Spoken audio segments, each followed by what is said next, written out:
I don't got no friends. I don't got no friends. You know what I mean? I got supporters, people on my side and people on the other side.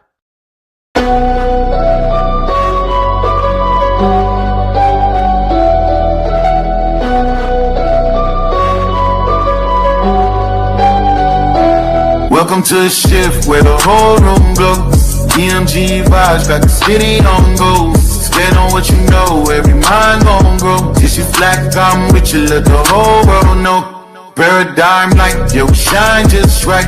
Respect your view even if we don't align right. We can disagree and still keep the love tight. EMG family, we elevate the mind right. This that channel that be talking back, energy attack. Iron sharp as iron, watch the whole league react. Competition in the building, better tighten up your facts. We ain't clones, but we still mirror how you crack under impact. Every debate will work hot, spot a weak, rep fast. You live wrong, paradigm shift and break your stance. I'm the judge, the jury, the pen, the contrast. My bars hit always like a quadruple, bottom to the shift where the whole room glow. EMG vibes got the city on go. Stand on what you know, every mind gon' grow. If you black, I'm with you, let the whole world know. Paradigm light, yeah, we shine just right. Respect your view, even if we don't all align right. We can disagree and still keep the love tight.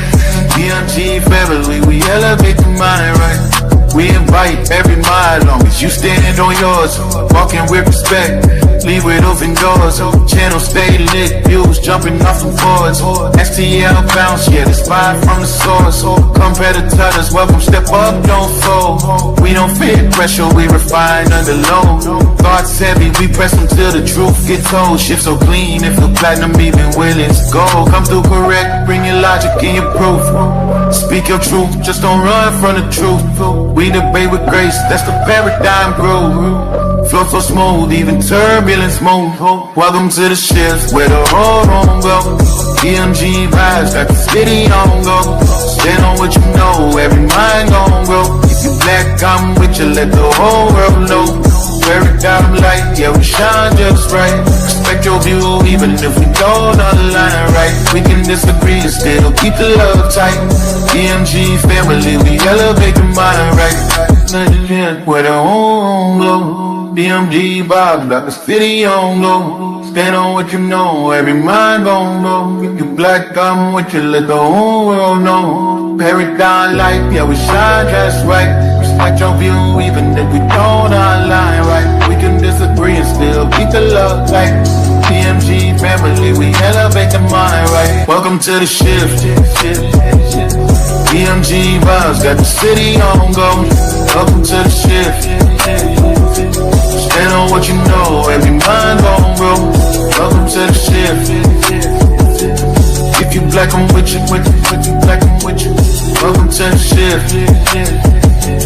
We can disagree and still keep the love tight. Welcome to the shift. EMG family, we elevate the mind right. Welcome to the shift. EMG vibe got the city on low.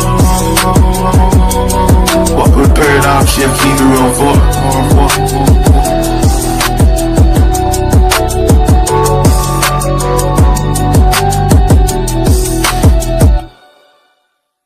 Y'all know I say that greeting for one reason and one reason only. It's because if you black, I'm with you. And I hope that you with me.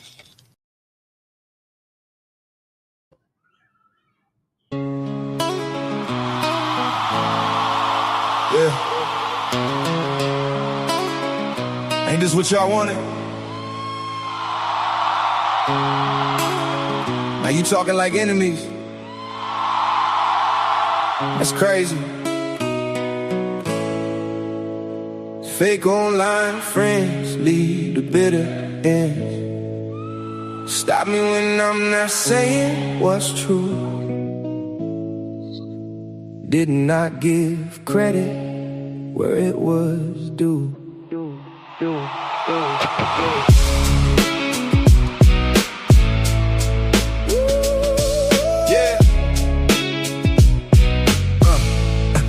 Heard they saying they made deep. Made me say, go ahead, make another me. They want the throne but can't carry the pressure. Now resentment dressing up as bad lectures. You built my platform, but is that true? If you built mine so easy, why you ain't build yours too? See, I was loyal to a far defended bad behavior. Every time they cross the line, I still show favor. Now I'm difficult, now I'm controlling, right? After years of me sacrificing, maybe y'all was the reason for my plight. How many times did I compromise just to keep the peace? Now I move how I want and suddenly the friendship cease. Weak people call boundaries betrayal, that's facts. Couldn't control me, so now they attack. Wanted titles without warfare, crowns without scars. Talking reckless from the sideline ain't the same as surviving the war. You said I was the wavy on Sean's stage, so where was you when I was in that cage? Did you defend me the way I defended you? Guess silence is safer when the real pressure comes through, yeah. You said you made me, go ahead, make another me. If I was so easy to build, my spot should be easy to fill. Oh, go ahead, make another D, go ahead, make another king. Funny how they hate your name, soon as they can't control the thing. Y'all scream family in private chats, call me brother on live streams. Never thought it'd be like this in my wildest dreams. And truthfully, I ain't even mad at you. Some things you just can't undo. Now that I know you a bad actor, yeah, you're just another non-factor. See, when they can't duplicate your presence, they seek ways to destroy your essence. Then, when it's revealed they a scavenger, they try to assassinate your character. You couldn't organize a card game, but claim you built me. Then do it again, go ahead and make another DC. I don't watch allies become my rivals, hoping the hate fuels their revival. But lies be the language of bitter men. Oh well, only so long fake thugs can pretend. I opened doors and shared what was mine, but some people only love you when they're basking in your shine. So let them talk, let them complain to whoever will listen. For better or worse, I'm the only cook in this kitchen. You said you made me, go ahead, make another me.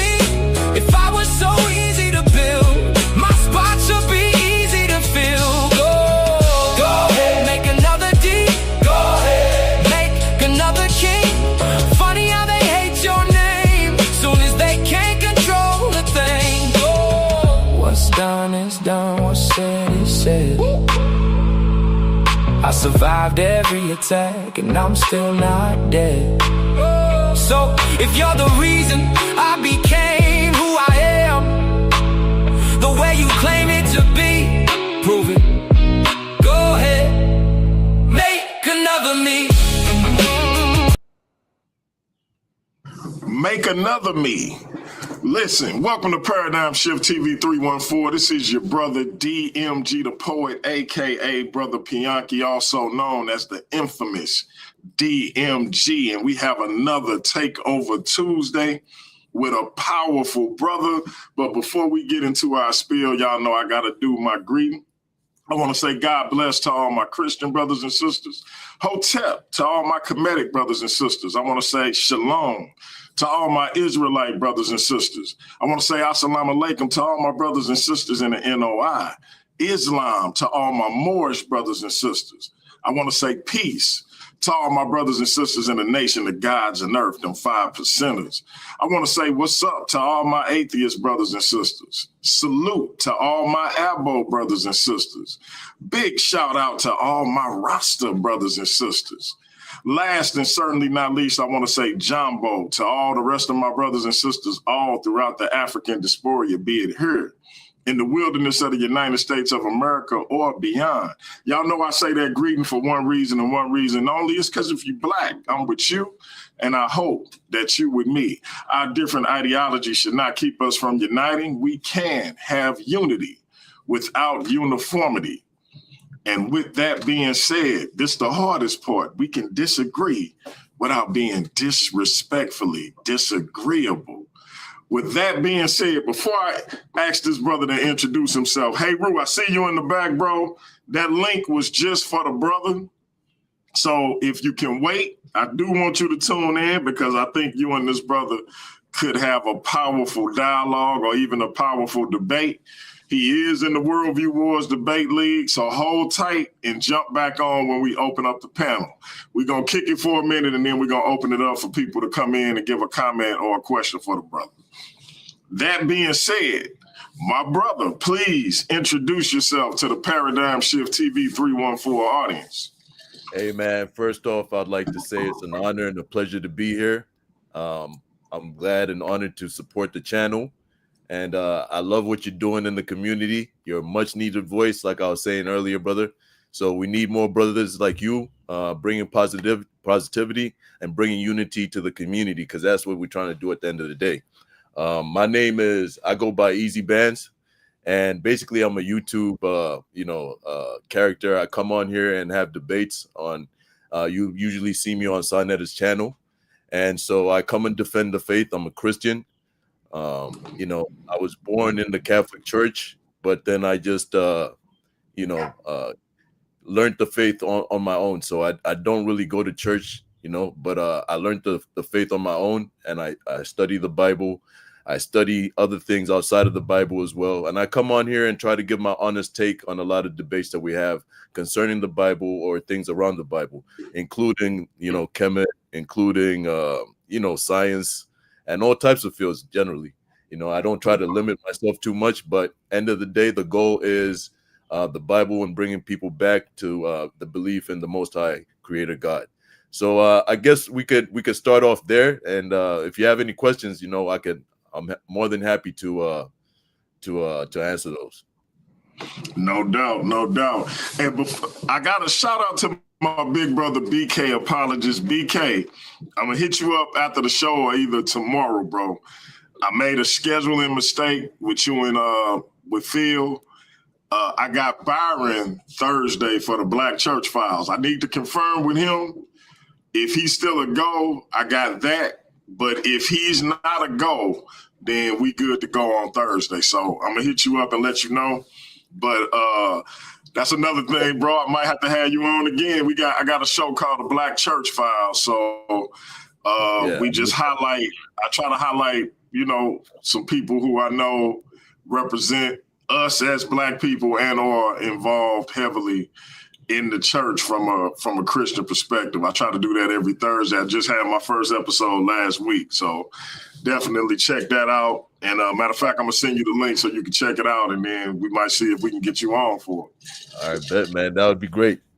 Another thing I wanted to mention to the people, just as a quick introduction, I'm African, so I'm from South Central Africa, a country called Zambia. I don't know if too many of you are familiar with that.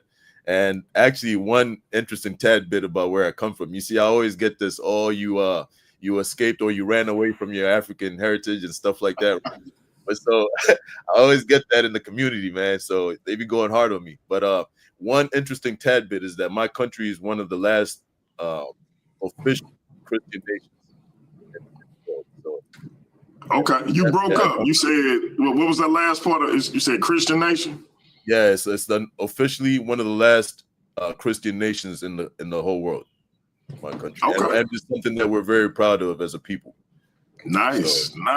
So I'm not running away from my, my heritage or nothing like that. They'd be like, "Oh, you ran away from your home," blah blah blah. Hey, man, my home is Christianity. So exactly. And let's start there, because by you being not an African American, but an African, or you said Zambia, or Zaire. Zambia. So Zambia, it's just below Zaire, the former Zaire. Okay. Now it's called Congo. It's just right below it. Yeah. Got you. So by you being an indigenous African, what do you say when people tell you? Because what we get as Black Christians over here is Christianity was forced on you.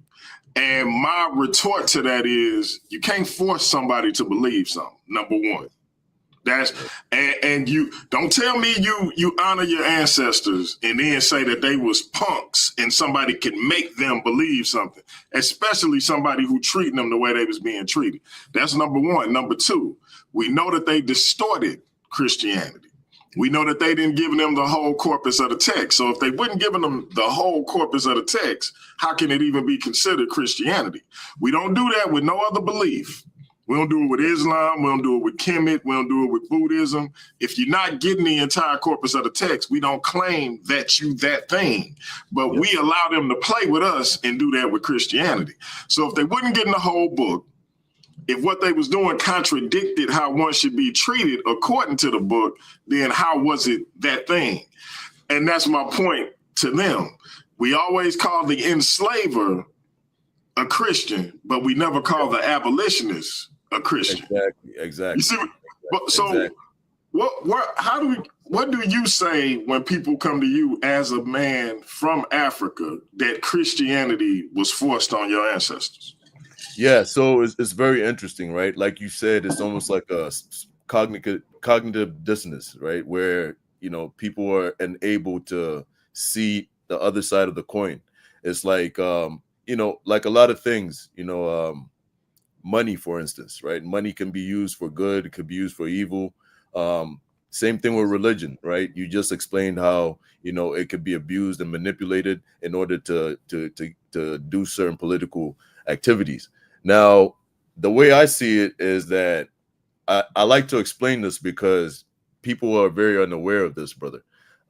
You know, in South Central Africa, for the Bantu speakers, at least, we have always had a universal belief system in a one creator God, right? So in my area, we call this one creator God Mulungu, right? And we still use that term, yeah.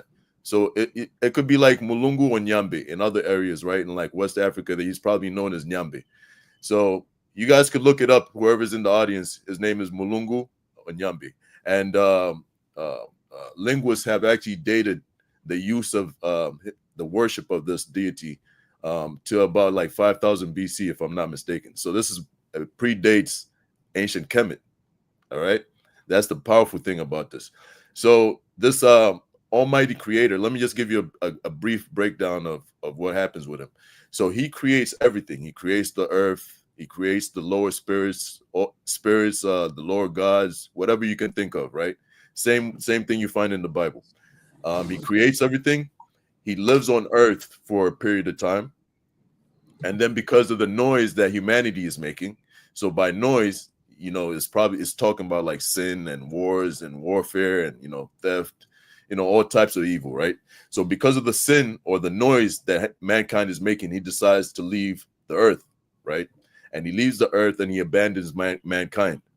And so after that, mankind is left to commune with the lesser spirits.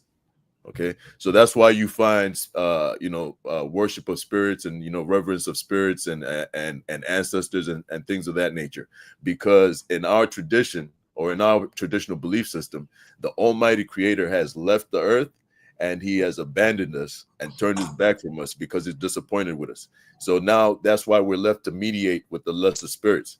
Okay, so that's just a brief history of the religion or the spiritual belief system.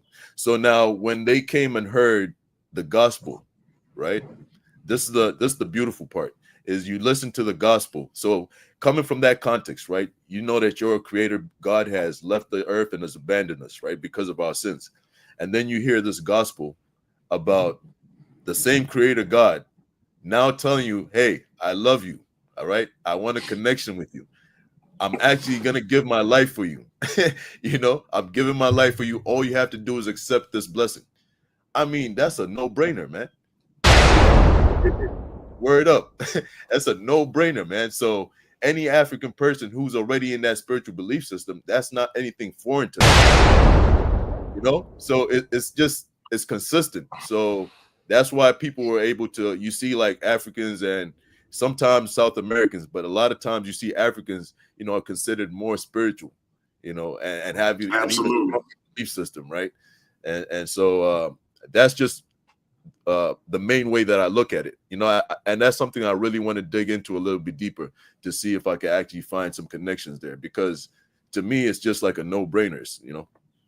Yeah, it's interesting you said that, because I believe in the Yoruba tradition, Obatala or Odulumare, they still use those terms for God because of the similarities with Christianity. I believe Odulamare sent Obatala, and it's three different names. They all start with an O. I can't remember the third one.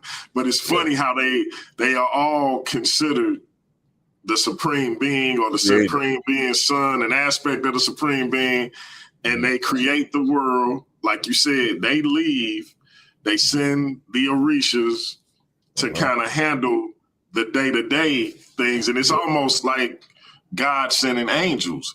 So when the ancestors heard that, it wasn't too far away from what they had already been doing. I say the same thing about Kemet, bro. People get now, my Kemetic brothers and sisters get mad when I say this, but think about it. If you are an ancient Kemite, and you hearing a Asar, in order to become one with Asar and get to the field of reeds, which is their version of heaven. To do that, you have to become one with Asar, but you got to get your heart weighed. And if your heart don't weigh less than a feather, you in trouble. Oh, and you're going to get devoured by this beast and utterly destroyed. But you know, you might be able to do a spell and trick the gods into your heart, but you got to jump through some hoops for that. But then you hear about this Christ, who all you got to do is believe. I tell people, but whether you like it or not, they got a better deal. Like, you ain't even got to believe it. But when you compare and contrast the two stories, you going with the one you got to jump through all these hoops for and part way, or you going with the one where you just simply got to believe and follow. Exactly. And you know, the one where, you know, the actual deity loves you, right? Loves you enough to actually sacrifice their own life. That's the greatest sign of love, brother. You know, like, you know, you're as a man, like, that's something that we know, right? You're willing to sacrifice yourself most times for your wife, for your children, and all types of stuff like that, right? You know that that's the greatest show of love that you can show. And we have this religion where our God and creator literally comes and gives his own life, man. And he gives commands like, so for instance, he gives commands like, you know, love yourself, love your neighbors, you love yourself. And not only that, even love your enemies. Now, that command, I always say this on the Brother Sarnetta's channel. Shout out to Brother Sarnetta, doing big things over there.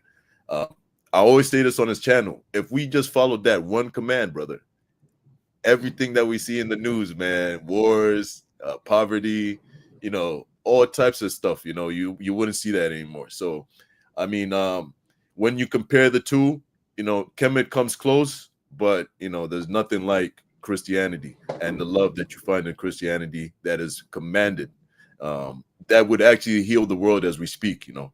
So, yeah, I think it's a no-brainer in that aspect, too. And the Kemetic brothers, man, you know, we're with you. We're going to stay here. We're going to keep on guiding you guys back home, you know. Slowly, we're going to guide y'all back home, man. It's cool to be interested in Kemet and all that. But, yeah. No doubt. Word. And listen, family, you see, I got my Malcolm shirt on, and yes, I'm feeling away about the brother being found guilty for murder when we just had this situation where a young black boy got shot in the back. I will be dealing with that in my own DMG fashion.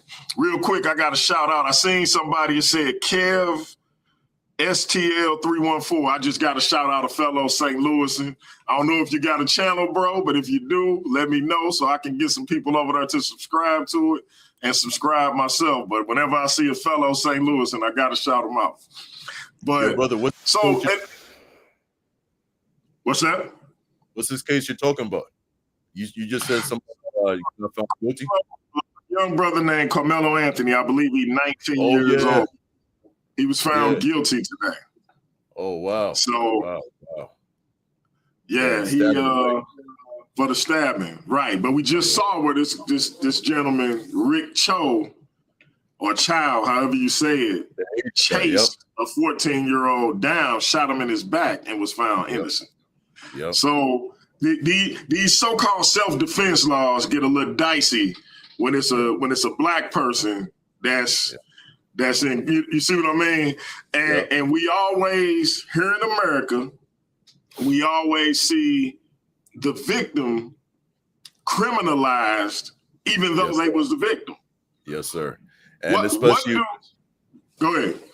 I was gonna say, especially when it's, it's racialized, when it's a racial thing, and then you see how divided, we are as a people.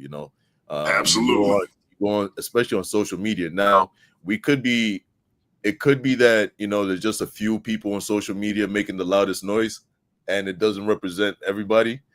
But if you're going by social media and you look at the comments in a lot of these cases, because just even today I was scrolling down on Instagram and I seen a bunch of cases where, for instance,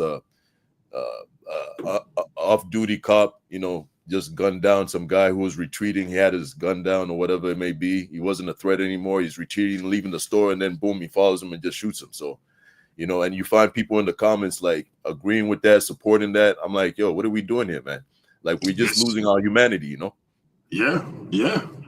And yeah, man, I'm not gonna get on my soapbox about that right now, but I'm heated about that, bro. But we're gonna stick to the questions for our brothers. Right, so that's I like what you said when you point out that the belief system you all already had was so close to what you ended up evolving to. What do you think of the concept that God revealed himself to people in a particular way before actually revealing the gospel to them? In other words, these motifs we see in Kemet,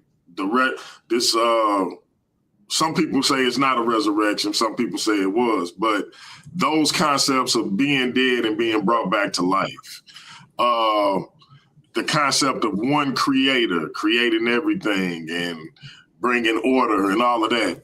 When you see different motifs, a trinity or a triad motif, when you see things like that throughout Africa, do you subscribe to the notion that God was revealing himself to people before even revealing the gospel? Yes, so I do look to that point of view, just simply because the Bible itself, man, tells us all this stuff. You read the Bible and, sometimes you might read it and you might get one perspective. You read it again, you get another perspective. It's got layers on top of layers. And when you read it looking for certain things, you find them there, man. So all these lesser spirits and stuff like that, you see them right there in the Bible being mentioned, right?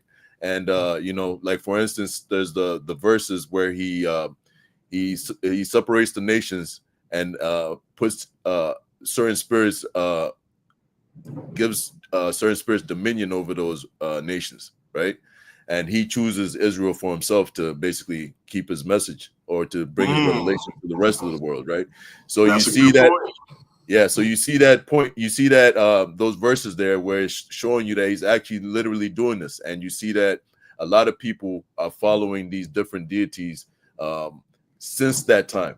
And even in the Bible itself, you have after Adam and Eve, you have the Cain and, the land of Nod and all these places. And it says in the Bible that, God revealed himself to other people at different times. It also tells us that not everything that's happened is recorded in the Bible. So to me, it's very consistent. It's compatible, should I say, especially with the Bantu beliefs. Now, when it comes to Kemet, there's a lot of, like you said, like maybe you could consider it like foreshadowing, but it's not exact, but there's like some foreshadowing, right? So you can see that whoever these deities were that they were worshiping, they had intimate knowledge of the creator, right? So they had intimate knowledge of the creator and how, his systems work and all that. And they were able to counterfeit those to the people and give them like a foreshadowing, but not the real thing, And we finally got the real thing through the Hebrew Israelites. And we see a lot of especially the Bantu tradition that I was talking about, brother. You see that it all comes together when you actually get introduced to the Hebrew traditions and you understand what was happening back in the day, why God left, you know, and why he abandoned the people. You find stories like the flood story in the Bible. You find stories like that, right, where God is vexed with humanity, right, to the point where he almost destroys humanity completely. Yeah. So you find those stories, and it's 100% compatible with what I just told you about, you know, the Bantus believing that God just left because he was done with mankind, he was mad, right, and he abandoned them. So you find all that is consistent, is compatible, and that's why, you know, African people, especially Zambia, that's why we're a Christian nation, and we're so proud of it, man. Nobody can shake us off that. And I love that, because again, it's this notion that it was forced on Africans, and I'm just like when you say it was forced, what makes you think you can make somebody believe something, especially when you treat them away? I always use the analogy of the Friday movie when Smokey say, you know, what do you say when Debo leave? He be acting like, you know what I'm saying? Like, I liken that to our ancestors, because when it's like around, I'll be quiet. When he leaves, I'll be talking again. Exactly, because you can beat somebody and try to beat them into submission, but they not going for that. And if they submit, they may do it while you're there, but they ain't doing it when you leave. 100%. And historically, this is what we know, despite the narratives that we've been given by certain people in the quote unquote conscious community. Our ancestors didn't become Christians till after 1800. Yes, so what were they prior to that? How we know that our ancestors had what we call the invisible institution, where they would sneak out under the cover of night to have church. Why are you sneaking if it's mandatory for you to do it? You see what I'm saying? So we know our ancestors, when they got the book, the entire corpus of the book, they made a decision for themselves to become Christians, not because the enslaver wanted to force them to do it. They made that decision for themselves because, according to the slave narrative, shout out to my man BK, they were literally called, and my man Damon Richardson, they both going to be sending me some more of these narratives where our ancestors were literally calling the enslaver hypocrites. Yep. Yes, sir. You know, and they were able to compare and contrast what the enslaver did and what the abolitionist did. The abolitionist was that clean glass representing Christianity, literally putting their lives on the line so these people could get freedom, hiding them under their floorboards, in court, in carriages and everything else to try to get them to freedom, while the enslaver wanted them to stay in submission to them. It's a clear contrast between these people.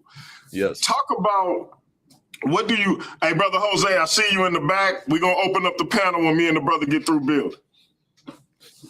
Yeah. But that link was strictly for him. I apologize, but we are going to open up the link. Open up the panel just to, like I say, we're going to do our little build. But what do you think of when people say, especially our Israelite brothers, they say, one, we not Africans. We don't have any connection to Africa. Man. And then they say Africans enslaved your people. Now, and I'm going to tell you my problem, and I'm going to let you get into it.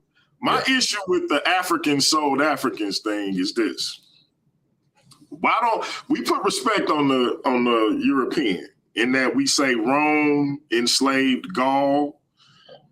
Excuse me. They inserted Britannia, all of these different countries that morphed into the modern countries we know today. But we put respect on their name. Thrace, all these people that Rome enslaved, we differentiate them from Rome, even though they were all European countries. Yep. When it comes to Africa, instead of saying these were people, just like in Europe, fighting over resources, fighting over land, and you had prisoners of war, and that's how those conflicts went. They had different cultures, different traditions, and you was banging over resources. Yes, Why sir. don't we put respect on the African's name like we do the European, instead of just simply saying Africans sold Africans? Talk about that and the concept of Africans sold us into slavery, etc. So, fortunately, the rhetoric is changing amongst our Hebrew Israelite brothers. They're not all of them hold to that, belief system or those belief systems. You're finding more of them that's open to the idea that, certain Africans might represent Hebrew Israelites, right? And so some, the loudest voices like Captain Tazaria probably would, disagree with that. But I think even he is kind of opening up to that a little bit because recently I heard him on Sanetta's show, like backpedaling a little bit, on the whole claim of Africans being Hamites and just, all Africans, I hate Africans, to the point where he had to concede and admit that he has some members of his group or other groups that are actually in Africa and doing work. And some of them were reaching out to him like, yo, you're making us look bad, right? Yeah, so I'll say that, to be honest with you, brother, it's a lot of new age thinking that drives this kind of rhetoric. So even when it comes to Kemet, right, it's like new age esoteric thinking that that we're trying to project back on the ancient people, and it's wrong, and it's just leading us astray. So I think that's the main thing that you see going on with the Israelites. Now, I wanted to say, in terms of like some of the good things that have come out of Christianity, like the missionaries, right? So we never hear too much about the missionaries. So like everything, there's good and bad, right? We have some good missionaries, we have some bad missionaries, but people don't ever speak about the good that has come out of like these missions, man. People out here, bro, we can't relate really with real poverty.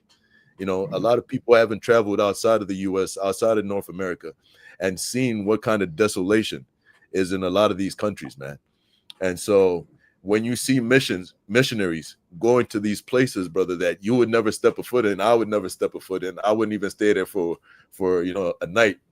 And these guys are over there, they're over there helping the people, they're building wells, they're helping them with literacy, they're helping them with food, medicine, healthcare, all that stuff. They go out there, and these are the people at the bottom of the bottom.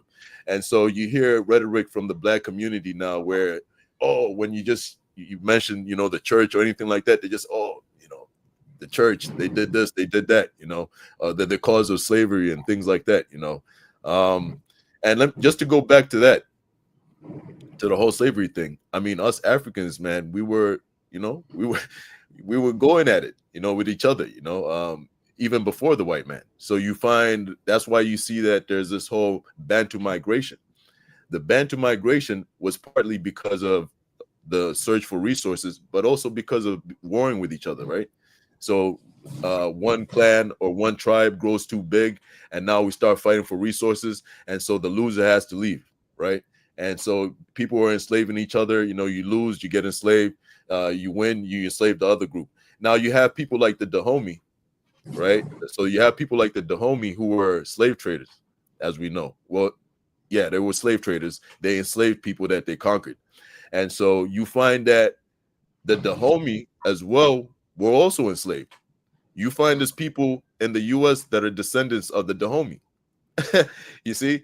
So what are you saying if you're a Hebrew Israelite saying that, your group was the only group that the Israelites were the only groups that were enslaved and brought to the U.S.? So what are you saying about the Dahomey people that came out here, man? Are those Israelites? They say that's fake, right? The DNA tests are fake. So yeah, because if you do DNA, it ain't gonna help their cause. So they gotta make that claim that DNA is fake. It's like, bro, I'm gonna tell you, and one of my brothers, and I look at this man as a legit brother, Captain K, the Gauger boy. He's in ISUPK. Okay. And me and him have argued to the max because I'm like, so y'all came into North Africa, you migrated across the Sahara and got into West Africa in 70 AD. Like, bro, with the resources we got today, it would be hard for us to make it across the Sahara and survive. You telling me y'all did this in 70 AD, made it to West Africa, and set up y'all own kingdom separate from Africans? Yeah. Didn't have no interactions with them.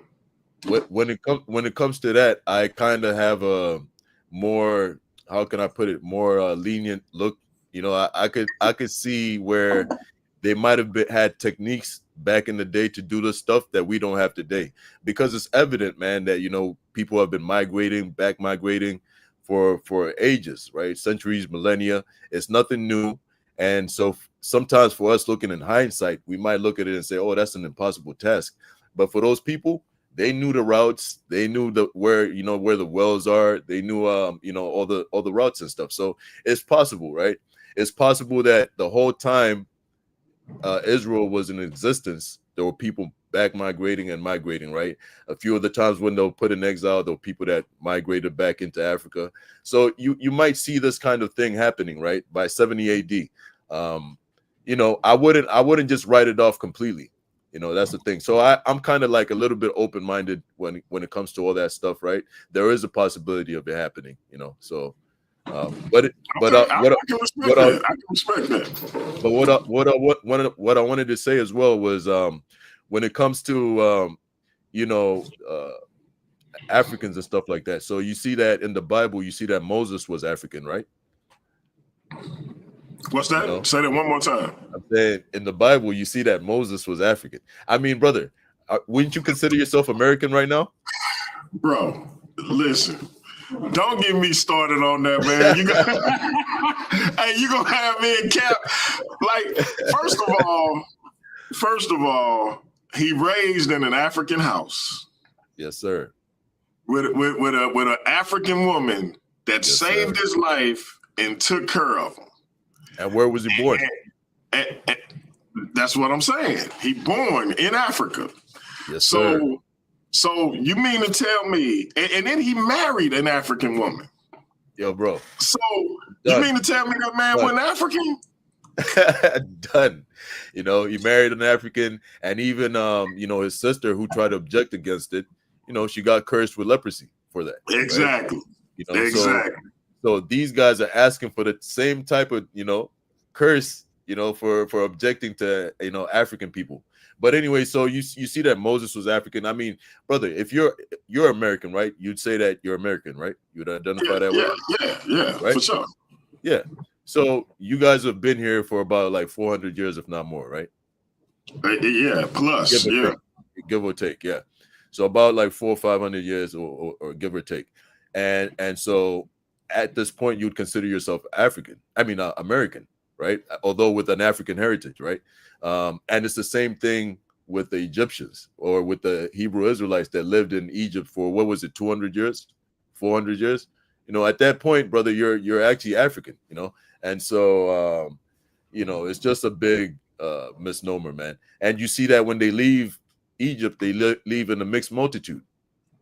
Okay, all types of people. So you find real, South Africans from the interior and all that stuff, because you had slaves in ancient Kemet from the interior of Africa, right? And so you find that these people leave, and not only that, even some of the lower class Cometians or Egyptians also left with the children of Israel. And so, this whole stuff about, the bloodline and stuff like that. So let me show you something. So even the initial group of people that went into Egypt, it was, I think, a group of 70 people altogether, if I'm not mistaken, right? Something like that, yeah. Now we know that, all those people were not all, Jacob's bloodline, right? Some of those people were people that worked for him. Some of those people were, servants. Some of those people were like caretakers of the animals and stuff like that. So it's not all his real bloodline that moved into Egypt, right, in the first place. So, there's a lot of holes in that kind of thinking, and luckily for us who depend on the New Testament, and the prophecies from the Old Testament, we see how we're tied into the family of Israel, the spiritual Israel. We're tied in, and things come together that way. We don't have to, use DNA tests to prove anything. We don't have to say, hey, your dad was this, your mom was that. None of that, right? So everything is simplified for us, brother. You know what I'm saying? I don't know, man. They want to do things the hard way, I guess, man. All these groups. Bro, listen, and shout out to my I'm having an all Israelite panel on Saturday. And we're just gonna be talking about unity. If you're an Israelite, I encourage you to come through. Go ahead, bro. Let me just add one more thing to that, man. I love my Israelite brothers, man. Don't get it twisted. I'm not criticizing y'all. You know, we're just talking here, but I love my brothers, man. I got a lot of brothers, man, who I'm very close with, man, and have become my like real brothers in real life. So don't get it twisted, man. Shout out to my man, brother Ash. I'm having him, and then I'm gonna try to have him, Cap, brother named Chasad. I know you familiar with Chasad. So I'm gonna try to have them on, and just maybe Elder Yara. Elder Yara, that's my bro, man. That's my bro right there. Man, that's a good brother, man. So try to have him on and just have an all Hebrew panel, and then we gonna chop it up, and then we're gonna open it up for the chat, let them come in, ask questions or give a comment, etc. But let me ask you this, bro, because this is my last Israelite question for a minute. All right, bet. What do you think of the notion of you are what your father is? And the reason I ask is, especially for us here in America, we know that a large number of our female ancestors were violated by the enslaver, people adjacent to the enslaver, the overseers, etc. And they had no regard for their humanity, they consent, none of that. Yeah. And one person said every time somebody is violated or every time somebody has sex, they don't get pregnant. Same thing for when they violated. But the frequency in which they were violated by these foul men is what expedited these pregnancies. With that being said, the concept that you are what your father is get murky. Exactly. Depending on who you're talking to, because the further you go back, your great grandfather may be a European or or an Edomite, according to them. And so, how do you follow me? Like, how do you reconcile? That's one of the biggest things that I've always, one of the biggest critiques that I've always had for that kind of thinking is that, and then the crazy part about it is like they're exclusionary. So they'll point at other people and be like, oh, you're not, because you got this in your blood, you got that in your blood. But I'm knowing, just like you and the history books tell us, unfortunately, a lot of the black women were violated, like you said, and it was done almost like on an institutional level. So that's why you see that, that the chances of having a white forefather are very strong, right? And so I would say that,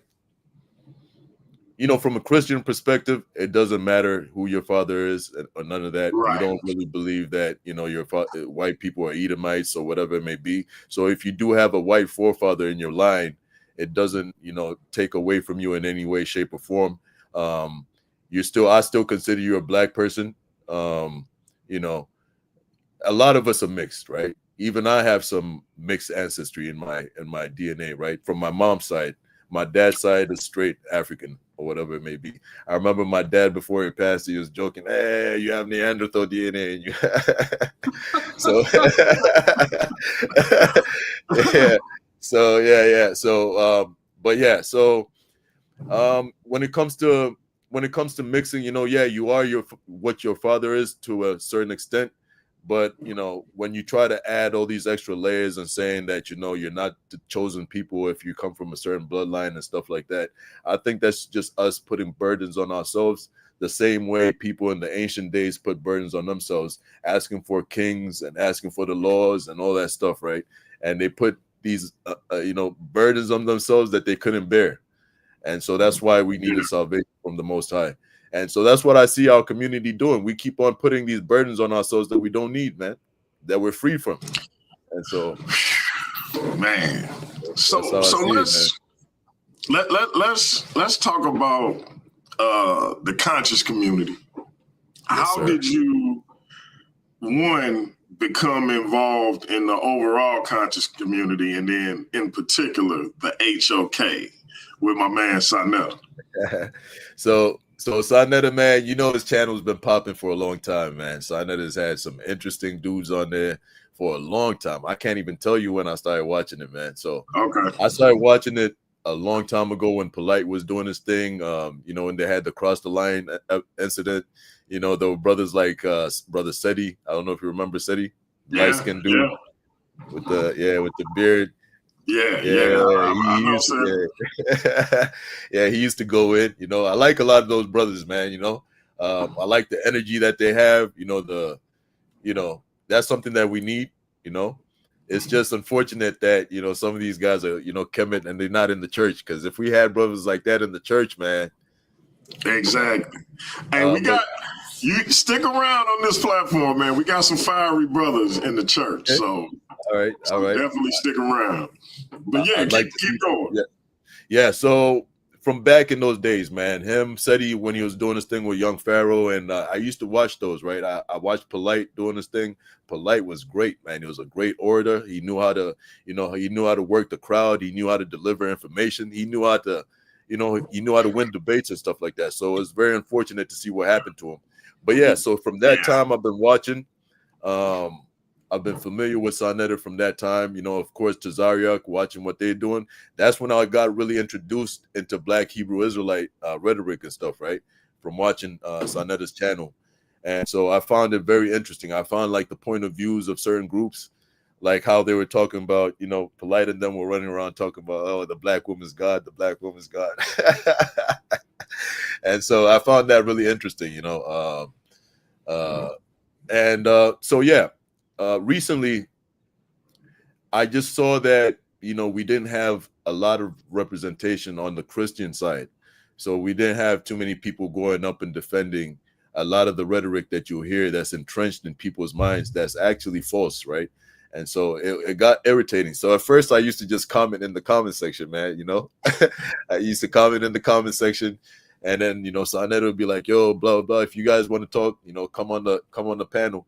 I try to go up, with my camera off, and, he wouldn't let me on with my camera. Right. Yeah. So he kind of forced my hand, man, Sanetta forced my hand. So, I eventually I left. I went to, I'd go on to different panels. Like, I don't know if you're familiar with the brother Titans TV from the UK. Yeah, good brother. So, I went over there and I'd, get into conversations with him.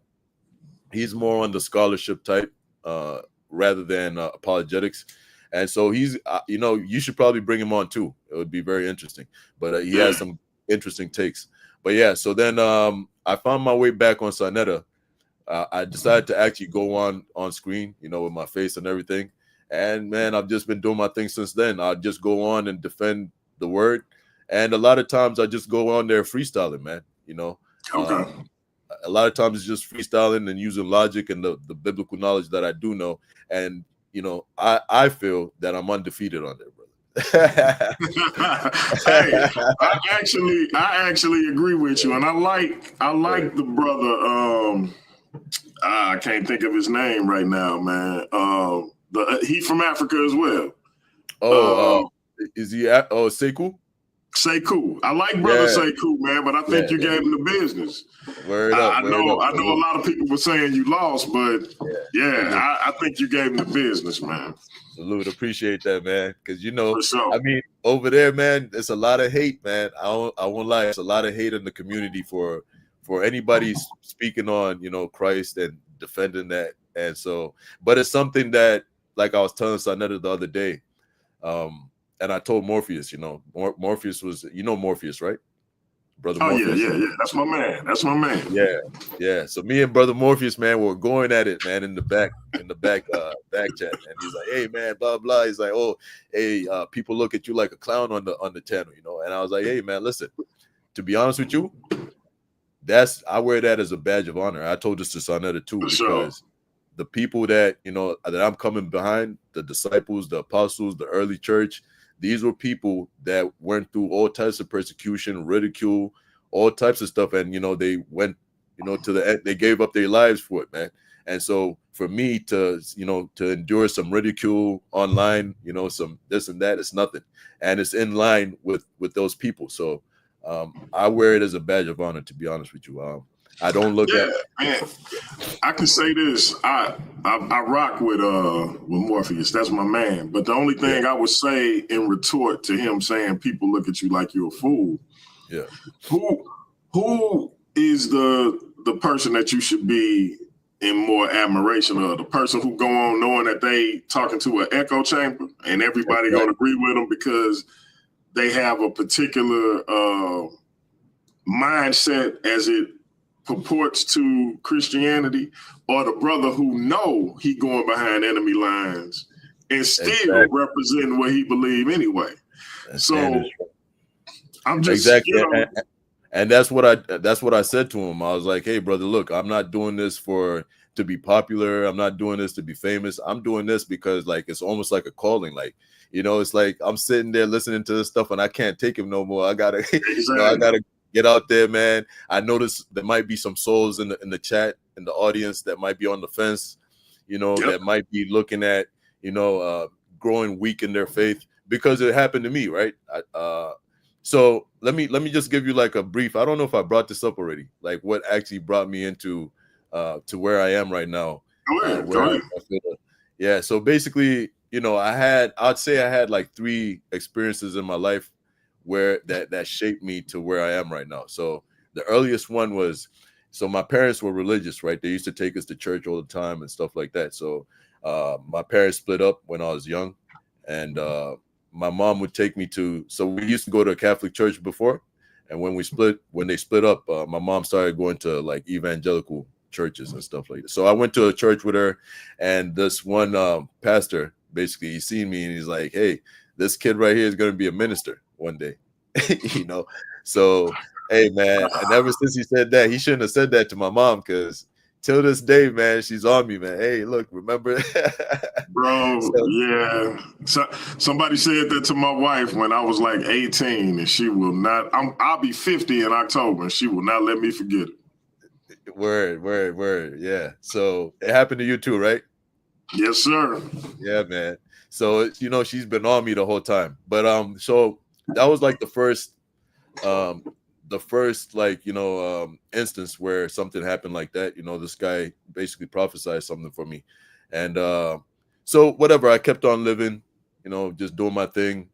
And then you know, in my late teens, I'd say like around 16, 17, I started experiencing these spiritual, like I started having these spiritual experiences, brother. And where I'd be in a state, so I'd be like almost half asleep, half awake, but I'd be asleep. Let me just put it to you like this. I'd be asleep, but somehow I'd be conscious of what's going on in the room. So I'd be able to see everything in the room, right? I'd be able to see who's in there. If somebody walks in, it's just ridiculous, right? It's like a twilight zone I'd be in. And what would happen is, so what would happen is I'd get this sound of like pressure. You know, the pressure you get in your ears when you're on a plane and there's turbulence or whatever it may be. Like it's like it sounds like it's a white noise sound almost. So yeah, I'd get that. And then what would happen is my body would almost be like paralyzed. So it would feel like there's something like holding me down and like making, you know, so it would feel like a spiritual attack. And then during these spiritual attacks, I'd see things, right? So one time, for instance, I saw, you know, that character with the sickle, the demon with the sickle, with the hood, the black hood. Yeah, I seen that character. The Grim Reaper. Yeah. So so yeah, I've seen that character before, man. And you know, yeah, I've seen that character. And hey, I'm not gonna hold you, bro. It's like I seen it when I was actually dealing with like a female, right? I was dealing with this young lady, and I think to me that was a sign, you know. It was one of those like, hey man, get out of here. You know? And so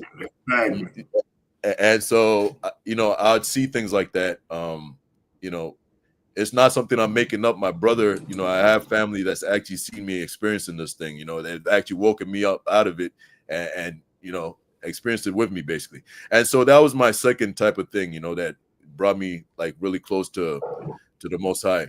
Then the third thing, like I was telling you, brother, was the Muslims. Basically, you know, I have a lot of Muslim friends, man. You know, just because we have different religions, you know, people shouldn't take it like, oh, we're you know, different people, or you know, we're somehow shouldn't get along with each other. I disagree with that, right?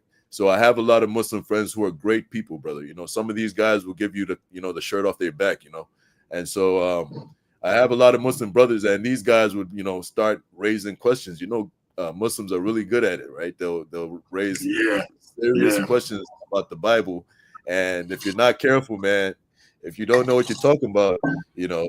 So yeah, they had me puzzled for a little bit, and my faith was weakened a little bit. And so I decided to start looking into some of these questions for myself and seeing if there were, you know, answers to them. And I saw that for all the objections that they would bring up, I'd be able to find a reasonable answer for it in the Bible. So that also strengthened my resolve, and that's why I'm here today. Because you know, I don't want a lot of people, you know, are probably in the same situation that I was in. And I had the resources to go out there and, you know, find individuals that I could learn from and stuff like that.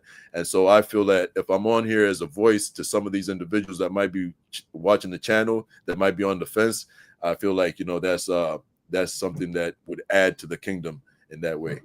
But yeah, so that's what led me here, brother.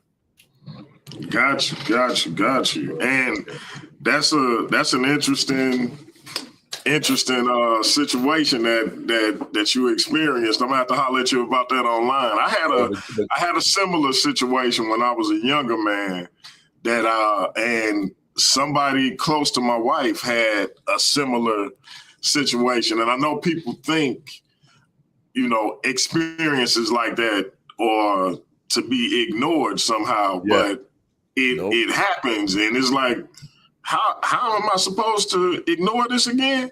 But people try to write it off and like it's nothing. No. Let me ask you this before we open up the panel. So obviously I still host debates on Paradigm Shift proper, but I also have a debate league, Worldview Wars Debate League. I told you a little bit about it. Yes, sir.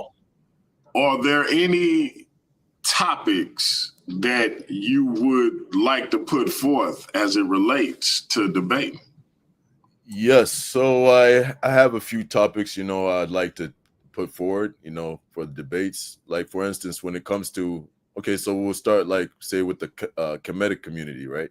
I'm not, you know, I still have to do my work with Kemet, but, you know, I feel that I know enough at this point to know certain truths, right? So when it comes to Kemet, I'd like to debate, you know, I want a fair debate where I'm defending Christianity and my opponent is defending Kemet, or whatever their spiritual belief system is within Kemet. And that way, you know, it would be fair. I don't want to just go and say, all right, we have a topic about Kemet. You know, are you guys, are you Cometians, modern Cometians, are you following the actual Kemetic spiritual belief systems? Because that's another thing, man. They're not. All right, because we don't even have. Hey, you know, I was gonna ask you about Jabari, bro. Okay, all right. So maybe I'll wait. Jabari. All right, so I'll wait. Yeah. So let's get into it, because I seen your interaction with him when all of y'all hit the panel. Yeah, and I rock with Brother Jabari. That's my guy. I like him a lot. He was doing, but I saw this thing that he tends to do, especially to new people like yourself. Yes. Where he tends to diminish them and their education or their knowledge, as opposed to just addressing what you asked to be addressed. What do you think of that strategy? And did you gain respect for him as a debater, or did you lose respect? To be honest with you, man, I thought he was gonna be tougher than that, man. It was, those old tricks are done. Those old Okay. tricks are done. And Sonetta is, the Don King of the community. So, he's the best of what he does. So he knows what he's doing. I don't really, when he's doing this thing, I don't look at it personally, right? Because he's got a channel to run. So, somebody Right. like Jabari, who's a legend on the channel, I could understand why he would hold him up. And so in terms of Jabari, man, he kind of disappointed me, man, to be honest with you, because I thought he was going to engage more with the points that I was bringing up. Instead, what he did was go to the old smoke and mirrors and you're not he even said you're not qualified to ask me questions. Like, what are we doing here, man? This is the type of attitude we're coming away. This 2026, brother. There, and I pointed this out. That, brother, you're coming from a sort of like an elitist type of mindset, right? I heard you say that. Yeah, and I think he took it in because his rebuttal was like, "Hey, what's the problem with being elite?" The problem with being elite is that by definition, you're leaving majority of the people out, right? The elite class is like what, 5%, if not less than that. So what you're doing is trying to, build something like for 5% and leave everybody else out. But whatever. So they'll use tricks to, get you off your square. They'll talk about your education, whether you know this, whether you know that, when instead of attacking the actual point that I'm bringing forth. Some of the things that he was saying to me and that to that audience, he would never repeat those things in front of an Egyptologist, right? And so I feel that I destroyed him, right? But it wouldn't seem that way because of the chat and because of the dynamics on the panel. But then I know that even he in his heart of hearts knows that I touched some certain aspects there because, he went several days after that still talking about me, man. Oh, Easy Bandz is a child, blah, blah, blah. Yeah, so I definitely know I touched some, some spots over there, pause. I touched some spots, and I feel that I actually exposed his shrine of Ma'at to be nothing but a modern new age esoteric religious belief system, right? That's all it is, right? With very, very little sprinkles of ancient Kemet and incomplete information. Shots fired! Wear it up. So I successfully did that. Of course, I didn't come with too much scholarship, but I made my point, and even the scholarship that I did bring on consecutive days, proved that as well. So Jabari knows what time it is, man. Salute to him, though. But that religion thing that you're doing, the whole Kemetic cult thing, it's just a modern new age esoteric religion. Y'all shouldn't take Shots fired! Shots fired! And it's sad that he's got people like, taking 3 years out of their life to become priests in that, and this, so they're just becoming priests of fresh air, or or thin air. Man. Because let me just say this right quick. So when you look at what a lot of people don't realize is that the information that we have on ancient Kemetic religion is very, very little, right? So just the whole thought of somebody saying I'm reconstructing an ancient Kemetic religion or cult, is on its own extremely problematic. And then when you say that he's taken the whole entirety of Kemet, whether it's like 4,000 years or whatever it may be, 3,000 years, and putting that all into one religion, that already is not a reconstruction because that never existed, right? And there's very little to go on. Majority of the information from the temple libraries is gone. The oral traditions are gone. The priestly, how to perform the services, all that is gone. Most religious rhetoric is gone, right? So a lot of things are gone, and even the little that we do have, a lot of the sequences of paragraphs are basically not, I wouldn't say unreadable, but some of them are unreadable. But some of them make absolutely no sense in the modern to a modern reader, right? So it's a lot of holes, and I was very surprised at Jabari for coming on there and trying to lie to the people and act as though he does have a does have a consistent thing with his Shrine of Ma'at. It's simply not true. Hey, man. Yeah, man. Yeah, y'all need to have that. I see he having a debate with Chasad, I guess Thursday. So yeah, you and him need to have that convo, bro. Y'all need to have that convo. Who's having a debate with Kassad? Jabari. Oh, really? Something like, did the Exodus happen or something like that? Okay, yeah. You see, I mean, these guys, man. You know, the sad thing is that you have people like Jabari, man, who's an educated man, right? He's a scholar. You know, he knows how to understand academic work and scholarship. He knows how to understand it. So you find that these guys, right, they overlook, or not even, they just ignore all the evidence that's for certain things, right? So with the Exodus, they'll say, oh, there's no evidence, blah, blah. But then they'll just ignore all the secondary evidence, right?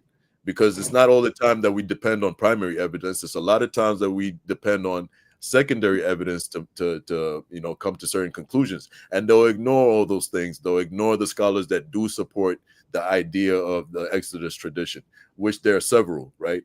But so people like Jabari, being educated, you know, it's disappointing to see somebody like that fail to acknowledge some of these things. Now, I will say with I'm sure you're familiar with Brother Reggie.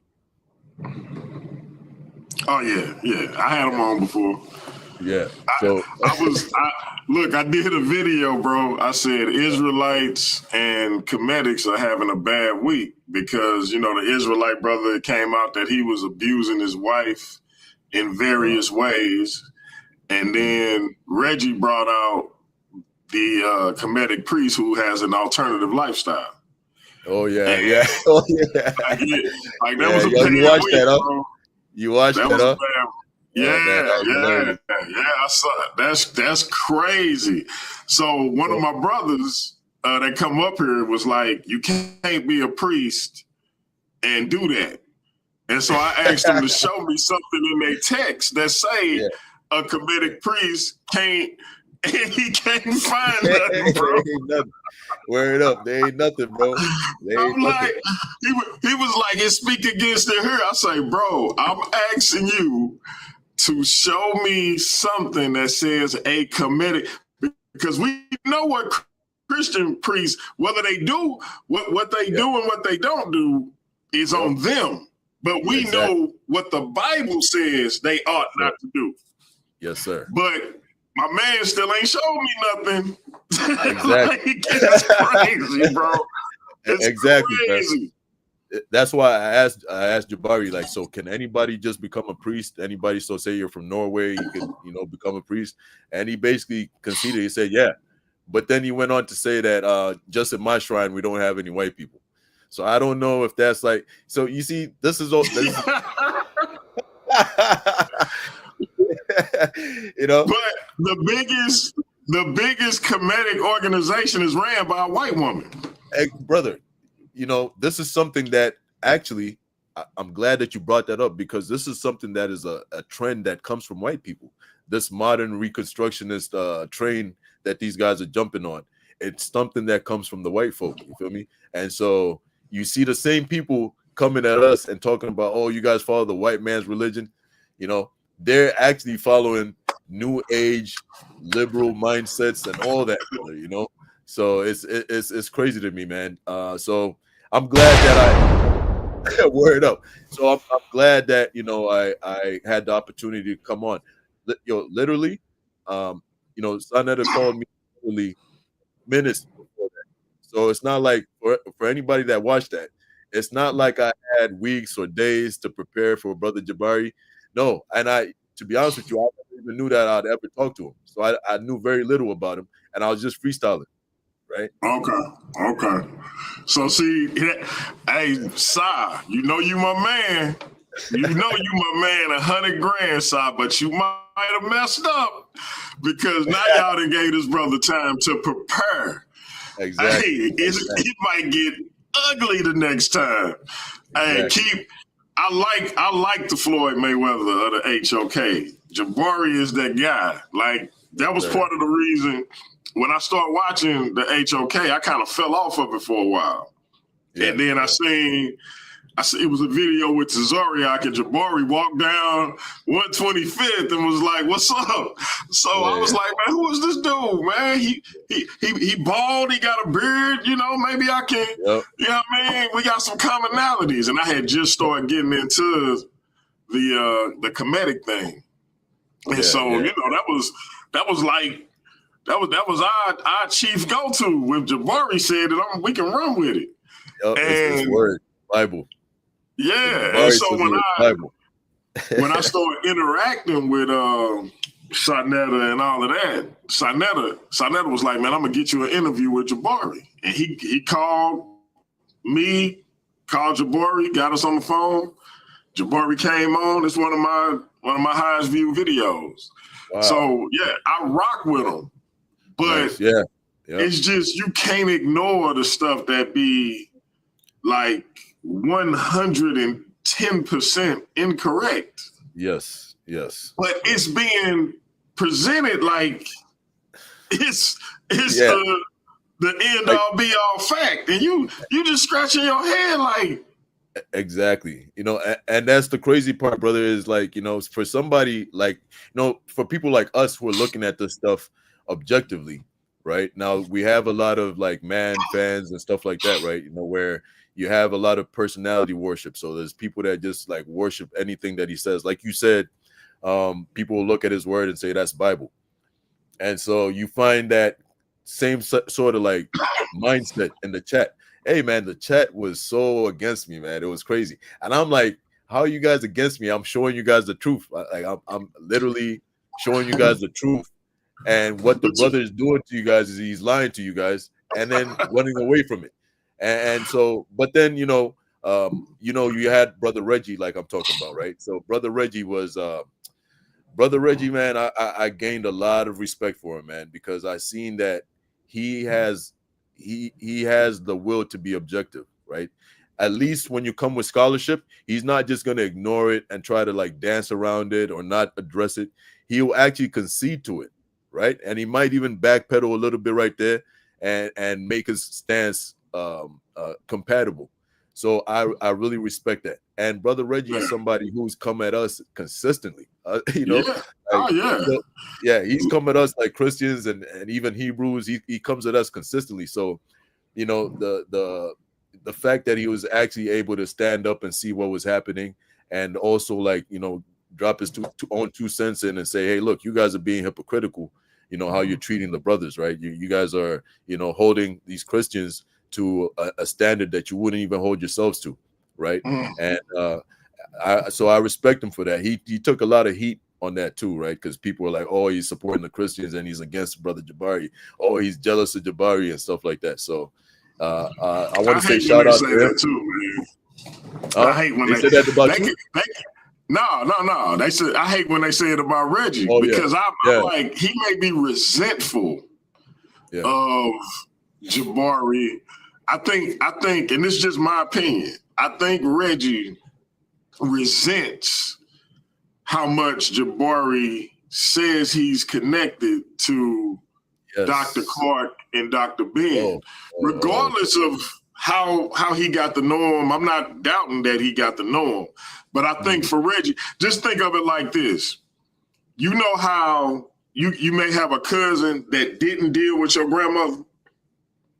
Like that was their grandmother, and they visited her and all of that, but they don't mess with her like you mess with her. Yeah. Like if you asked her, she'll probably say you her favorite. You know what I'm saying? Y'all close like that.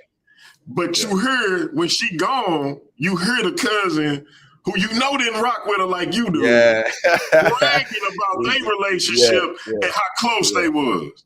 You gonna look at them, even if you never say nothing, you gonna in your mind you gonna be like, they straight bugging. Like what? Like you and your sister would probably even have conversations like laughing at the fact, like, man, I had to hold my tongue because they tripping. Like, where they been? I feel like that's how Reggie feel about Jabari, and then it escalated with the Kemetic spiritual tradition, because Reggie knew those people existed when Jabari first started coming on the channel. He ain't never talk about them. But after Jabari was on the channel for a while, and Jabari would mention his relationship with Dr. Clark and Dr. Ben, Reggie started, like one day Reggie was like, you ain't know them like that. Like he was like, you ain't even know them. Like, and that's why I say it's kind of like that cousin and the grandmother situation. I think he felt a way about that claim from Jabari, and it just escalated to everything else. I don't think he's jealous of him. I think he just resents some things about him. Yeah, and you know, I could see. Quick, hey, Gideon, check your text message, Gideon. I'm doing an all Israelite panel, and I wanted this Saturday, 7:15 Central Time. If you're available, I wanted you to be on there. Hey, shout out to Gideon, man. Salute. That's a good brother as well, man. For sure. And that's another good thing about these spaces is that, you know, you meet good brothers, bro. You know, to be honest with you, there might be a lot of I told you how within a few months of my channel starting, after my wife bought that equipment, the non-believers stopped coming on. Jeez. It was all Christian brothers, bro. It was all Christian brothers and one Israelite, but it was all Bible believers. Hallelujah, man. Because it is, you know, I don't know if you remember Pastor Troy. Yeah, Pastor Troy, right? Remember he had the one song where he's like, you know, it's a war going on, and the devil's got some ammo too. Man. Yeah, man. Remember that one? That was a banger. Man. Yeah, man. Yeah. So yeah, it's good to have, even if they could be, you could be a Christian and they could be an Israelite, but y'all had the Bible in common. Exactly. And I like when y'all hit the panel and represent, because you know you hear the stuff that be said, and it's like, man, you know that though, like that's bananas. But the whole chat think it's some scholarship. And you just like, what is happening? Me, man. Yeah, it get like that, man. I'm going to go ahead and put this link in the chat. Listen, if y'all got a question for the brother, ask your question. If you got a comment for the brother, give him your comment. But stick around and let him respond to it. Yeah, so it does get crazy, man. And you have to kind of have a special personality to go through this type of thing and keep coming back and, you know, coming back for more, man. My personality, I'm somebody that's, you know, I'm comfortable going against the grain, right? I don't like being told what to think, you know. I don't like following the crowd just for the sake of following the crowd. So I don't care if, you know, the crowd is volatile against me or none of that, right? It's just that sometimes it could get cloudy, right? You might look at your performance and be like, wow, did I really do as good as I thought? Because of the atmosphere, right? The panel you're on, the crowd. But then a lot of times when I go back and watch what I did, I actually feel, how can I put it? A sense of vindication. Like I did something. Yeah, I did something, you know, worthwhile, right? And like I said, when you're going through it and immediately after, you sometimes like, dang, did I? Yeah. But then when you look at it and then you get positive feedback. One time I went on Sinetta, bro, and this brother, he kept saying, he was telling me and Brother Lie, he was like, y'all follow another man's ideology. Yeah. And we like, what? Because he kept saying he was an atheist. And so when he got done talking to Brother Lie, bro, I was like, so you say I'm following another man's ideology because I'm black, right? And I'm a Christian. He was like, yeah. And Brother Lie, a Muslim. That's European and that's Arab. So I didn't even want to get into the argument about whether it was European or not, because it was a bigger point. Yeah. So I say, all right, Brother Lie is following Islam, so he following the Arab ideology. And I'm a Christian, so I'm following the European ideology, right? He was like, right. I say, and you black, Yeah. and you an atheist. Yeah. He was like, that's not African. Yeah. I say, so by the same logic, you following another man's sir. ideology. Yes, sir. Hey, bro, the brother got the humming. I was like, so I had recorded that part, and I ended up clipping that part of the show, and I put it was like maybe 5 minutes. I put it on my channel, but as it was happening, I was like, man, I didn't put myself in a blender a little bit. You know what I mean? But when I look back at it, I was like, oh man, I put him in the garbage disposal. Like he wasn't even a blender. It was like I was like, okay, so yeah, bro. When I tell you keep doing what you're doing, keep doing what you're doing, bro. We got my man Jose Francis in the building. Jose is also in the Worldview Wars Debate League, and he'll follow. Yes, sir. He a follower of Kemet. So yes, sir. Yeah, I'm familiar with Jose, man. How you doing, Jose, man? Peace and blessings, bro. Good. Nice. Good night, DMG. Now here's the question I have. If you admit you don't know much about Kemet and you need to brush up, then how can you speak on something that you're not fully prepared to speak on? That's my question. Shouldn't you learn more before you attack a man who spent 30 years of his life doing something? I think you should. So it's not that's going to work for you. Hold on, brothers. Hey, Light, if you can, Light, I need you to hit the panel. Go ahead, brother. Yeah, so I was gonna say that's to an extent it's a fair critique, but also to an extent it's kind of running away, right?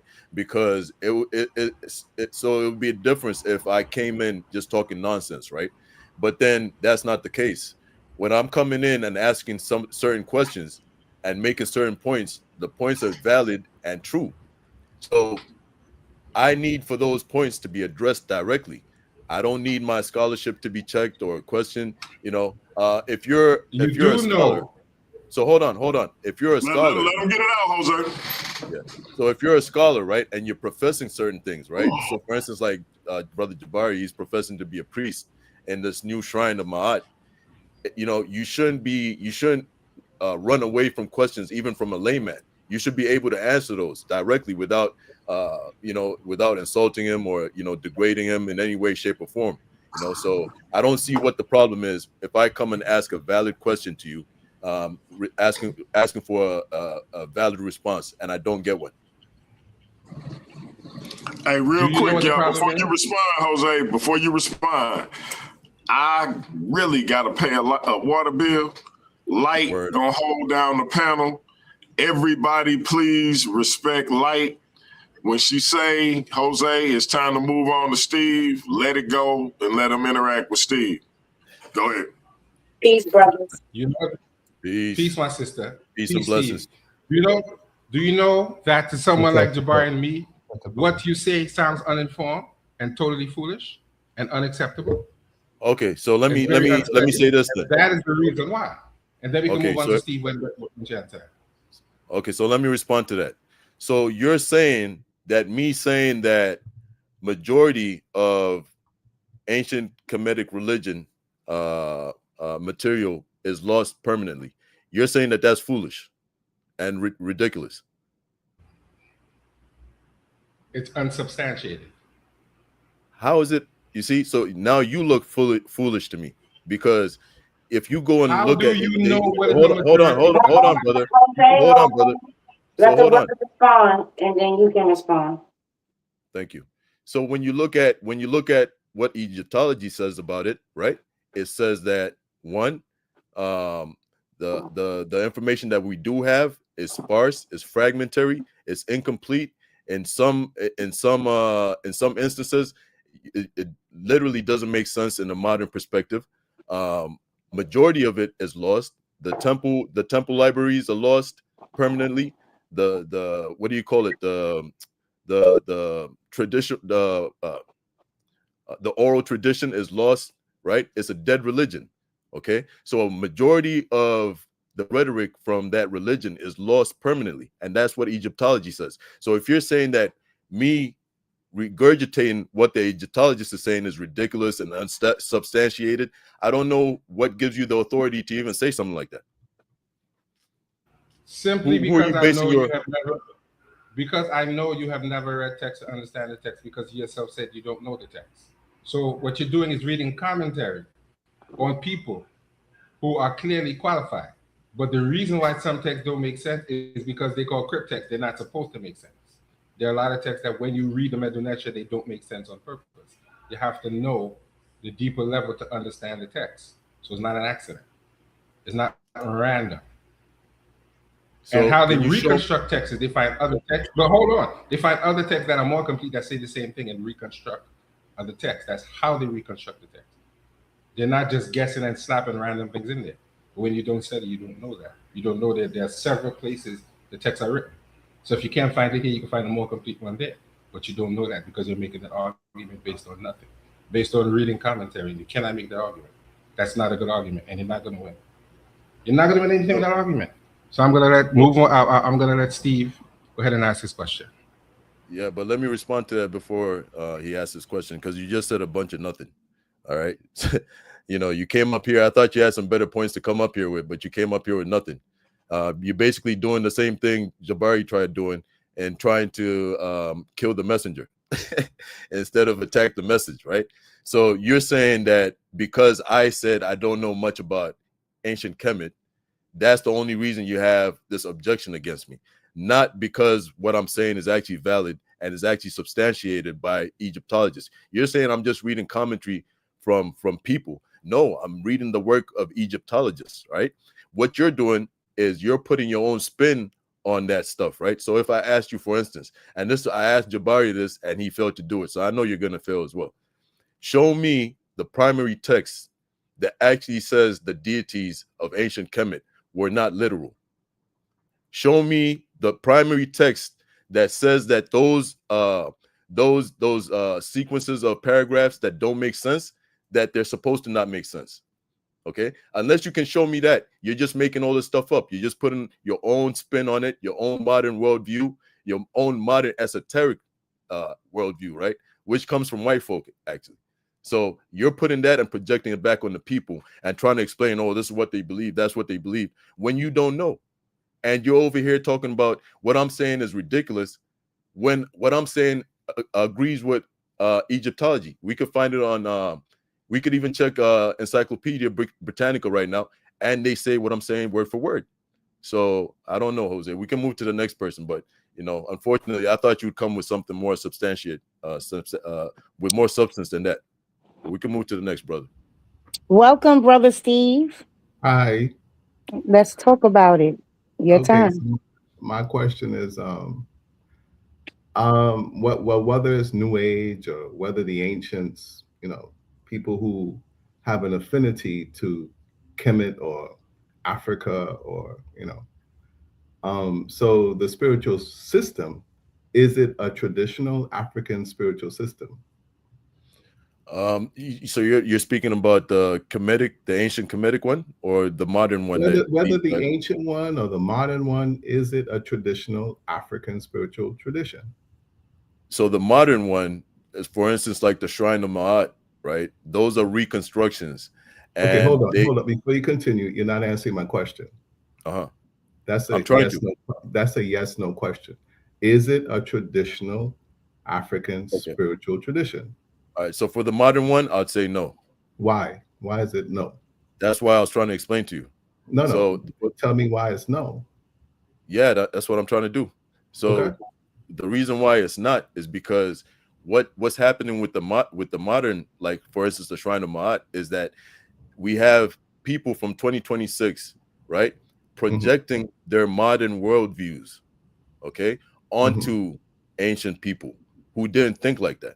Okay, so the ancient people believe that they're God. Sorry to interrupt. Have you ever heard of Osero Set Society? Yes. Okay, so I'm a member of the society. Okay, no. Osero Set Society, right? No. So Brother Jabari and his name was Shamaz of Heru, Baba Heru. So we're affiliated. in a sense. Dr. Ben and Dr. Clark, I've heard Dr. Clark actually came to Pace University and he lectured, and Dr. Ben used to lecture at the Slave Theater in Brooklyn, right? So I'm not into, I didn't have personal relationships with either one of them, but I have heard them speak. Okay. Where's my there's a book. Where's my book? The Metal Netir. I can't find it right now, but yeah, there's a whole bunch of Metal Netir series.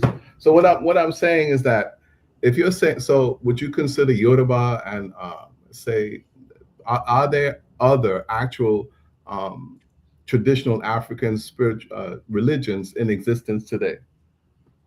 Yes, they are. Yes, they are. Okay. So if you can accept those as being traditional African spiritual traditions, right, or African religions, why can't you accept that the Kemet too, or those of us who inspire to follow the tradition of Kemet, that is also traditional African spiritual tradition? Why can't you accept that? So the reason why is because you don't have oral tradition, whereas the Africans do have. Have you ever heard of the Dogon? Have you ever heard of the Dogon people? Yes, I have. Okay, and who were the Dogon? Yes, they're a group that live in I'd say right underneath the Sahara, and I think it's around, like, is it Chad, around there, somewhere there? Did you hear that they were Kemetic priests? That they were priests in Kemet? So I've heard that kind of rhetoric before, okay, right? Would you accept that they were priests in Kemet? I mean, there's no way for me to tell, to be honest with you. So why wouldn't you accept that? Have you ever read a book like The Pale Fox? Have you looked into like anthropology? I have the book here, The Pale Fox. I just think that. Okay, so brother, brother, let me just say this, right? Okay, Yes. so let me just say this. I gave you my answer. The reason why these modern Kemetic. I'm listening to hold you. on, let me just get it up. You're stereotyping people. Let me just get it up. You're stereotyping people who you really haven't spoken to, and you're just stereotyping people. You will accept. So you don't want to have a discussion. Hold on. Steve, let him get it out, bro. Okay, this is his takeover. Let him get it out. Let him get it out fully before you interrupt. Just let me get this out now. I'll mute up. But you will accept other traditional African spiritual traditions, but you just won't accept the Kemetic one because you're saying that that's New Age. Okay, but I'm telling you this is a traditional African spiritual tradition. That's what I'm saying it is. But hey, Easy Bandz, would you take that debate? Oh, of course. I mean, but I want it with Jabari. But of course, I'll take that debate with him. We could do that. No, the debate that I would prefer with you is the one about the biblical Exodus versus the Hyksos expulsion, the historical Hyksos expulsion, the historical Hyksos expulsion versus the biblical Exodus. I mean, I don't see where the debate is there. What? Which one is more historical? The Hyksos expulsion or the biblical Exodus? So the Hyksos expulsion, right, is historical, but it doesn't discount that the biblical Exodus didn't happen. That's the thing. Actually, hold on. It actually shows a consistent trend of certain of those kind of things happening, right? Foreigners coming in. No, it's an example, right? When you see the Hyksos, brothers, let's just have a discussion, okay? We're cool. When you see the Hyksos expulsion, right? It shows you that this type of thing happened in ancient Egypt. So when we read the Exodus in the Bible, it's not now just some abstract thing that you've never seen in history. The parting of the Red Sea. Hold on. Parting of the Red Sea. Talking about the Hyksos expulsion mentions the parting of the Red Sea. Okay, so this is what we're doing. So the Amira.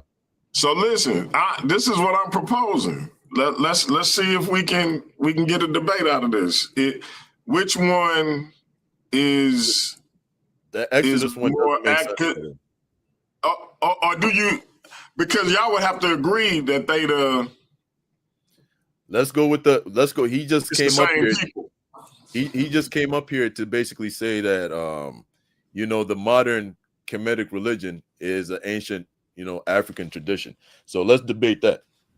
I didn't say. I said traditional African spirituality. I didn't say ancient. That's not what I said. I said that what the Kemet too, what we aspire to practice, or there are existing traditional African spiritual traditions that exist today. And if we want to know what that tradition is about, well, we can go ask them. But to say that to be so narrow-minded and to say that we're Eurocentric and we're esoteric and we're following white people, but I'm telling you that it's a traditional African spiritual tradition. And if we want to go talk to somebody, well, then why wouldn't we go talk to a traditional African spiritualist? Or why wouldn't we go? Hold on. Why wouldn't we go to Africa and study with the Dogon or study with the Yoruba over there? And why would we go talk to white people? So can I ask you some questions? Let's. You want to do a debate? Let's do a debate. And so I would prefer to debate the Hyksos expulsion versus the biblical Exodus. And once we get that debate title, all right, let me just hold on, brother Bandz. Once we get that debate title straight, I'll be quiet. Damn, and I would prefer this. You're up here making demands. You're cutting me off. I'm not making any demands, my brother. I'm not making any demands, my brother. I just see the back and forth and the. No, it's not a back and forth. The mythology versus actual history, which we have evidence for. See the folks back here. They know me or they know of me, and they know my style. And this is just my style. All right, cool. So let's just bring it back. So let's just bring it back. All right. You came up here basically saying that the modern spiritual, the revisionist attempts, the reconstructionist attempts, that you're saying that those are actual African belief systems. What I'm telling you is that they're not. And I tried to give you reasons why, right? You kept on interrupting me. So some of the reasons why, especially the biggest one, is that there's no oral transmission of how they used to perform anything. I've already explained how most of the temple libraries are destroyed and permanently lost.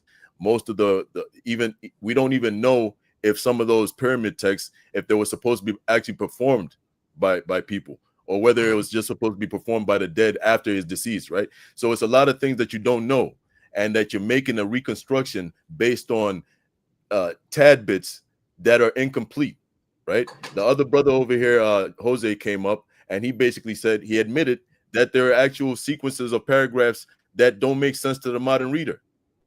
Okay. No, that's not what I said. That's not what I said. Oh, let me finish, Jose. It's gonna come back around to you. Jose, we gonna after he respond, we're gonna go to Silky and then we're gonna get back around to you. All right. So those are the things that I'm using to say that this is disconnected, and what you guys are doing is projecting a modern worldview. Now, the reason why I said that is because I wanted to ask you, do you believe that the deities were real and literal? Who are you asking, me or Jose? You, brother. Is it You're brother asking Steve?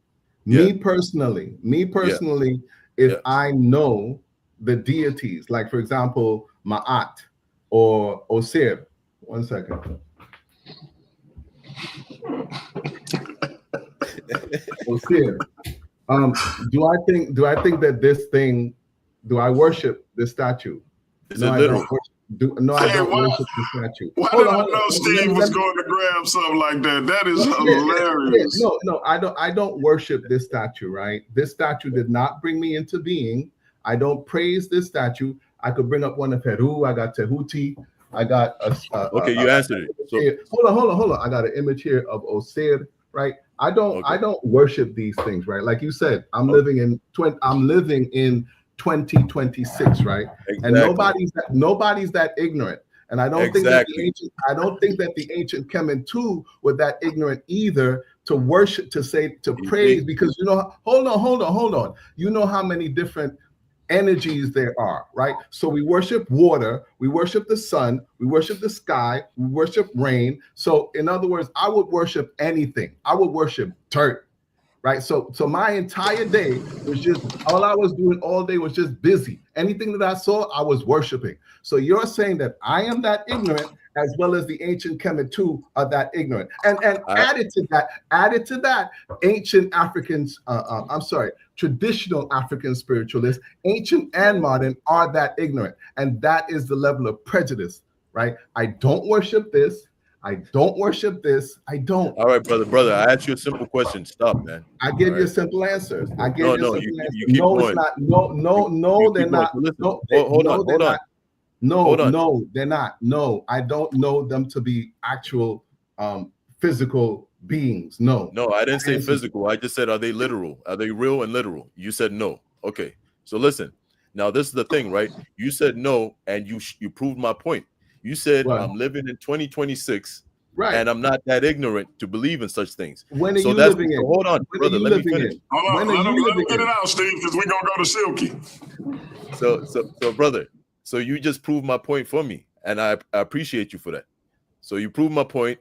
You said I live in 2026, and we don't go by such things, right? Because we know better. That's what you're saying. So when I said that what you guys believe in is a modern worldview that you project onto the ancient people, that was exactly what I was talking about, and you just proved that to the people. It's the now, modern hold on, brother. Hold on, Steve, we gotta move on. Don't blame me for what you're doing. Hold on, and you called it what you're doing. and you called it ignorant. Hold on, Steve. We gotta move on. We gotta move on to Silky. So once he wrapped this up, we're gonna go to Silky, but we're gonna come back around to you. Yeah. So Steve, and you called a belief in a real literal deity, you call that ignorant. Okay, so now, and then you bring these statues, right? Do you know that those deities used to inhabit those statues, and they would actually answer people's requests and stuff like that? You know, the deity, they'll call upon the deity, and it would inhabit the statue. No, I don't know that. Do you know that? That's my point. Do you know that? I do know that. Yes, I do know that. How do you know that? How do you know that, Brother Bandz? How do you I'll know that? I'll tell you several ways. How do you know that? You were there? Were you there? Can I tell you? There? No, I wasn't there, but the rhetoric is there. How do you know? Did you live it? Listen, Steven Easy Bandz. I gotta go to Silky, but we're gonna come back around to you, Steve. Stick around. All right. Silky D, the undeniable superstar. What's the word, brother? You got a question or a comment? Oh my God, that's hilarious. I got a comment. The brother is Easy Bandz. Oh, hey brother, you know what? You know, it's very rare where I get impressed. And I was actually impressed by the way you just finessed both of them in this exchange. Yeah, man, I'm happy to see that. You don't see that too often. So, yeah, that was some good stuff, even though they came in hiding off the hip. But still, yeah, you finessed them on point. I totally agree with you. Like, yeah, you need to be addressing the points, addressing the literature, addressing the academics. Yeah, y'all are saying y'all aren't even going to even look at the information. So I don't even know what y'all are going off of by even making them statements like that. So, yeah, like you definitely got to vet out your institutions, vet out your information, vet out your scholar. Oh, yeah, evidence. You got to you get direct evidence. There's all type of Are you not entertained? Yeah, that was actually pretty entertaining, man. Watching you finesse them boys, that was hilarious. Yeah, I got a hot little title, a topic or whatnot. If anybody want to debate, I show up with titles. You feel me? I want to debate. If anybody wants smoke, you know what I'm saying? Did the Berbers influence the Bible? Come on, Silky. Easy Bandz. Easy Bandz. What you think, man? What you think? Did the Berbers influence the Bible?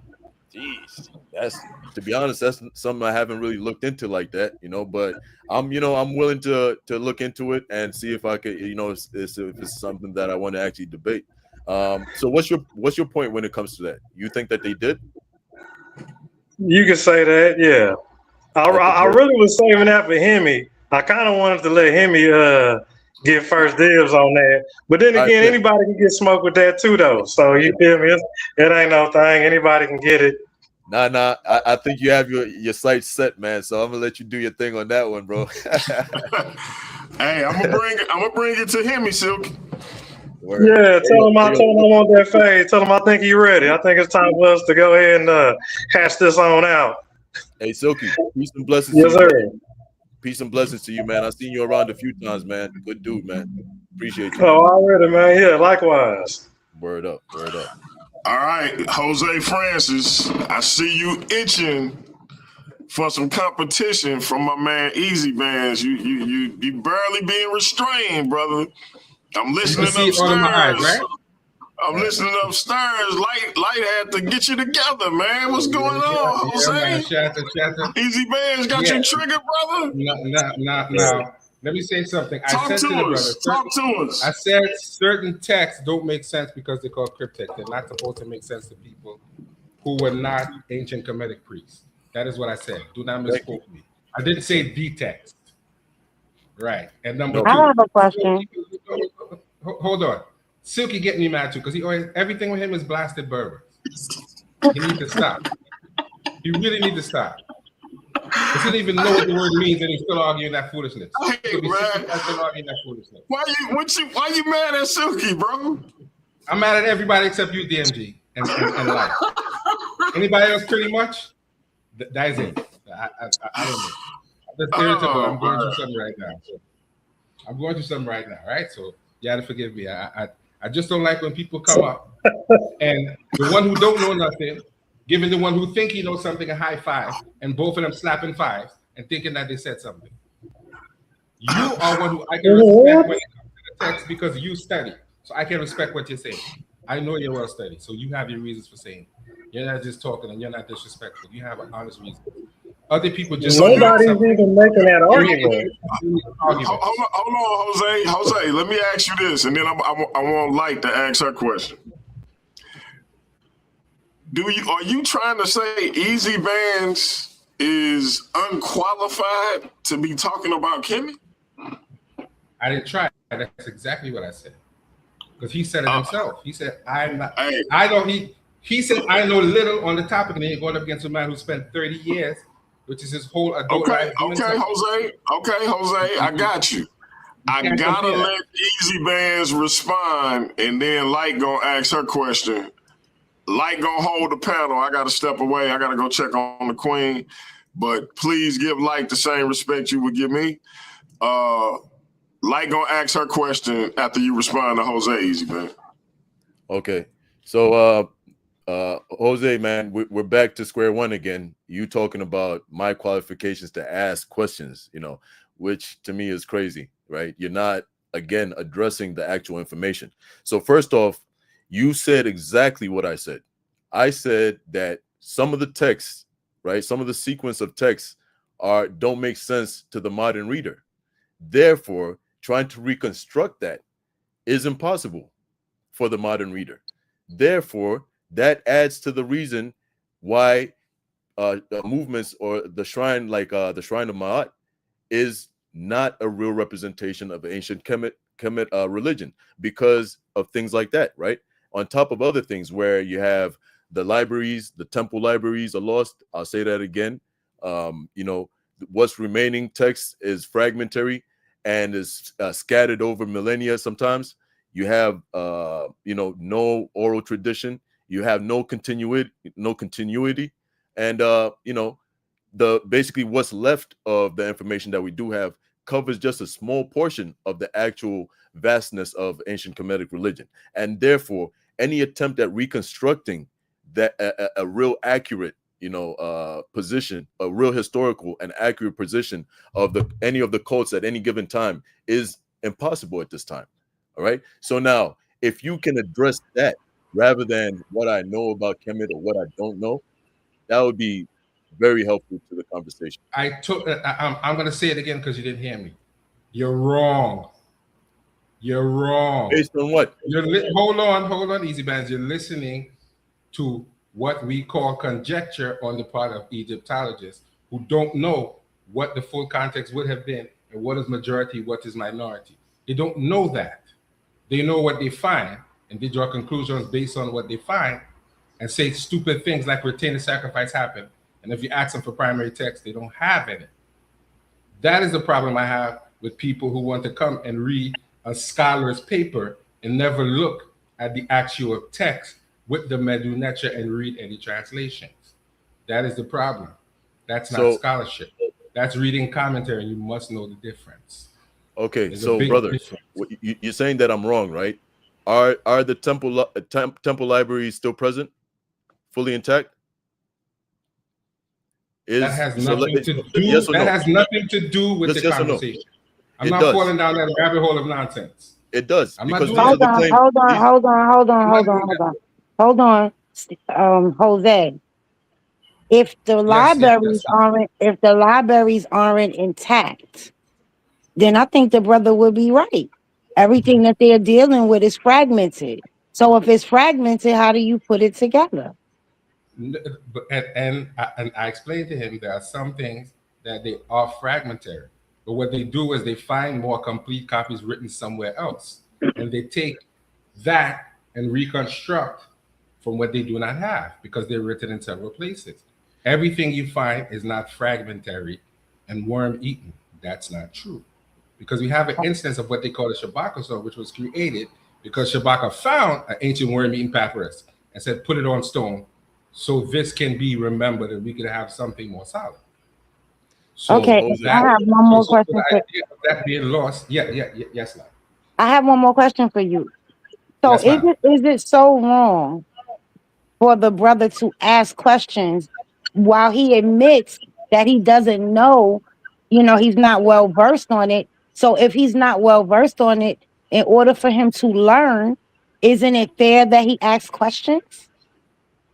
What he's doing is coming with this attitude that what he knows is enough for him to make with an accusatory tone to tell people they're not practicing the original thing, when at the same time dealing with a reconstructed language and looking at the original text of the same thing that you're talking about that are fragmented just the same.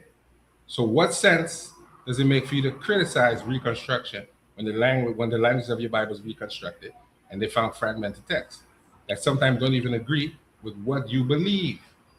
So what is his argument about something being fragmentary? It's fragmented. There's fragments and reconstructions on both sides.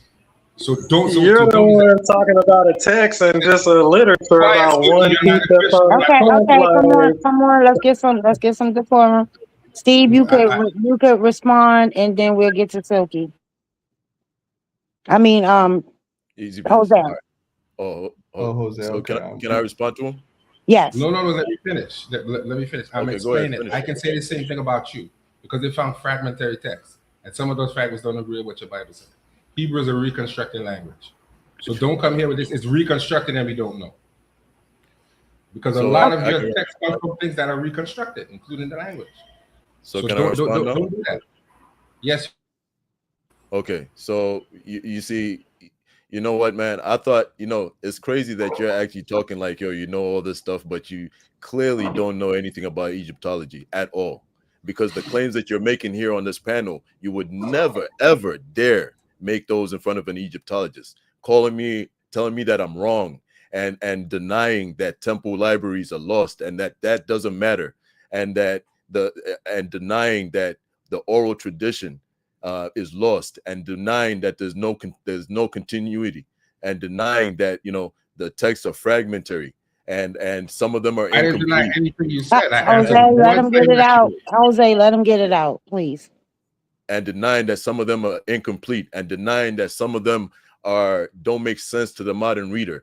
For you to deny all those things, you would never ever dare say any of this stuff in front of an Egyptologist. They would laugh you out of the room.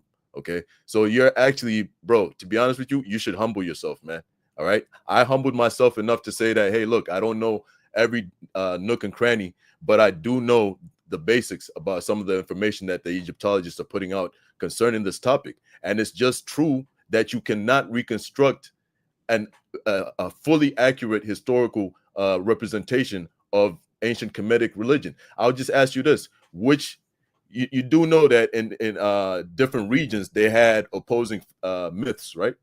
So which one are you reconstructing?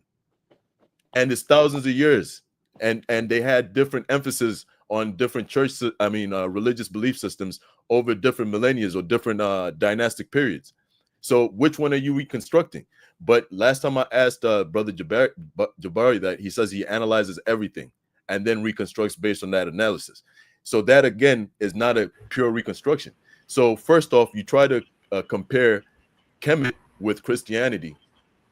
That just shows me that your lack of academic, understanding is vast, significant. Because, brother, these are two different categories. One is a dead religion. One is a dead religion. I don't know do you know what a dead religion is? A dead religion that's been dead for thousands of years, brother. All right. The other one is a continuous religion since its inception. All right. We have oral tradition. We have manuscripts. We have early church traditions. We have many things to go on. All right. Showing the difference. So these are two different categories, brother. All right. So if you can just show me quickly, right? Just show me the text that say, because I don't think you believe that the gods are literal, right? Quickly. So show me the text. There's a nuance between some literal comparisons and some things that are not so literal when you're dealing with deities. Some of them are compared to the sun, moisture, air, the earth, and elements. So you're saying that the deities are literal?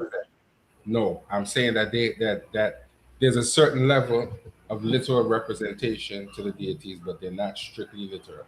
Okay, because they clearly have a non-literal representation as well. Okay, so can you show me a primary text that says what you're saying, that no, the deities are not literal? If you want to have this conversation, we can schedule a time to have the conversation. I'm not one that's just going to pull up something on the third moment to make myself look stupid. That I don't know. Jose, let me ask you something, because I'm listening while I'm taking care of the queen. And I gotta ask you this, bro, because you said something to Brother Easy Bandz that kind of fly in the face of what you accusing him of, because you've proven not to know certain things about Christianity. Would you agree? Brother, I didn't say I know everything about everything. No, hold on. I don't talk about things that I don't know. No. It's a yes or no question, brother. Brother, I don't claim to know everything about everything. Just walk with me. Walk with me. I asked you a simple question. Jose, pause. Time out. The answer is yes, and let's move on. The answer is yes. Okay, hold on. Let me get it out, because I want you didn't did all that, so now I gotta ask the question again, just in case somebody ain't heard what I said. Jose, you yourself have admitted to having a limited knowledge of Christianity. Yes or no? Yes, and Kemet too. Okay, and Kemet too. I'm glad you added that.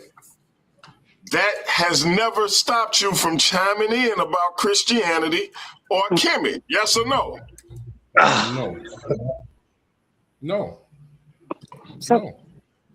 You see? Okay. But in my defense, I don't talk about things that I don't know. Walk with me, Jose. My mic louder than yours. Just walk with me. My mic is louder than yours, brother. Just walk with me. Because we going down the street. And the only way not to go down this street is to jump off the bike. This is the street we going down. This is the street. This is the street we going down. I know it hurt, brother. I know it hurt. I heard it in your voice. Listen to me though, because you my man. You my man. I know it's painful. I know it's painful, right? It feel like I headbutted you right now. But listen, we got to go down this street. Now, you just admitted to having a limited knowledge of Christianity and Kemet. Yes, sir. You said Jose. You said Jose. You said Easy Bandz shouldn't be coming up here talking about anything Kemet when he admitted to having a limited knowledge thereof. Would you agree that you said that? I did. Okay. Now, this is what I need you to tell me, Jose, and then I'm gonna mute out and let Light run the panel. Ari! How do you reconcile what you said about him and what you said about yourself? Because I don't say things that I don't know to be true. I don't think to be true. I don't speak on every topic with authority. I don't do that. Jose, I'm going back on mute and I'm gonna let Light. I'm going back on mute and I'm gonna let Light run the panel. But you know you sound crazy, bro. If you say so, I speak about what I know. I'm not coming on here as no authority. I don't have to quote 10,000. Step into the light. But I know what I'm reading and I know what I'm saying is true to the best of my ability. I'm not gonna come on here and challenge someone who spent 30 years of their life doing something and tell them that is trash. And no one who has spent 30 years is qualified to do so.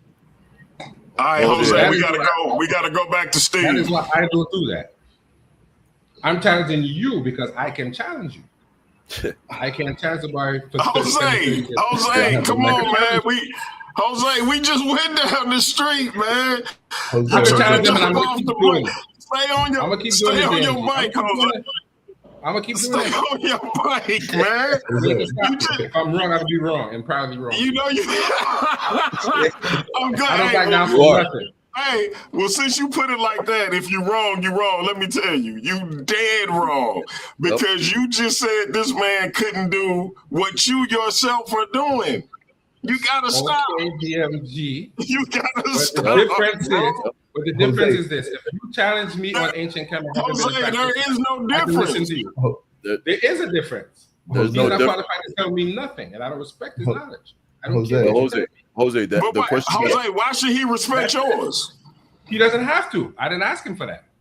I never said that he doesn't have to. So why did you even add that you don't respect his? Because this is what I've been saying the whole time, and that's what he said to me too. Let me go to Steve. Don't go nowhere, Jose. Don't go nowhere, Jose. Don't go nowhere. Jose, don't go nowhere. I gotta go to Steve. Do me a favor, Jose. Send me a friend request. I was looking for you, but I couldn't find you. Send me a friend request. If you can find me, just send me a friend request. But other than that, I think, what I know of the Bible and what I know of the Old Testament, and I was listening to the interview, if memory serves me correctly, I think that Easy Bandz and DMG was saying that Moses was an African, right? So yes. I think that Moses is an African because Kemet or Egypt is in Africa. Yes. Other than that, as you said, Moses' mother, not his biological mother, but the one who found him in the basket in the river, that she raised him, but she raised him as a Kemet too. So which means that Moses studied in Kemet, right? And he probably was a Kemetic priest. So what he learned in Kemet, right? Whatever magic or whatever he learned from the people in Kemet. Yes. Right? So that is in your own text. That's not on some Kemetic text. That's in your own text, right? Yes, sir. Then too, there's something called syncretism, right? Syncretism is a blending. Anyone who will stand up and say that nobody learns from nobody else, that no human society didn't learn from no other human society, is a damn liar, right? So there's syncretism, right? So to say that Moses studied or he learned from the ancient Kemet too, and out of the tradition of Moses came Judaism. But where did he study? He studied in Kemet. Then, if you want to talk about when they were in the wilderness or before the wilderness or whenever, when they were dealing with the Canaanites, right?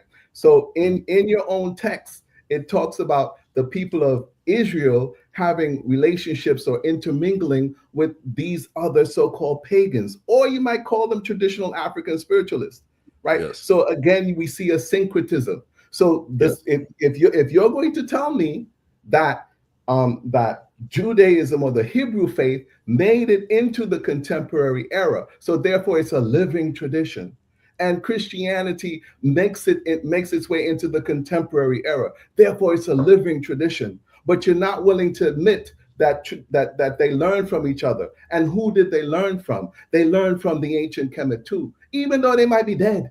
And we don't know what it says on the text, right? So which means that if they learn from each other, I should be able to ask you. Then I should be able to learn from you then, right? And where did you learn it from? I would think that you learned it from somebody who was older than you, or it's a civilization that was older than Moses, or the Hebrews or the Christians. Yeah, but so the only like pushback that I'll give to that is that, okay, so now there's one thing called, like you're talking about the synchronism, but it's not exactly that, right? The thing is that these groups of people are from the same cultural background, right? The same milieu. So you will see, because of that fact, you will see that some of their stories might be described in a similar fashion. Some of their ideas might be described in a similar, the way they tell their stories, they might use the same phrases. They might use things like that just because of where they're from.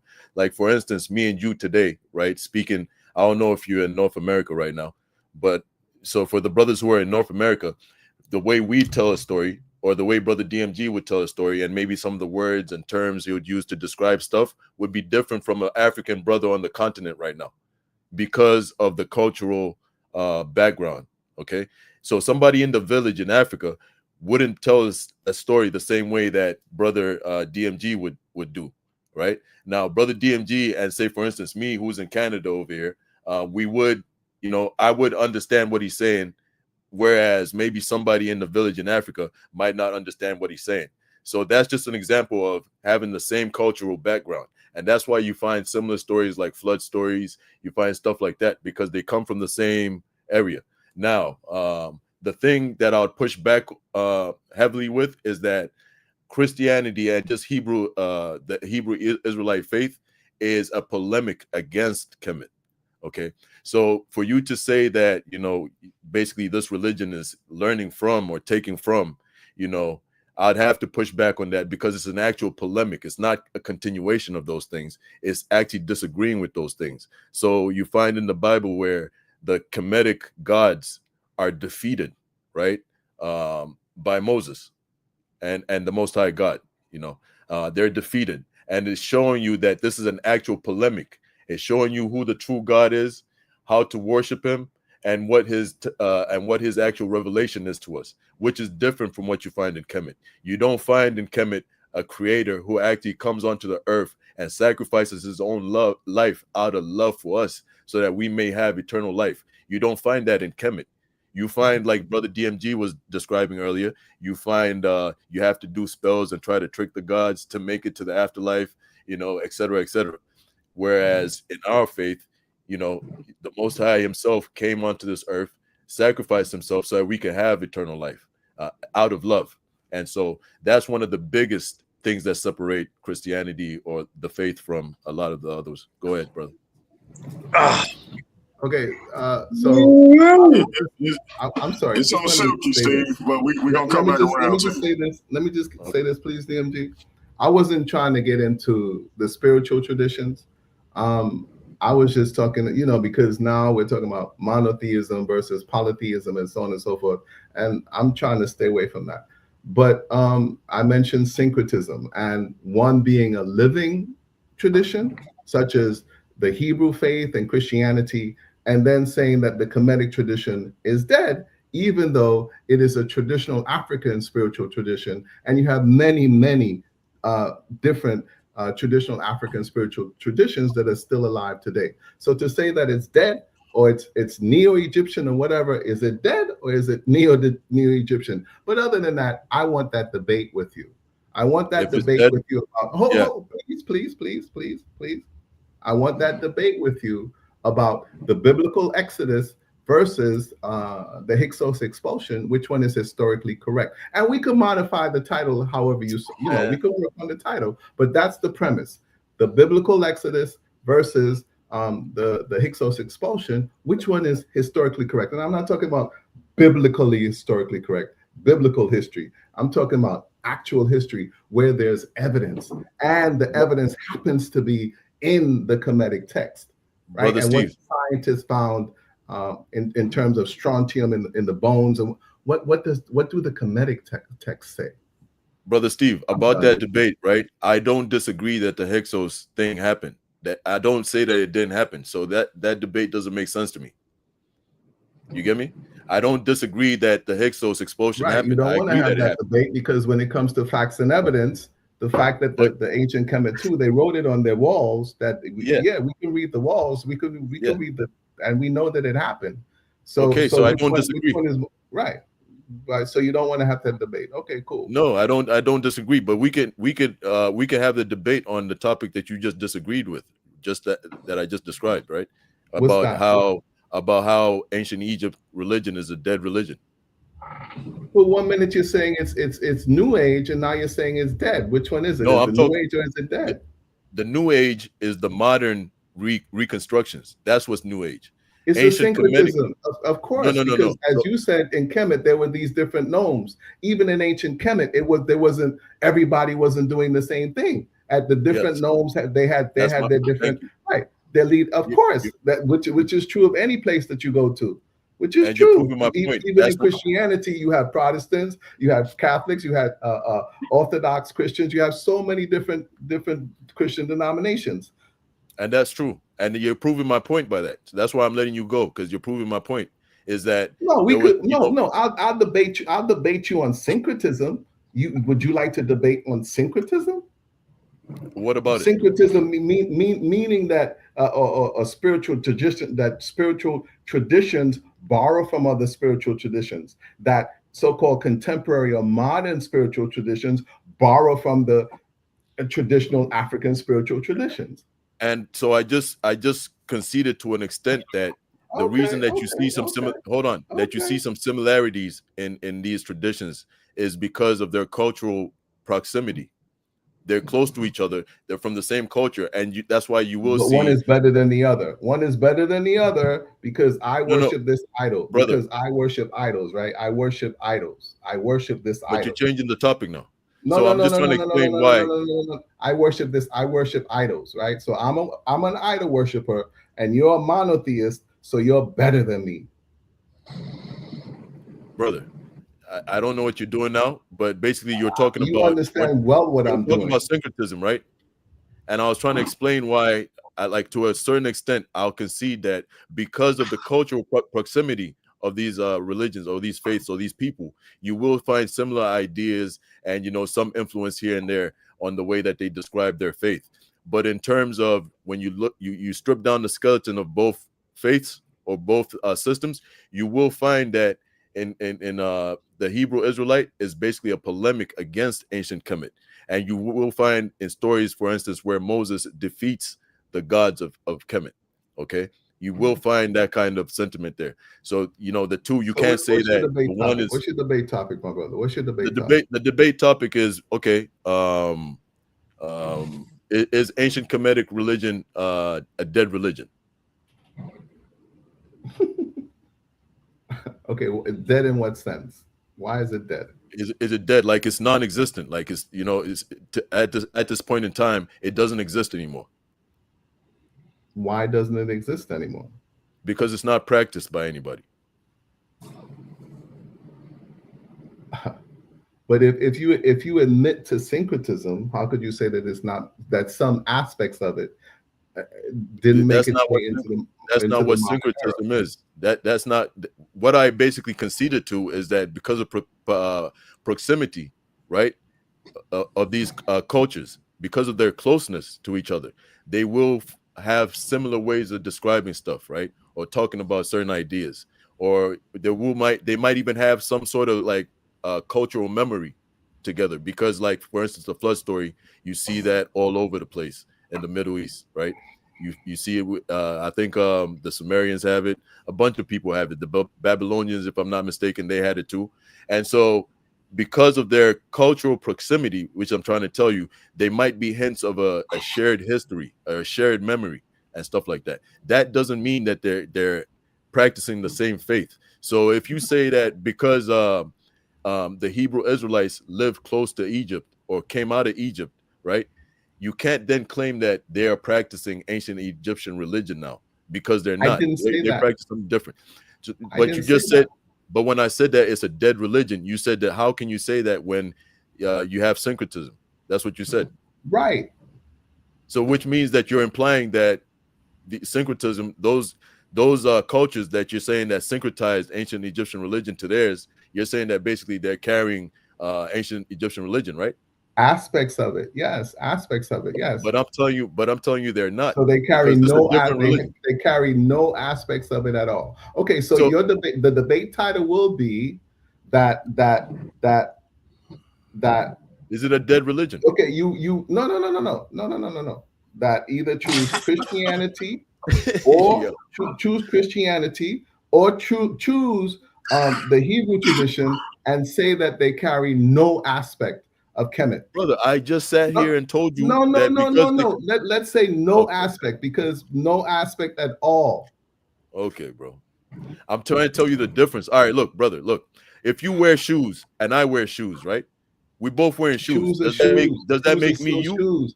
Hold on, they serve brother. the Hold same on. Let me just purpose. ask you a They simple protect analogy. Let him get it out, They Steve. Let him protect get it our out. feet Let him get against it out. Let me give you a simple analogy, brother. If I wear shoes and you wear shoes, does that make me you and does that make you me? No, we're people who No. wear Well, shoes thank because we want our feet protected. Thank So you. shoes are still Thank you. shoes. They still Yeah. they still serve the same fundamental utilitarian purpose. Yes, to Yeah. protect So our feet. all right. So given that fact, right? If I say that we share certain aspects, like the aspect of wearing shoes, does that make me you and does that make you me? But I'm not saying that you're you, and I'm not saying that you are me. That's not what I'm But you're saying. saying that the religion. I'm you're just saying that including. I'm just including the word Okay. aspect in the debate title. That's all. All right. So look, Steve, give a closing, and then Easy Band's gonna respond, and then we're gonna go to Silky. Okay, this is my closing. Brother Jose Francis, send me a friend me in my inbox or however. And also me and Brother Easy Bands, if he can find the time, we could go into the negotiation room and we can hash this out and we could come up with a debate title. Okay, so I still brother, had a question. I'm muted. So my question, and Steve or anybody can actually answer the question based on what they think. Is it possible, or have any of you guys ever fathomed that when you talk about Amen and Ma'at and all of these things, that they were actual people that walked this earth and became deified over time? Light, that is an excellent observation, and that's not off the table. But the only one that scholars say that they think was real based on actual evidence was a song. Scholars don't make the argument of any other one being real, and people who are Kemetic practitioners generally don't say that they were deified ancestors. Because to me, Imhotep was but we know like Imhotep was a deified ancestor, and a couple of others were deified ancestors. But generally, so- in 2020, practitioners so don't. from what I've really studied, hold on, Jose, from what I studied and what I've read, Amen is before he was combined with Ra, he's like one of the oldest gods, that he's supposed to be so old that none of the other gods know where he come from. So is it possible that the hieroglyphs are actual I don't want to say diary, but basically the story of these people that actually walked the earth?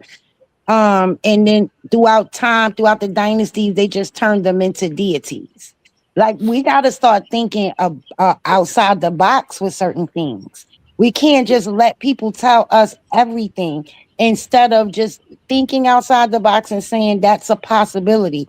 Because when you start looking into the papyrus of Ani, chapter 175, when Atum talks about sending the humanity into the Noom, right? I brought this up the other day because they were ignorant and basically turned against the creator God They turned against their creator God to worship other gods. So I kind of get what the brother is saying. If you start to look around, I ask all of you brothers, start looking around the globe. You'll find a flood story around the globe, not the story that science tells you happens, but this is the oral tradition of these people. And some, like I said, some people had a raft, some people had a canoe, some people had an ark. It's just these things exist around the world. And so all of it is connected somehow. And I think that's the bigger picture. That's what we need to start looking at. I agree. That's something that I would agree with, that they definitely could. They could have been the real people. But these stories go back so far, we as modern people can't necessarily say with a surety that we think that they were ancestors. Okay, now put a pin in that. Hold on, DMG.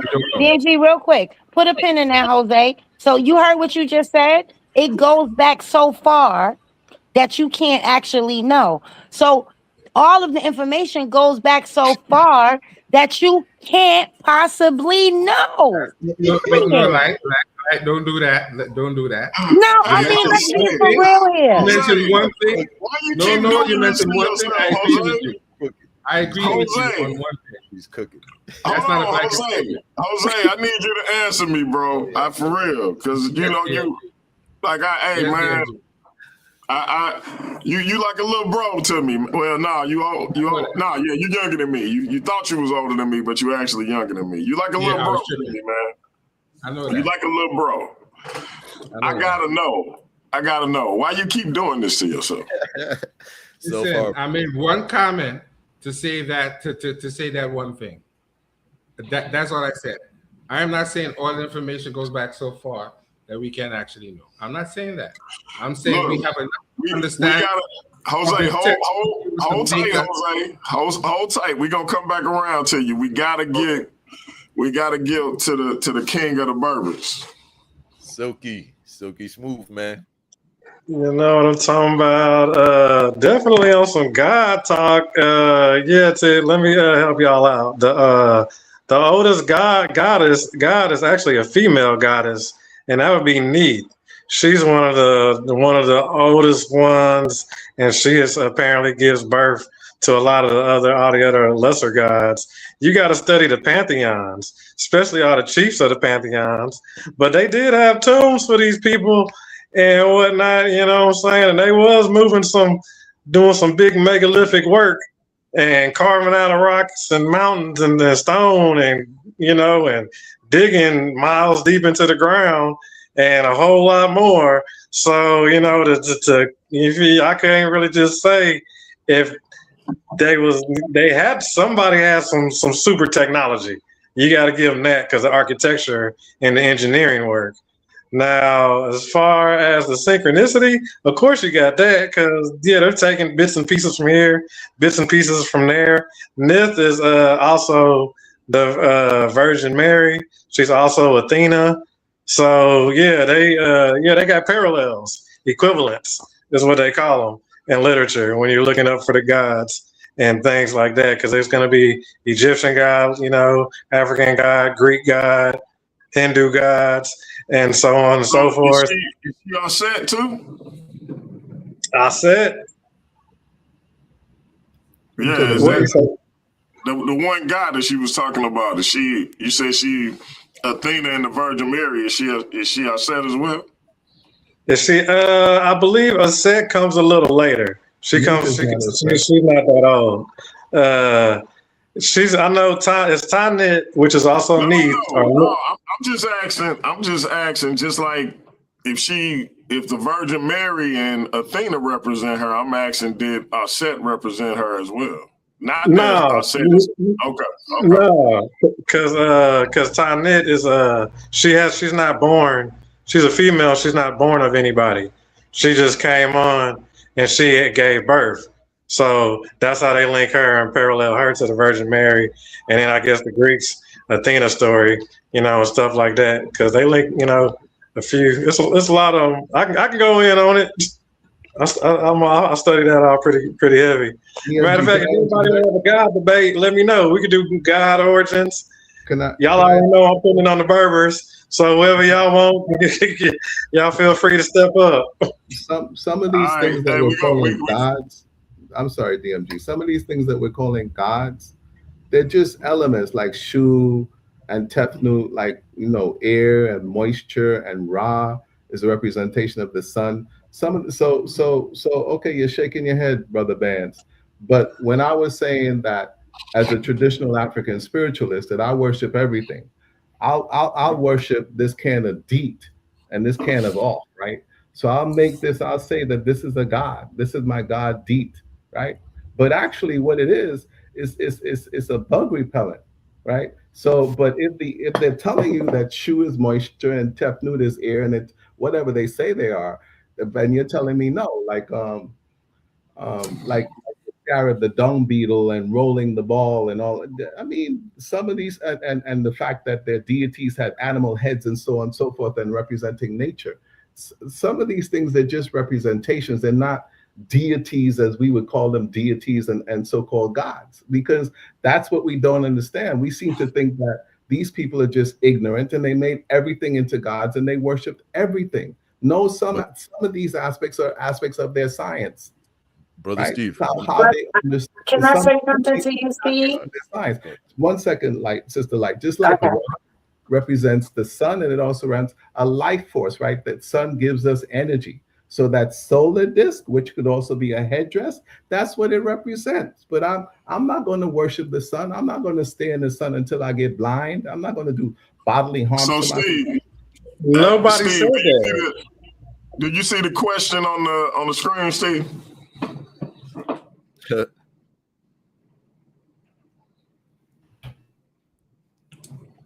I don't know what the ancient Kemetu believed because I wasn't there. So I don't know what they believe. I don't know. So you just proved my point. How can I speak for the ancient Kemetu? How can I do that? How can I speak for all Black people? I'm speaking for me. I'm speaking for me. I'm not attempting to speak for anyone else. And nobody's going to get me caught up in that. And if you can't accept that I'm speaking for me and I don't speak for anyone else, I don't speak for all Black people. I don't speak for all Kemetu. I'm speaking for me.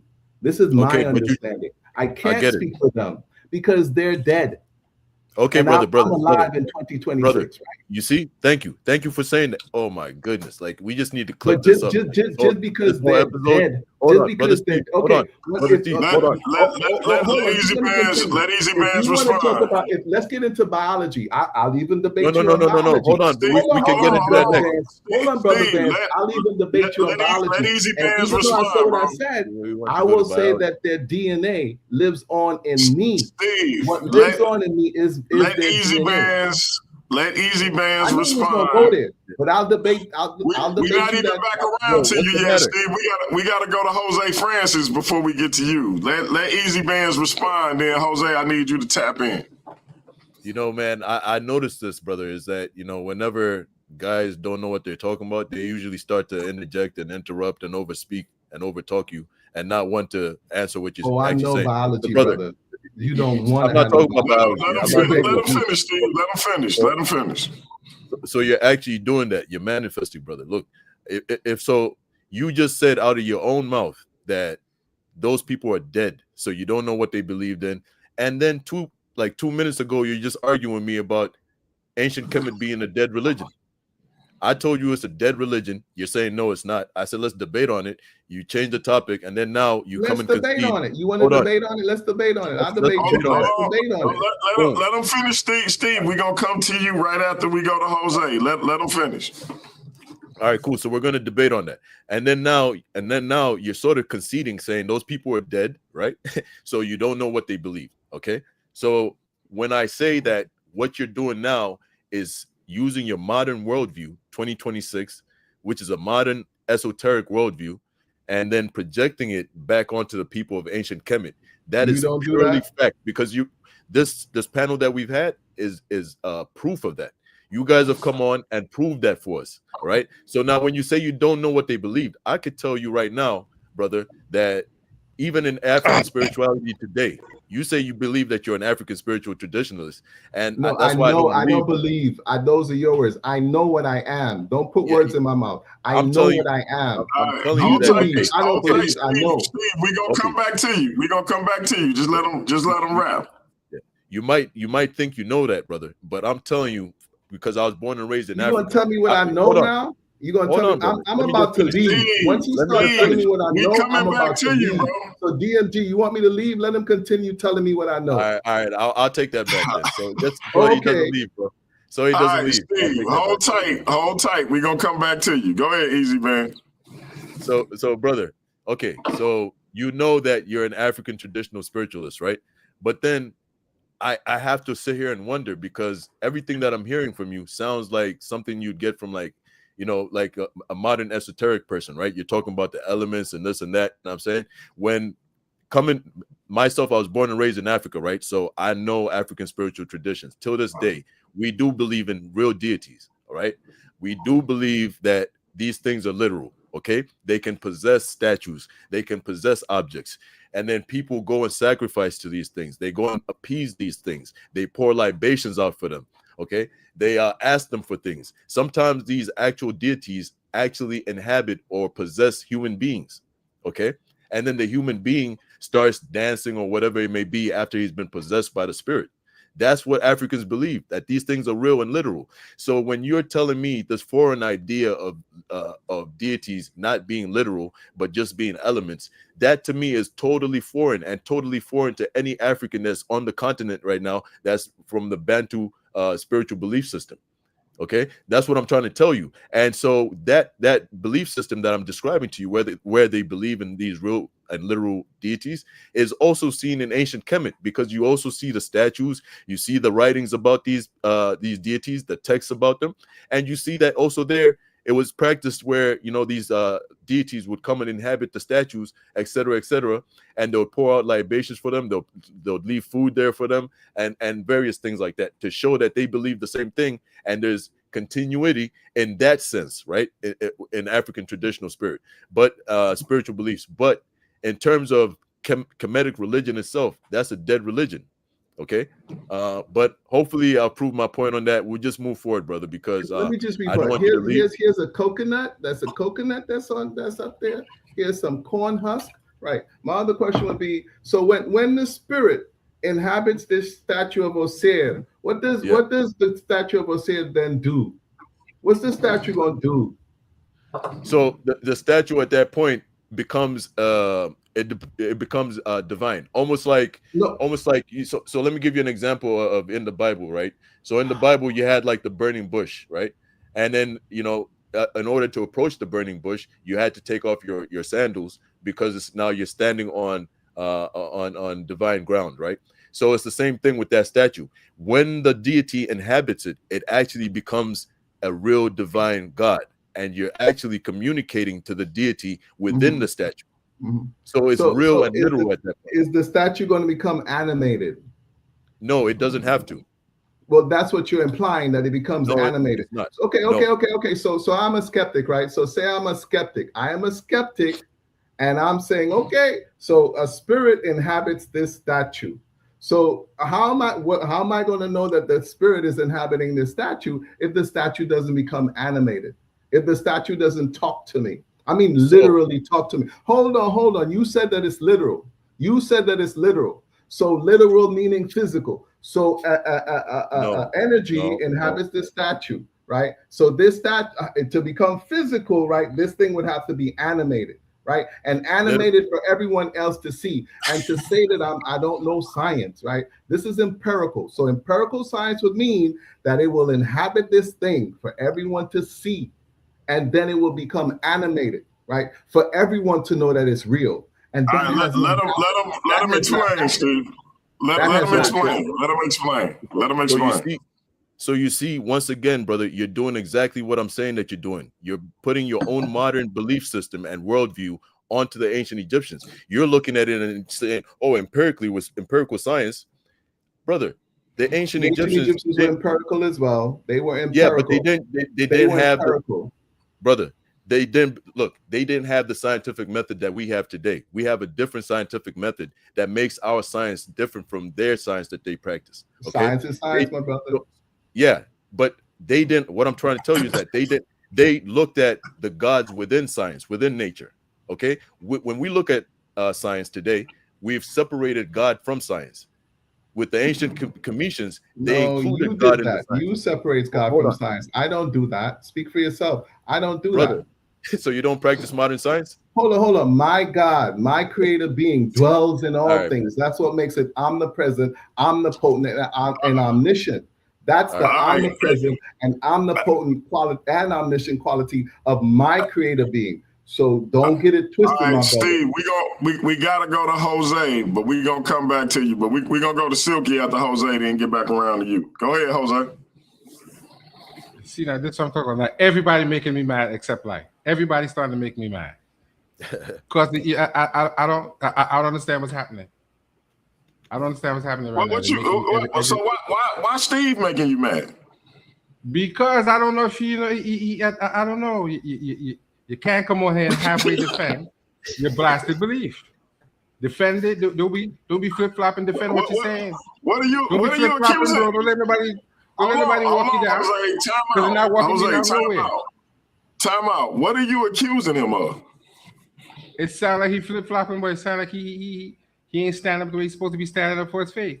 You can't do that, bro. Either you or young. You can't say you can't. Nah, man. I got a problem with that. I'm telling you. I got a problem with that. Isaac Shango Baptist. All right. What is happening, man? What is happening? You have to defend the bomber class faith to death. And the man trying to disrespect him. Much of his blood clot mouth. Tell him much of his blood clot mouth. Tell him much of his last class. Jose didn't went full reggae on this. Jose went full reggae on this, man. He said he got to defend his bomber clot faith. What are you doing, Jose? Tell him hush up your Ross class. It's a I miss Jamaica, man. You know I wish I was still in Jamaica, Jose. Don't come up here talking like that, man. Now let me tell you something. I'm gonna do a show tomorrow for sure. You know, hold up, Jose. Hold up. I gotta hit this for a minute because you didn't got to talking like you didn't make me wish I was back in Jamaica, man. Hold on.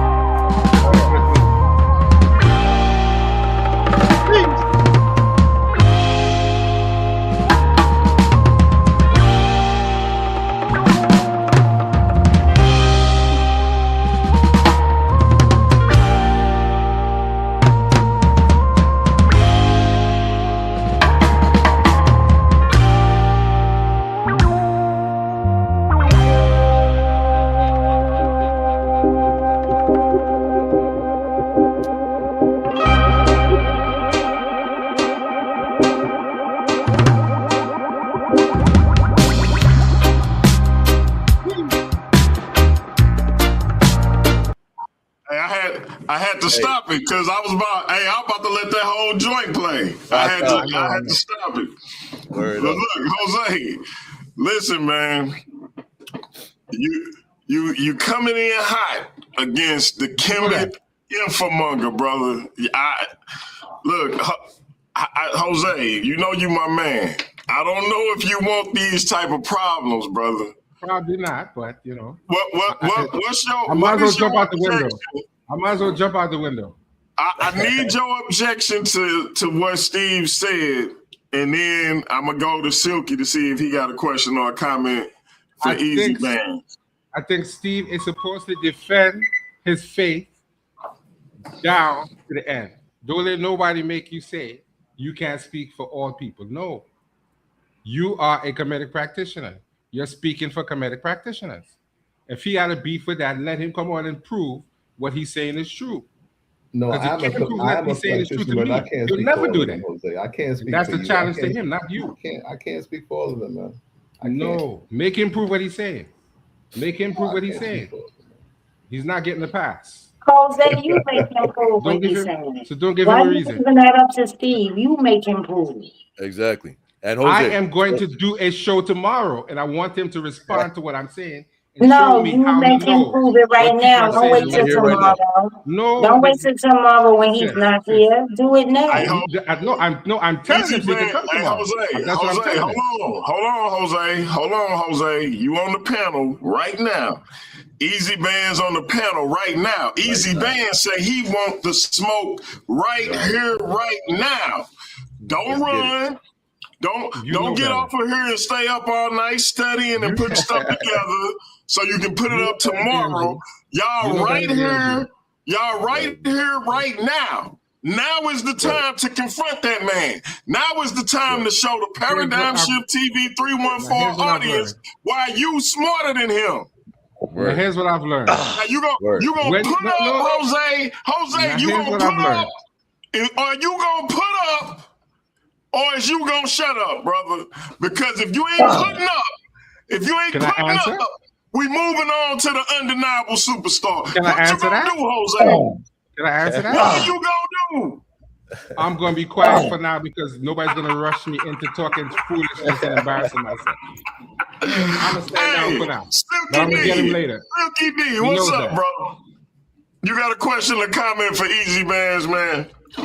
Oh man, when they show their true colors, the expose came to town. I tell you. Boy, yeah, I love it, man. I love it. Hit the likes. You know what I'm saying? Share, subscribe, share, all that good stuff, man. You got it. This is a prime example, people. Why you let them talk and you let them tie their own, let them lay in their own. Sometimes they'll talk to themselves right into it. So yeah, you got to sit back and just let it go down sometime. But you got to be more careful than to do it on live. But yeah, man, that was some fine exposition going down. That the expose is looking real good, man. You know what I'm saying? Keep it up, y'all. Brother Silky, what do you think about Jose's brother Jose's stance on some of the information that I'm bringing in terms of you know, how ancient Kemet religion is a dead religion, one, and then some of the reasons for that. So for instance, how the temple libraries are destroyed and no longer existent. The oral tradition is no longer existent. Yeah, you're saying it's not identical to the ancient times. Well, of course that. Yeah. Like in modern, what would you say about his response? Because he's denying that. He's trying to say it's directly continuum all the way, continuity. I don't think he was saying that because that's why he was saying synchronicity. Nothing like that. You misquoted. No. Well, he's not talking about two. I think he's talking about three. No, he's denying the points. Like, let's hear it straight. Let's hear it straight from the Kemet infomonger himself. Word. And you can respond to Jose, even though I know Jose don't want that type of time. What's that? You said Kemet infomonger. What you talking about? So okay, so basically some of the points that I made were like, for instance, I was saying that ancient Kemet is a dead religion, and some of the points that I used to make that claim is that, you know, like the oral tradition is dead and gone, you know, non-existent. You have the temple libraries are destroyed, never to be reconstructed or found again, and several other things like that. For instance, the text that we do know, a lot of it is fragmentary, and you know, a lot of it is incomplete. Also, a lot of the sequences of paragraphs don't make sense to the modern reader. So for that reason, I make the claim that, you know, it's a dead religion. And so Brother Jose said I was wrong, and he made some ridiculous. He said those claims are ridiculous. Okay, right? so that's, do you agree with that? That's Brother Jose. Brother Jose will get the opportunity to speak for himself. What I'm saying is that it is a traditional. Well, first off, I would like to say, as a Christian, you need to leave them Africans and what they doing alone. You're gonna get possessed, my brother. Them demons gonna possess you. You need to stop practicing voodoo and stay away from them devil mongers.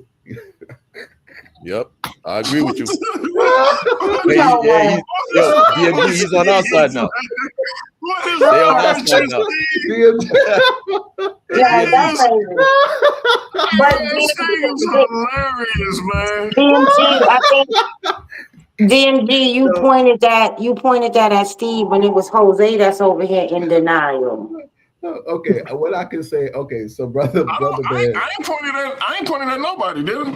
Yeah. Brother Bandz, I don't say that we practice the tradition in its entirety. In the entirety, because that wasn't even happening in ancient Kemet, right? So you had different gnomes where it's because this creative being is so vast that we can't, we're just a drop of water, right? One drop, and the creative being is the vast ocean.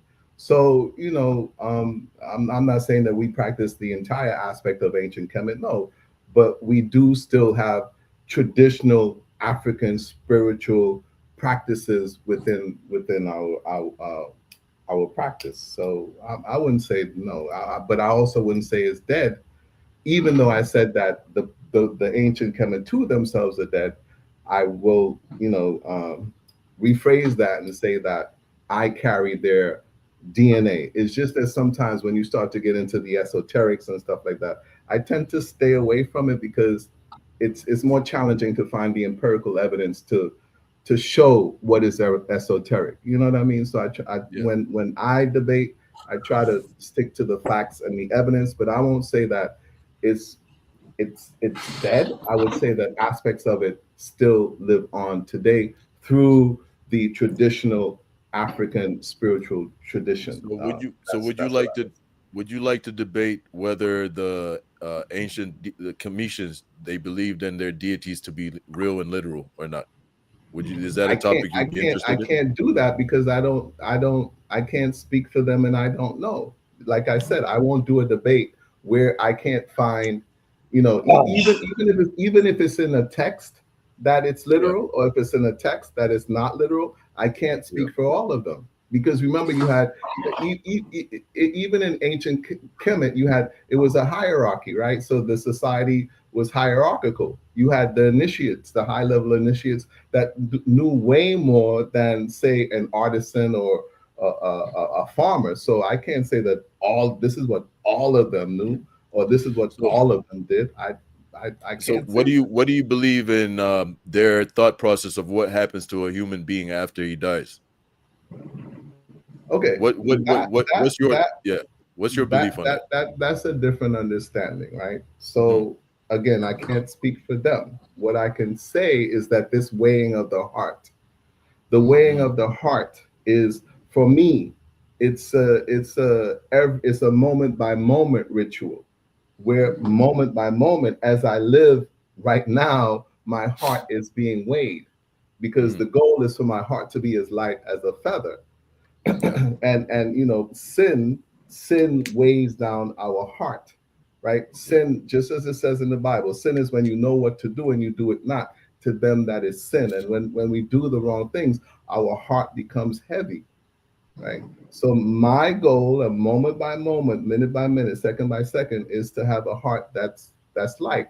How do I do that? By doing the right thing, by doing what I know to be right. But to add on to that, this thing about, see, we talk about all of us. I mean, those of us who are creationists or spiritual, we talk about, God speaking to us, or our conscience speaking to us. Yeah, it will speak to us, and we might even hear that voice talking to us. But you know what many of us do, because we have the ability to choose. We choose not to listen, and we do whatever we want. We don't follow that voice. We don't follow the voice of the Creator. Yep. And there's syncretism. There's syncretism. So where's that voice coming from? The voice of the Creator is coming from inside of us, because the Creator dwells in us. Okay, so is the Creator, then that makes the Creator has a voice, doesn't that make it literal? It's literal, but it's also personal. You know what I mean? It's literal, but it's also personal. Yeah. Okay, so you agree it's literal. All right. Hey, DMG, we're making some progress, man. No. Hey, Steve is, if he nothing if not genuine though. Yeah. Now, bet. now with Jose, let's go to my brother, my Bumbaclad brother, Yeah, about the Jose losers. Francis. Russ. Let's go to Yeah. my mans Yes, in sir. them. All Yes, right, sir. Jose, are you ready to redeem yourself, brother? Are I you am ready to not- redeem He yourself? said Now, tomorrow. I'm not let me get it out, rushing Jose. Let to me get drop it no out. I text got to do because my you want performative stick.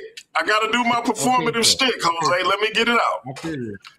Are you ready to redeem yourself? Because last time, not too long ago, before my brother engaged with Steve and Silky, you were saying that you wanted the smoke because you was talking a lot. You was casting aspersions.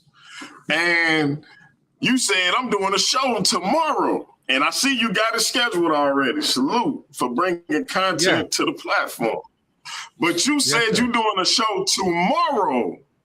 But to quote one of my favorite cartoons, what did Wimpy used to say? Can I pay you tomorrow for a hamburger today? We got our hamburger today, brother. Tuesday. There you go. Hey, Steve, you probably know it a little better than me, but y'all get the point. Listen, we don't have to wait, Jose. We got the burger right here. Easy Bandz right there. You right there. Let's get to it. Let's get it right now. Are you fam. gonna redeem yourself, or are you gonna pass Now, again? let me answer. Now, give me time to answer this.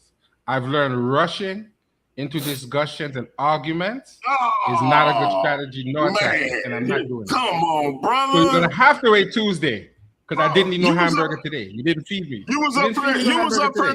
You was talking $1,000 worth of noise, Jose. Yes, but he didn't give me a hamburger. But yo, Jose. I don't have nothing to pay him for. But Jose, you were there Didn't when I feed me spoke with nothing. Jabari. You were there when I Yeah. spoke with Jabari the first time. I'm pretty sure you're there the second time too. So Yes, I you know the back and forth, right? And you came on here today talking about how my points were ridiculous, and I wanted to ask you point by point, okay, which one of those points is ridiculous? Because I'm basically what I regurgitating addressed to you what was the I said Egyptologists are yes. saying. I Let said him get it yes, out, there are Jose. facts. Jose, I want. I said- hold on, Jose. Time out. I want think he's clarity. Yeah. No. think he's finished. I want clarity because you started talking before while he was talking. I want the brother to get his question out. I don't want any lack of clarity because I want you to answer this. We putting you on the spot, Jose. Word. So you basically dismissed everything that I brought forth and said you're not even going to consider it because it's ridiculous, right? And you had your reasons for that.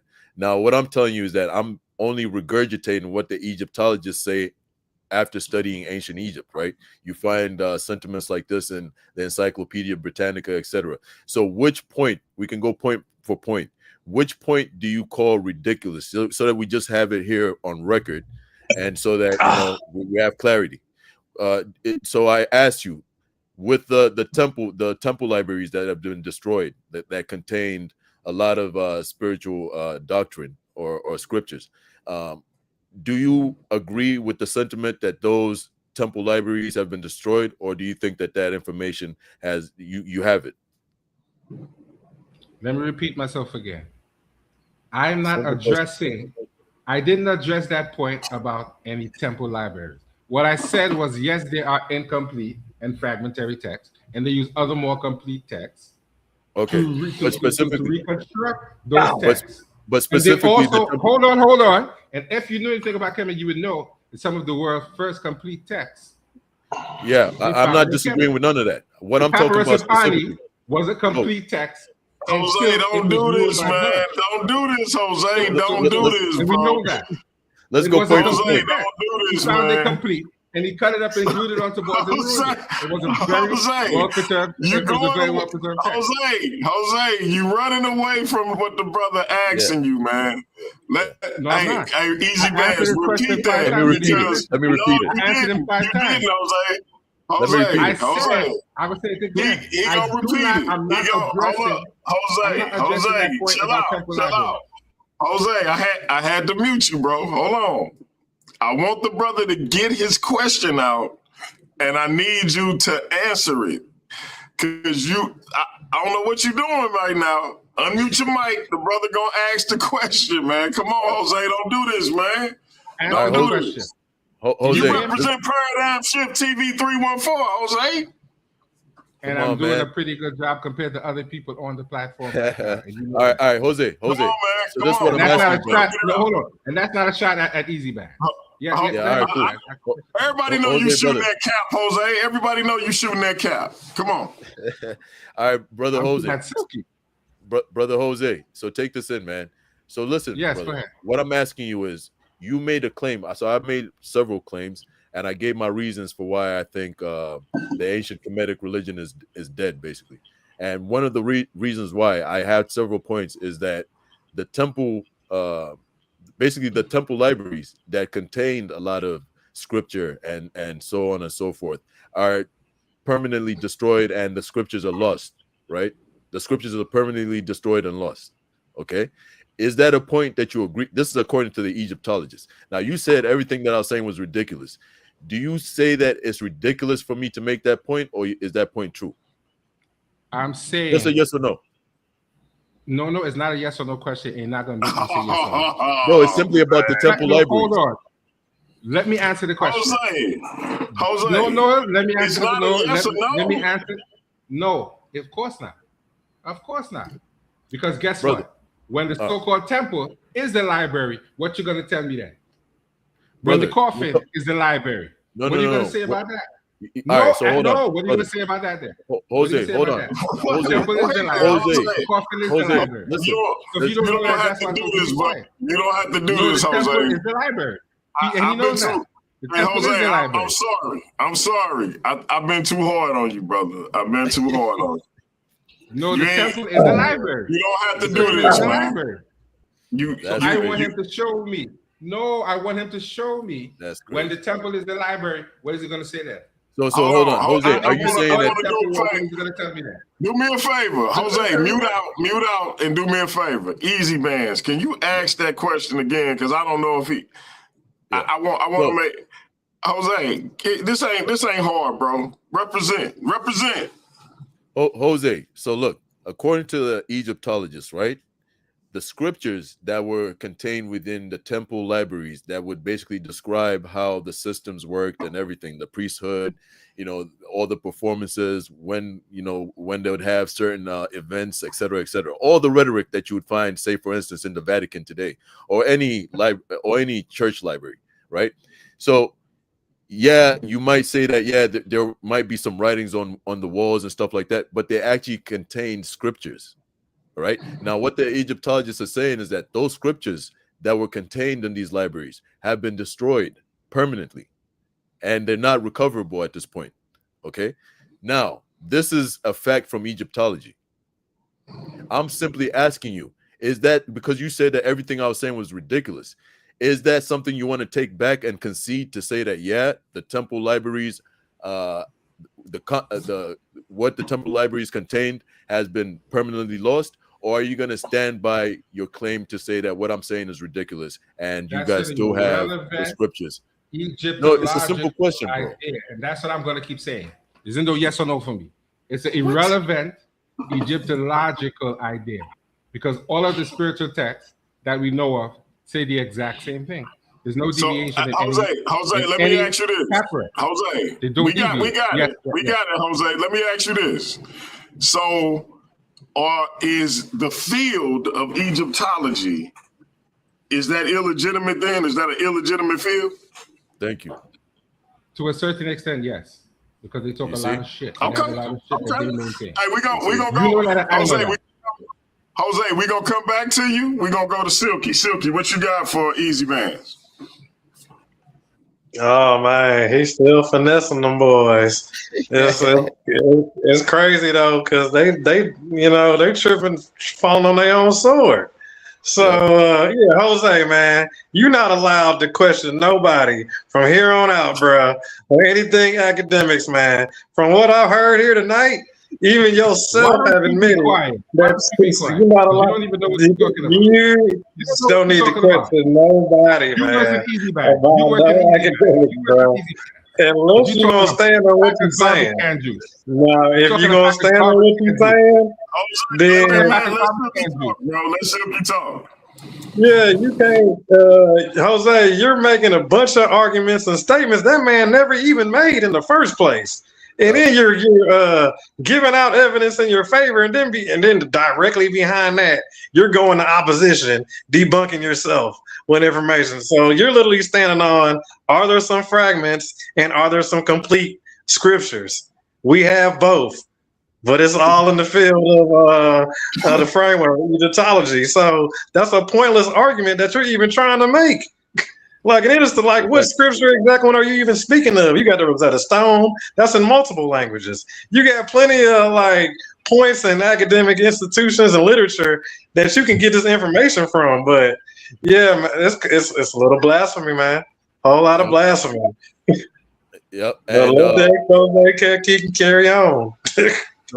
So let me just read something right quick as well, just to add to that, Silky. So Really, this is Silky? what Britannica Encyclopedia Britannica says, right? It says these beliefs are known from monuments and documents created by and for the king and the small elite. The beliefs and practices of the rest of the people are poorly known. Okay, so this is Encyclopedia Britannica right there. Is that a statement that you agree with or disagree with? Of course I don't agree with that. Because the leader was the one who set the tone for whatever you were supposed to do. So what he did is what you did because he had the complete moral authority to say so. And so let me just read it again. Was the leader after him.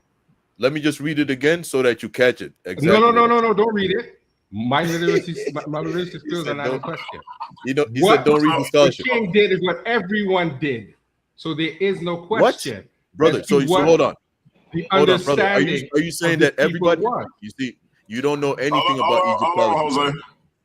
Jose, you don't know anything about Egyptology, bro. Like, real talk, I think I know more than I don't give a shit about Egyptology. I think I know more than you. Commentary. I don't care. I think I know more than you. I don't care. Because according to the Egyptologists, right, when it comes to the king, he had special privileges that weren't privy to the rest of the people. All right. For instance, the king ascends to the stars amongst the gods, the deities. Isn't that true? Whereas the people, ordinary people, don't have that kind of privilege. This is according to Egyptology. So even there, you're mistaken. So, what's your point? Can I say something? I just get this feeling, Jose, sweetheart. Go ahead, Sweetheart, Jose, I get this feeling that you're saying I can take 17 pages from 5 different books and come up with a complete text. Is that what you're saying? Because that's what it sounds like you're saying to me. No. Yep. I'm saying if you have something called a papyrus called the Pert Emheru, all of them basically say the same thing. How do you know that, Jose? Because when they translate the text, we know that they basically say the same thing. How do you even know that they're translating it correctly, Jose? Well, listen, if Easy Bandz could read something from an Egyptologist to say that, then that means he is acceding that the Egyptologist can read the text. That is what he's doing. So now you trust the Egyptologist now? No, I am simply saying she's making a statement, and I said, if you're quoting an Egyptologist, you are acceding that they understand the text. Yeah, but she asked you a question. She asked you like, how do you know what's translated is even correct? And you're appealing to the because it makes sense. Because it makes sense. It would make sense in a modern mind, right? It'll make sense in a modern sense, but you do not know, none of us, and I really wish people stop saying we don't know if what they're translating is exactly what these people were saying. We don't know this.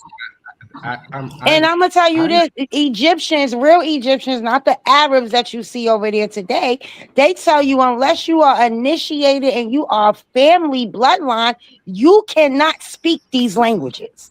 Jeez. Yeah, but sister, like, I acceded to the fact that when you read certain texts, if you're not initiated, it would never make sense to you. No, but you guys, right? Those of us over here, do you have family that are direct Egyptians that can say to you, this is what this language is saying? No, none of us here are claiming So to be. what you're believing and what you're basing everything on is a translation that came from people that said, "Oh, here go a moon, here go a star, here go a water." So yeah, this means moon, stars, and water. We don't know that. You don't know what moon, stars, and water meant to the ancient Egyptians. You don't I know. wouldn't agree with you because I think when you understand what's going on and determinatives a little bit about the grammar, you know what they're referring to. We got an echo, Jose. Can you read this yourself? Can you actually read it yourself? Or do you have to rely on the translation? Because most things in the translation, it gets mixed up somewhere. Can't hear nothing she just said. Can't hear nothing she just said, boy.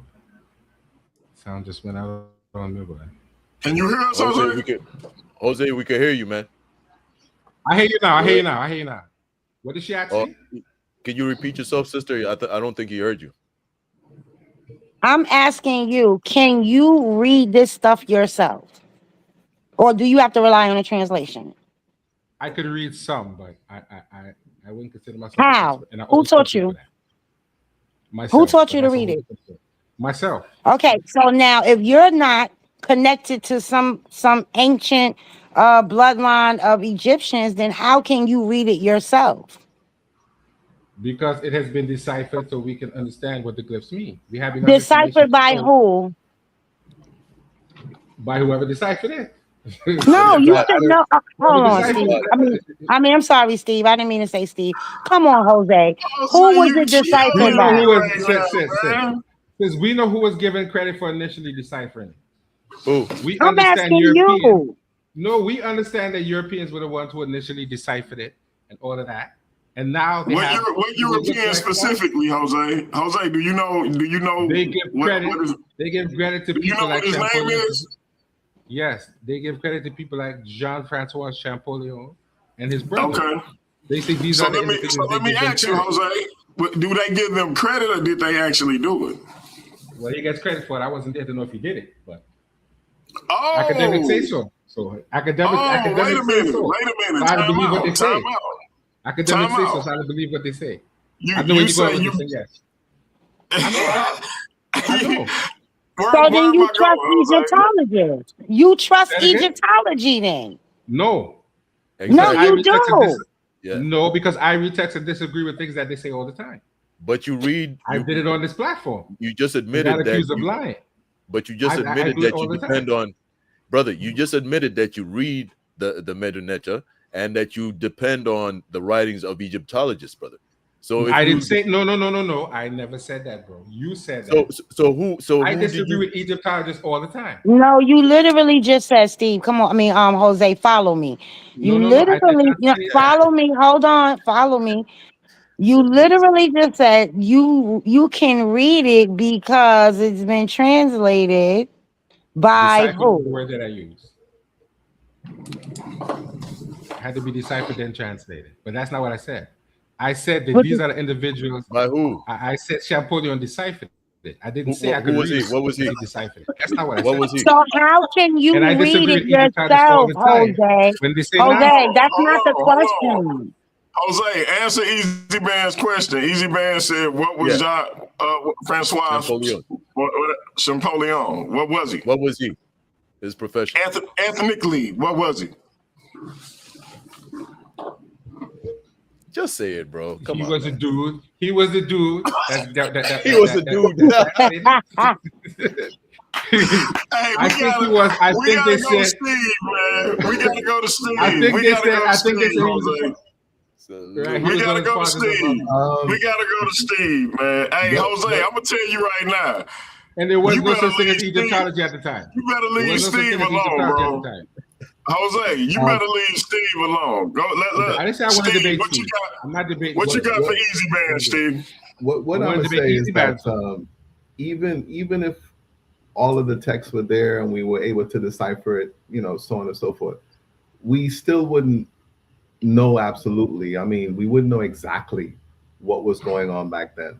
And I would say the same is true for any ancient civilization. If we go back 2,000 years to Christianity, or we because when the way that they lived is different to how we live now, and there are things called idioms, like break a leg and so on. So we don't fully understand. But what I'm also going to say is that at least in Osero Set, we're not attempting to live how the ancient Kemetu lived, right? This book here, Raul Neframen says, yeah, it's for the black man living in this society here, right? So I'm not going to make that claim. I don't claim to be an expert on what was going on in ancient Kemet.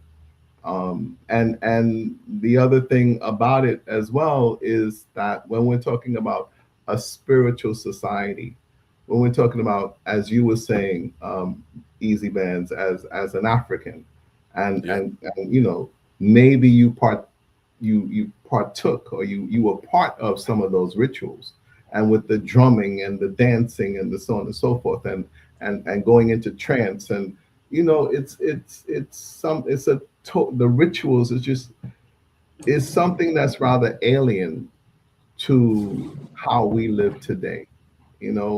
Back then, there were a lot more rituals going on than we live. We live today. We live a life that's more externalized. We live, and back then they lived a life that was more internal, where they, went into trance and altered states and things like that. So I'm saying that even if we had the text and we were able to interpret it 100%, we still can't live how they lived, because we're in a modern era. We're in a different time.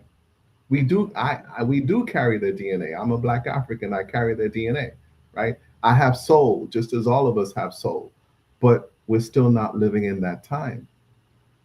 Yeah. So that's my point, brother. And I'm grateful for you making that point. Because that's exactly what I'm saying. We're not living in that time, and the people that are reconstructing these cults, ancient Egyptian cults, Kemetic cults, and I don't say that in a derogatory way. I say that because that's I don't take it in a derogatory way. Yeah, that's a technical term for it. But so people who are trying to reconstruct those things are what they're doing is projecting their own worldview. That's what I've been saying from the start. Their modern 2026 worldview onto the ancients, and saying, yo, that's how they practice these belief systems. To some extent, and that's my point. To some extent, I would agree, but yet still it's not European. We're not following a European model, because we still have, as an African, we have other traditional African spiritual systems that we can ask questions of. We can query traditional African spiritual traditions. We don't have to go to European. All right, real quick. I hate to break up y'all bill. But we got somebody else on the panel. It's like Easy Bandz is bringing out all my Kemetic cats. We got business about to pick up, though. Business about to pick up. We got a Sar M. Kai in the building. Word. Imitap Seni and Imitap Senat. Wasti Ted. Oh, peace. Oh, sorry. What's going on, brother? Y'all jumping my brother Jose in here. No, we you witnessed that, eh? Beat up was putting him on the ropes. I've been trying to get him to chill, man, but he has no chill. Jose has no chill. He jumped into a battle the other day and had me come on your channel. The little Hebrew dudes was like, we ain't even about to let you talk. I see naked people on this picture, and we not letting you talk. Be quiet. Oh man, yo, let me get out of this joint. Yeah, we the Cypherman has been done a long time ago. Even before Champollion. When we go back to the first person that we known to do it, who is Dul Noon, the Nubian. So when Dul Noon does it, he's the first. He's the Nubian, and him and Ibn Wadiya. When you get into your Arab history, which a lot of people don't, they only have one direction when it comes to these things. But Dul Noon did it first. We can see from what he wrote down, he got several things correct. So I give him credence before Champollion. Then Champollion does it, and then you get a letter from Gardner talking to, I believe it was Thomas, who helped Champollion, and he's dissing Champollion. He's like, well, who couldn't have deciphered it after all of that was done? So there's a little hiccup in the history. But when it comes to speaking this language, speaking is still dead. So you can say that we're parroting it if you like, even though Coptic is the last form of this language and is still spoken. But when it comes to the language itself, Coptic Christians. yeah, and so when you go to them Coptic verses, you praying to Asar and Jesus at the same time. You putting Thoth in the mix, Jehuti, at the same time. So, and that's what you see in a lot of Gnostic books, Zoroastric books, and what have you. But just when it comes to the credence of the spirituality system itself, people act like it's so difficult to undecipher. All you gotta do is read it and tell you exactly what to do. It give you how many times to say something, what you do physically when you're doing the prayers. The only thing that becomes difficult is the exact enactment. But we don't really have to worry about that because you see Muslims doing damn near the same prayer, which means they made it up off of that because we know they speak Sahidic and Boharic, which are derivatives from hieroglyphic and hieratic and Coptic. So we know exactly where they're getting most of their spirituality. We see the Persians, and I'm about to land my plane. We see the Persians come in full blown, kicking it. Darius the First and company. And when all of the Greeks, Romans, Persians, all these different cultures come into Egypt, you know what they don't do? Try to assert their own religion. They all try to be Shemsu. They want to be followers of Necha. And in the end, towards the end, as it started to dwindle away, they wanted to be followers of Asar or followers of Aset.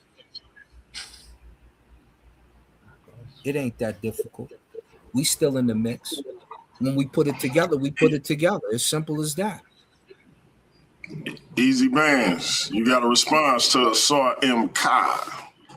Yeah, so I was actually looking to put, so Asar, do you disagree? So for instance, Jose, earlier today, right, I made certain claims. I'm sure you heard my claims. It's the same claims I made against Jabari when I destroyed him the other day.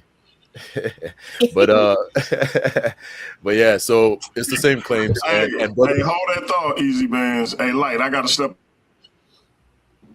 I got you. All right. So yeah, so I basically said stuff like, ancient Kemetic religion or cults are dead religions, right? That's what they're classified as. And I gave some reasons behind that. For instance, like, the temple libraries, the information on the scriptures in there are, destroyed and gone, permanently. So Jose basically said that was basically ridiculous. That's a ridiculous point, and he disagrees with that. Is that something that you would also disagree with, or are you saying the opposite? I would disagree with they've all been destroyed. Now, there's certain things that you can't get back. It's just like the Hebrews can't get a piece back. It's a particular ritual that makes you a Hebrew. Can't get it back because that piece was destroyed. And so there's certain things, but not to damn the system itself. It falls right under Pan-Africanism. There's a piece with the Hebrews. We had it on Sinetter. It was I believe it was Saber, Reggie, and Morpheus, and they were asking him. They was like, "Can you do this?" He was like, "No." Gideon was trying to answer. He was like, "No, I can't do that no more. You're right." They couldn't answer because it's not there no more. You don't. Yeah, like the temple was destroyed, right? Not the temple. There's a particular ritual you're supposed to do in order to become a Hebrew, but because it's missing, and they don't have the text for it, supposedly you only halfway practicing. So there's a couple things that are just missing in history for them. For the Shemsu, no, you still have per onx intact. You You know, you don't have them fully developed, but you have enough pieces from different ones where you can put one together.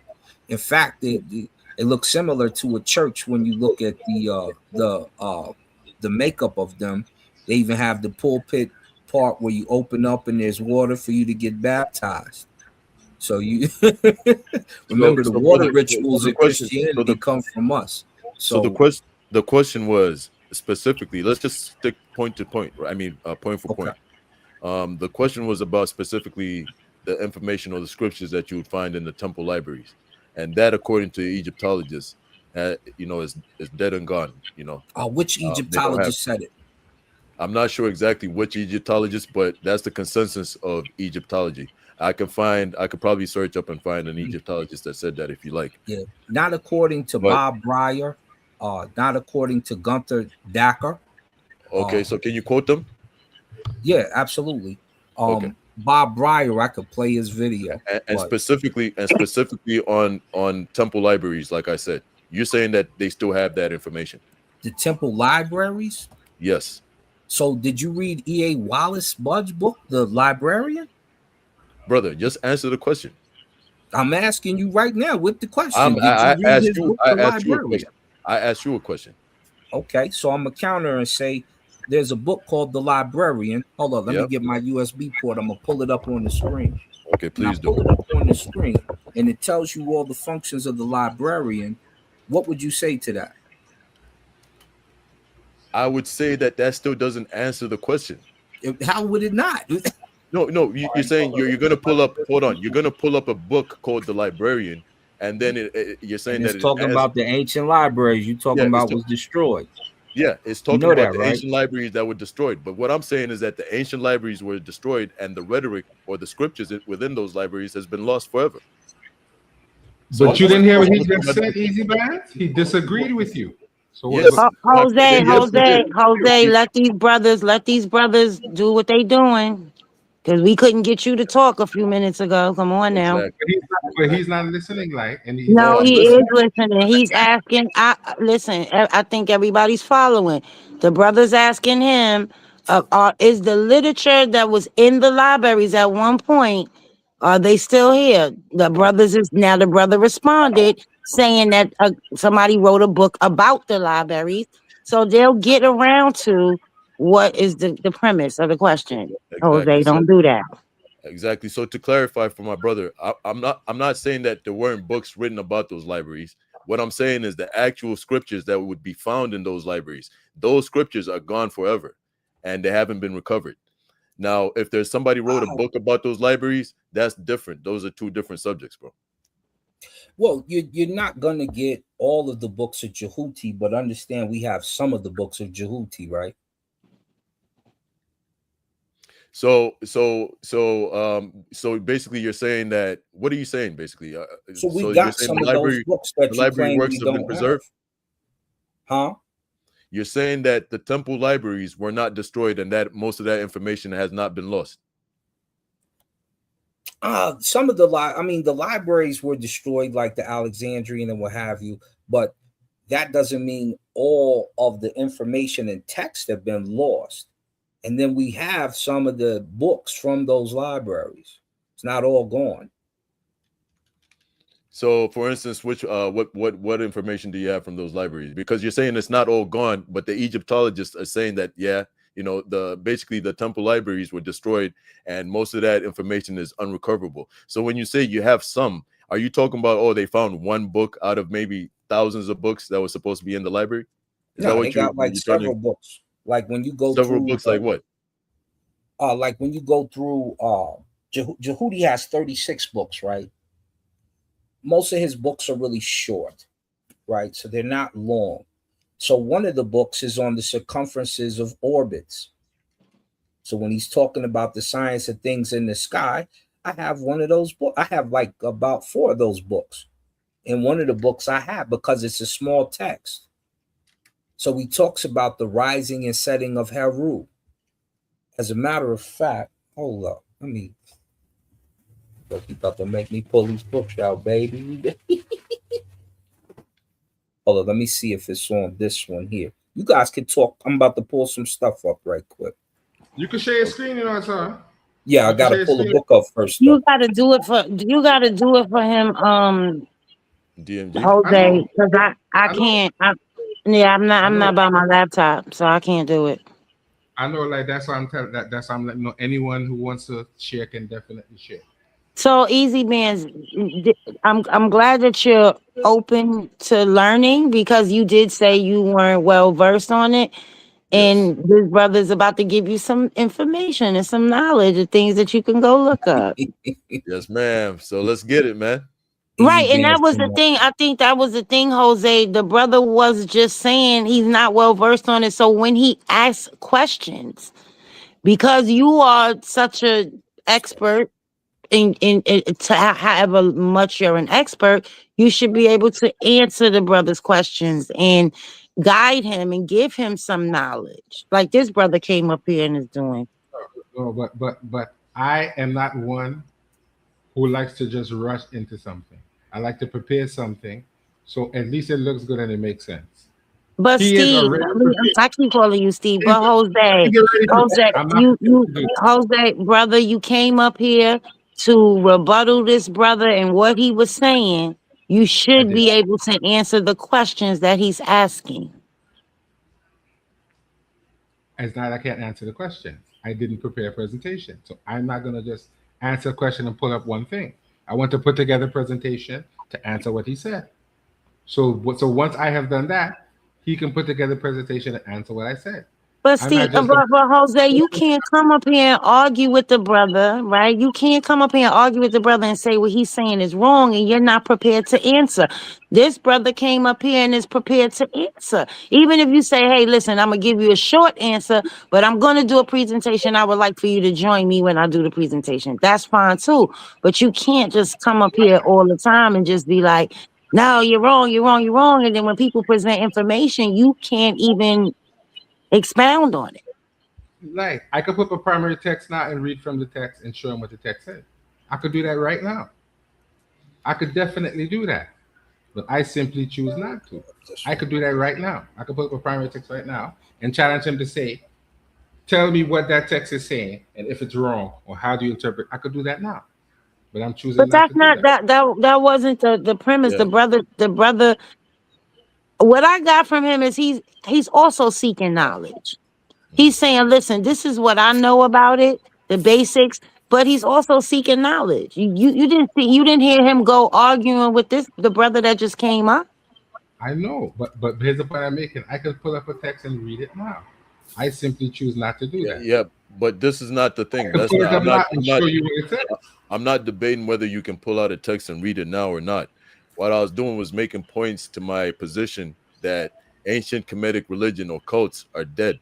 They're dead religions, and they're classified that way for certain reasons. One of the reasons is that most of the scriptures that were found in those temple libraries, majority of that stuff is lost forever. Okay, now Asar is coming to show us maybe one or two that he might know that have been preserved somehow. Okay, but that still doesn't negate that majority of the literature that would be found in these temples is destroyed and gone forever, meaning you can't reconstruct something that's gone forever. Right, and I explained to you, when you have things like the Pert Emheru, all of them say the same thing. All the pyramid texts basically say the same thing. Brother, come on, man. That is how they reconstruct. Did you hear what I just said? All right, Jose, if he's got something to share, let's let him share it. He's looking to share it. I'm waiting for Asar to share his screen. You can't say so. Look, when I just basically broke it down to you and said like the consensus of scholarship on the topic says consensus doesn't mean right. Hold on, brother. Hold on. Not right. Jose, man, what are you doing, bro? Consensus does not mean correct. What are you doing? Agreement. Like really, what are you doing? So do you know otherwise? Do you know that the records from these libraries have all been fully preserved? I never made that argument. So why are you disagreeing with the consensus when I'm making that argument? I am saying there's enough for us to understand what the spirituality would have been.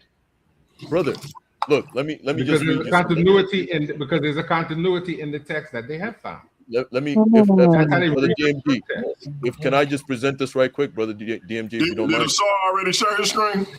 No, he No, hasn't. not yet. I gotta dig the book up. You know, I got a million. Go ahead. If you got yours, Easy Man, go ahead and share it. All right.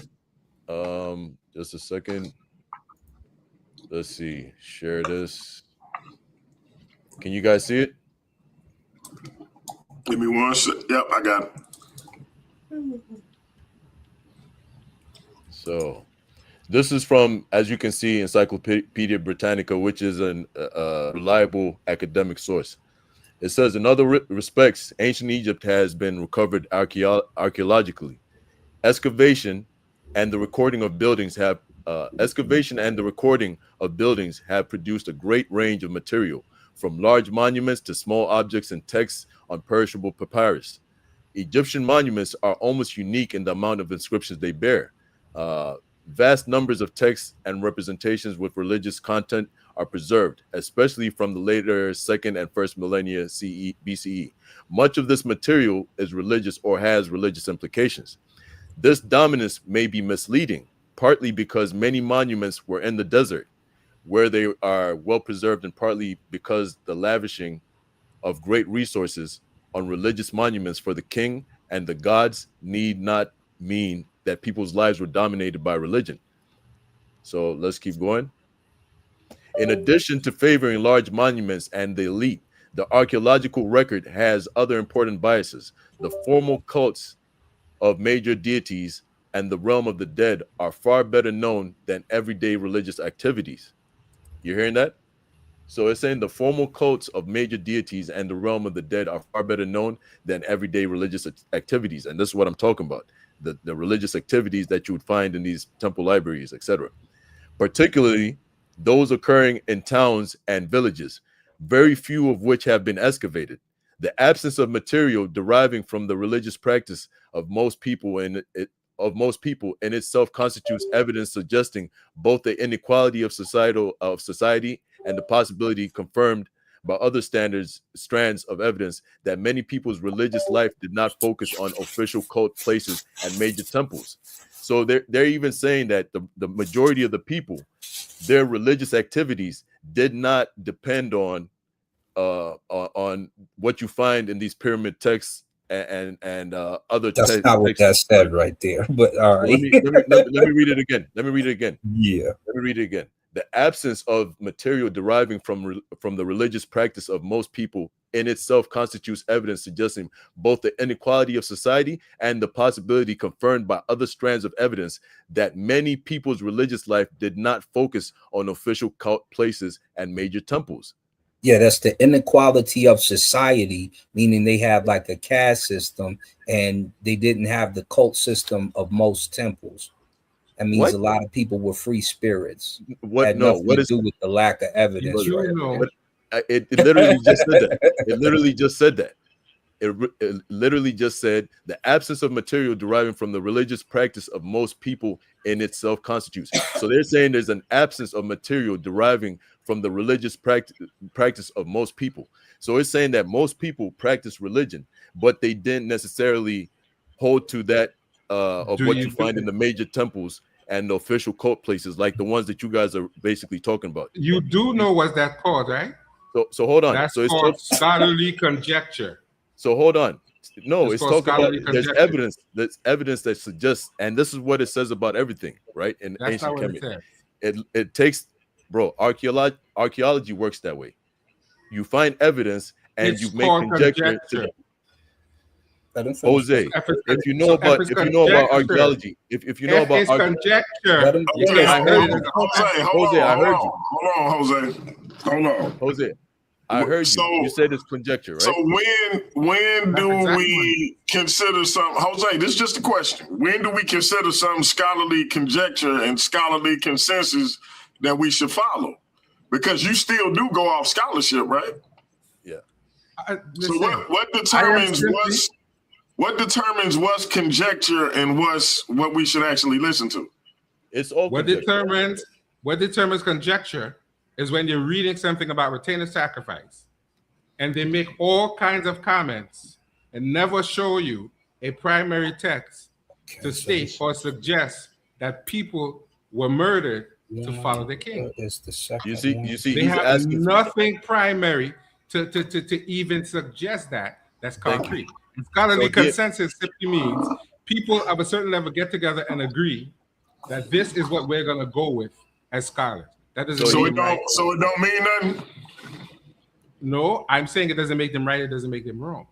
It's So just he's an saying that agreement basically, among Brother scholars. DMG. That is what I'm saying. So And conjecture is if it don't, conjecture. so okay, Jose. So if it don't make them right or make them wrong, why are you objecting to what the brother reading? I'm objecting to what the brother's reading because it's conjecture. It is not supported by anything other than people who are professionals. And when people like Jabari, who is very well qualified with degrees, say the same thing, it's a beef now. He can't make conjecture. He can't make conjecture because he's not qualified because he doesn't have a doctorate behind his name. So hold So, on. Jabari can't be wrong. I have a question. I can't. I have a. Crazy you sound right now. So Jabari can't is be a college wrong. professor. No, I don't that's not what I care. said. Jabari That's is not what I said. Okay, just because he's a hold on, just because he's a hold on, Jose.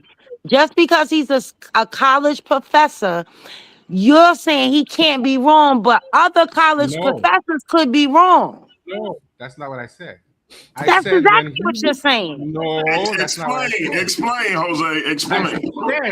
I said Easy Bandz will accept conjecture from people with PhDs behind their names, but an individual who's a college professor and who has had a degree for probably almost 40 years is qualified to definitely say what he thinks and definitely.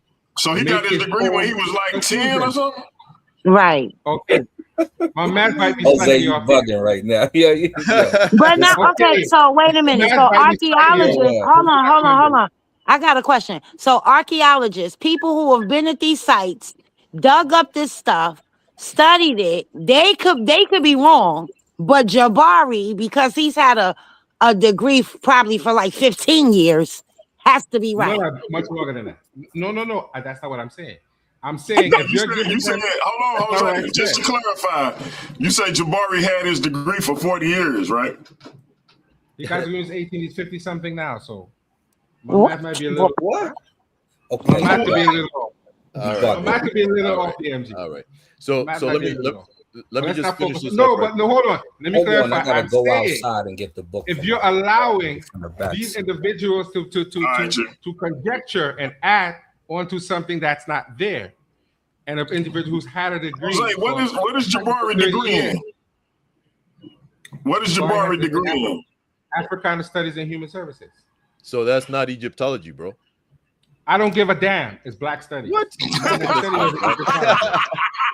said it was Egyptology. You got to clip that. Jose, I'm making a clip out of you, bro. That is hilarious, man. You can make all the clips you want. The man never said he was an Egyptologist. All right. Studies is general Black studies. All right. So listen. We had almost 4 hours. The brother then blessed the brother with 4 hours of content. So listen, this is what I need everybody to do.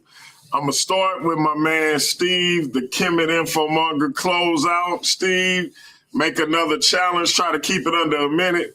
But make another challenge to the brother. Let's see if we can get him initiated into the Worldview Wars Debate League.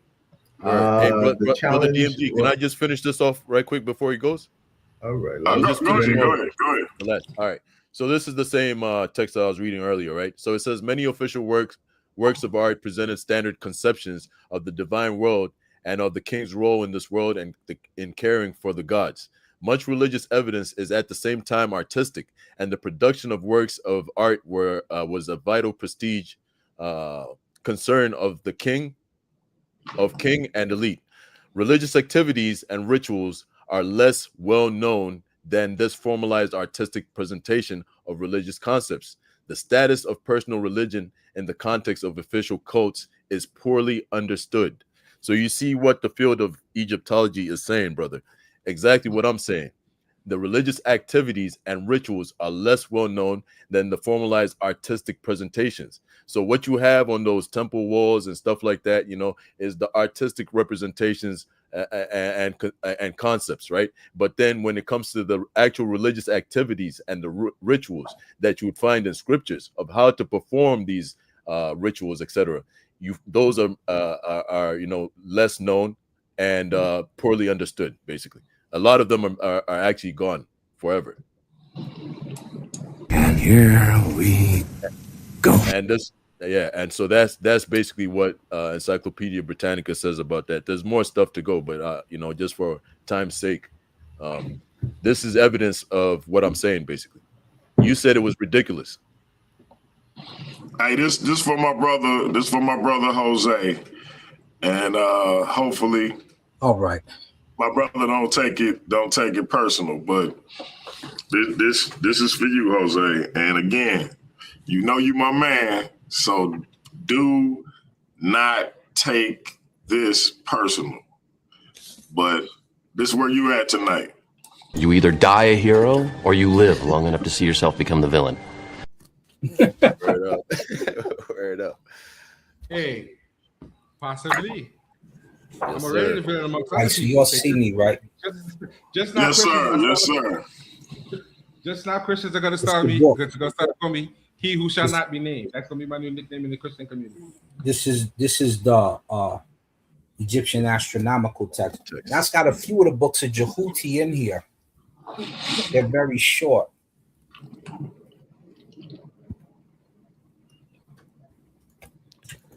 I'm just going to pull up a couple. Give me just a second. And he's just talking about space.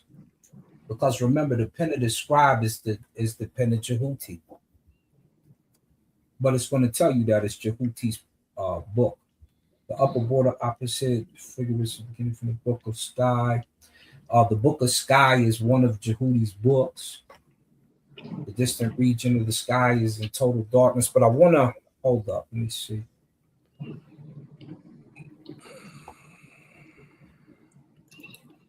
His father saw his tower. He was beautiful in the hand of his father. I think the brother's really talking about this, the religious or the spirit practice, the spiritual practices. Ancient Egypt. Yep. He actually covered something that said he wouldn't be talking about those. He said that the spiritual practices, like the pyramid texts and things of that nature, you have that, but he's saying they're daily rituals, which get a little more in depth in what they do on a daily basis. Like they may pray over here, or come over here and pray sometimes like this, or pray like this, and because an ancestor died or something like that. He's saying we don't have enough information about those particular things.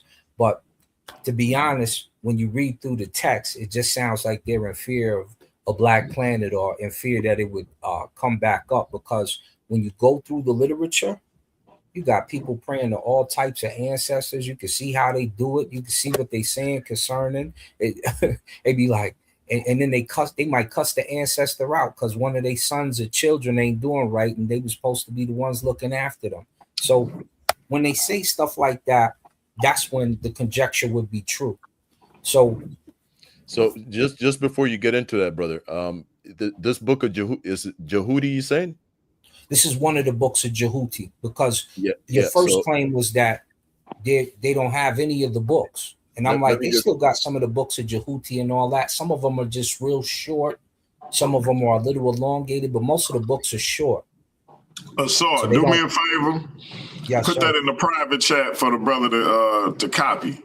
Because what I'm going to do, I'm going to have you close out. Then I'm going to go to Steve. I'm going to let Jose go last. And then the brother will finish us up. Because we going on 4 hours. Got you. Okay. And I'm going to say good night to you fellas. And hope to see y'all again real soon. Good night. Thanks for joining. Appreciate you, sis. No Appreciate problem. you, sis. You were great today doing the moderation. And also your input was perfect. Hey, man, you were up here chefing. Thank you. Good night, fellas. Good to meet you. Good night. Good night. I can't put the physical book in there. We'll discuss it. I was gonna say just put the name of it or whatever. You can't get this. This thing is $5,000, but that's Otto Neugebauer and them's book. That's the physical Egyptian astronomical text. Yeah, by Richard Parker and Otto Neugebauer. So you can't. You might afford it, but I doubt you about to pay the $5K to get the series. I just happen to make copies of it and put it online digitally, but I couldn't find a USB port that got it on. I got too many books. So we'll talk about it. Kemet can't win on every discussion. We will discuss it though. Sorry, I don't know if you missed it, but I read basically what I read was that it's saying that the status of personal religion in the context of official cults is poorly understood, and it said similar things to what I was saying basically in my presentation today and with Jabari. So, and I read this from the Encyclopedia Britannica. Is that something that you disagree with? Because that's my point. I'm not saying okay. No, so if you find one book, right? If you find one book that still is preserved, that still doesn't take away from my point that majority of the books, right, are gone. Well, that's what I'm saying. We got a lot of the books when it comes to the cults. So even though they make a statement like that, when you go through the information, you got so much information. There's two things, right? One, there's a whole lot of information concerning the occult. Two, what they don't have, ancient Greece pretty much copied almost everything intact, except for, you know what I'm saying? So it's not like we can, and they'll tell you, like, they'll be like, I couldn't tell the OPEC festival from the Men festival if I wanted to, because it's done damn near the exact same way. Hey, so are you on WhatsApp? I am, family. All right, I'm gonna look for you, and I'm gonna try to put something together, like a 3-way call or something, so maybe we can set something up with you and Easy Bandz. Word. Man, Easy Bandz been debating me for you. Do you want to debate me, Easy Bandz? I mean, yeah, bro. It's you nothing. Sure? Yeah, man. Why not? That would be good. Because you know man. I'm a mean gentleman in that cage. You know how I act in that cage, baby. Yeah, I know you get crazy, man. But the thing is, no, I know you're good with your, with your good order. I've told you that, man, from the time we met, right? You're good with your words and stuff. But what matters most to me is the actual information, and I think the information, it's like it stands the test of time, right? So you might have the audience right there, and then you might have them up. But anybody that's objective that watches the debate and listens to the information will know, Easy Bandz is cooking, Okay, I don't want you to have no nightmares like Kassad did, like Judah Napra did. I heard Kassad cooked you, man. Kassad gonna see this, man. He coming on Saturday. I'm gonna have an all Israelite panel. Kassad mentioned me in every discussion he had because he lost 90 to 10%. So sorry, whooping on that channel's history. But sorry, would you agree with? Wait a minute, so you beat him worse than I beat JJ? Yeah, it was 90 to 10. Matter of fact, JJ hopped on there talking about it because he was looking at it. So him, I had Israel Doctrine in hiding for a while. Judah Israel Doctrine, that was a crazy one. That was a crazy one. But hey, do me a favor, bro. Man, I ain't gonna do it to you easy. Let my man Kemet Infomonger battle you once you get something under your belt, because on Solar Channel I was running through them dudes. There's like 40 something debates I did over there. So get what I'm saying, get in the mix first, and then let me ask you something. Let me ask you something about the Book of Jehudi that you're bringing up, right? So Easy Bandz. We gotta close out. It's like 3 of them. We going on 4 hours, brother. I appreciate you. We'll be back. Hey, JJ said I didn't beat him. JJ is hilarious. He is hilarious. He say we all know Sonetta rigged that poke. Stop it, JJ. That is crazy. Hey, I'll debate you again, JJ.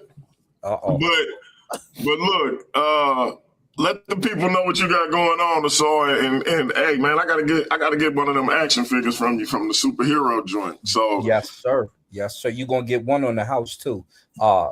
Heck in the chair, HKNNTR. Go listen to the old information because it's still breaking ankles today. It looked like Jalen Brunson out there. It looked like Webby out there. Still the information. And then on my Sarum Ka channel, we'll start to do some stuff. And then last, the Hour Watchers. We're about to do that so we can get y'all right on the time. Me, And I'm gonna have some of the elders come on as well. But for someone who's proficient in the calendar and knows how it goes, you're gonna be hearing from us. Let me tell. No doubt. Appreciate you, bros. Kemet Infomonger. Close out. Let the people know what you got going on. Hopefully you and Easy Bandz can make something happen. Well, thanks Easy Bandz for coming to the show and coming to the channel. I'm still looking for a debate, man. I don't know what's up, DMG. If me and Easy Bandz can agree on a topic, we can make this happen. But I'm still looking for a debate. Hey Steve, are you on WhatsApp? Yeah. Okay, we gonna try to make something happen, man. I'm gonna try to keep the brother busy. Oh, because he's in Canada. So all right, WhatsApp. Yeah, I got it. I got the Yeah. Eastern time, same Eastern. I don't know if you guys are in the East. Yeah, I'm in New York. Okay, yeah, we the same time, man. Yeah, I'm in St. Louis, so y'all probably the same time zone. Yeah, you're 1 hour behind. Okay. You can figure something out. Yeah, I'm trying to find Steve a debate. So I'd like to debate Steve, man. He's cordial, and we could have a good debate. I think the people would gain a lot. I think you're cordial, bro. Am I wrong? I don't know why they run from me though. I don't know. Huh? I don't know what you be doing, Steve. I don't know what you be doing, man. Yeah, no, I think it would be good. Yeah, it'll be good. I'm right. Peace, my brother. And if I saw it once at 2, man, you can get it too, man. I saw I ain't doing nothing, man. On another level. That's on a different level. All right, peace. As far as just a good talker, man. Silver tongue. Jose Francis, man, close out. Let the people know what you got coming up, including your show tomorrow that made you not want to ask Easy Bandz no questions. Right. I'm doing a show tomorrow in response to what happened tonight. So Easy Bandz, tune in. You'll get all the answers. Okay. And if you don't get all the answers, you can ask your questions. Yo, so I can come on the panel? All that. Okay. You can come on the panel, go back and forth if you want. All of that. Nice. That's not a problem. Nice. Right. Now, DMG, I think you and I definitely need to have a sit down and have a discussion. Huh? because you know, and I'm gonna say this publicly. Anybody else can say anything, and I don't care. But as soon as DMG started to talk about being a Christian, it has hurt me all up in here, and it hurt my soul. I can't stand it. Oh man, listen, man, come on home, brother. Come on home. It is upset my spirit, home, brother. Come on home. But only DMG could upset me that way. Nobody else does bother me when they say that. So just so you know, bro, I love you. You're my brother, and I appreciate the opportunity. And it's only because you're my brother, I'm going easy on Christians. Because I can't come here acting wild and crazy. So I'm going to behave myself. So if any Christian would like to have a discussion, we can do that. And I will be cordial. Right? Just so you know. I would love to have a discussion with another Christian outside of Hey, I'm going to holler at Light and see if she can come in and moderate that, man, when Easy Bandz get on the panel. Because, I need you to be fair and up front. This Paradigm Shift TV 314, bro. We're going to have Light come up and moderate that joint. Yes, sir.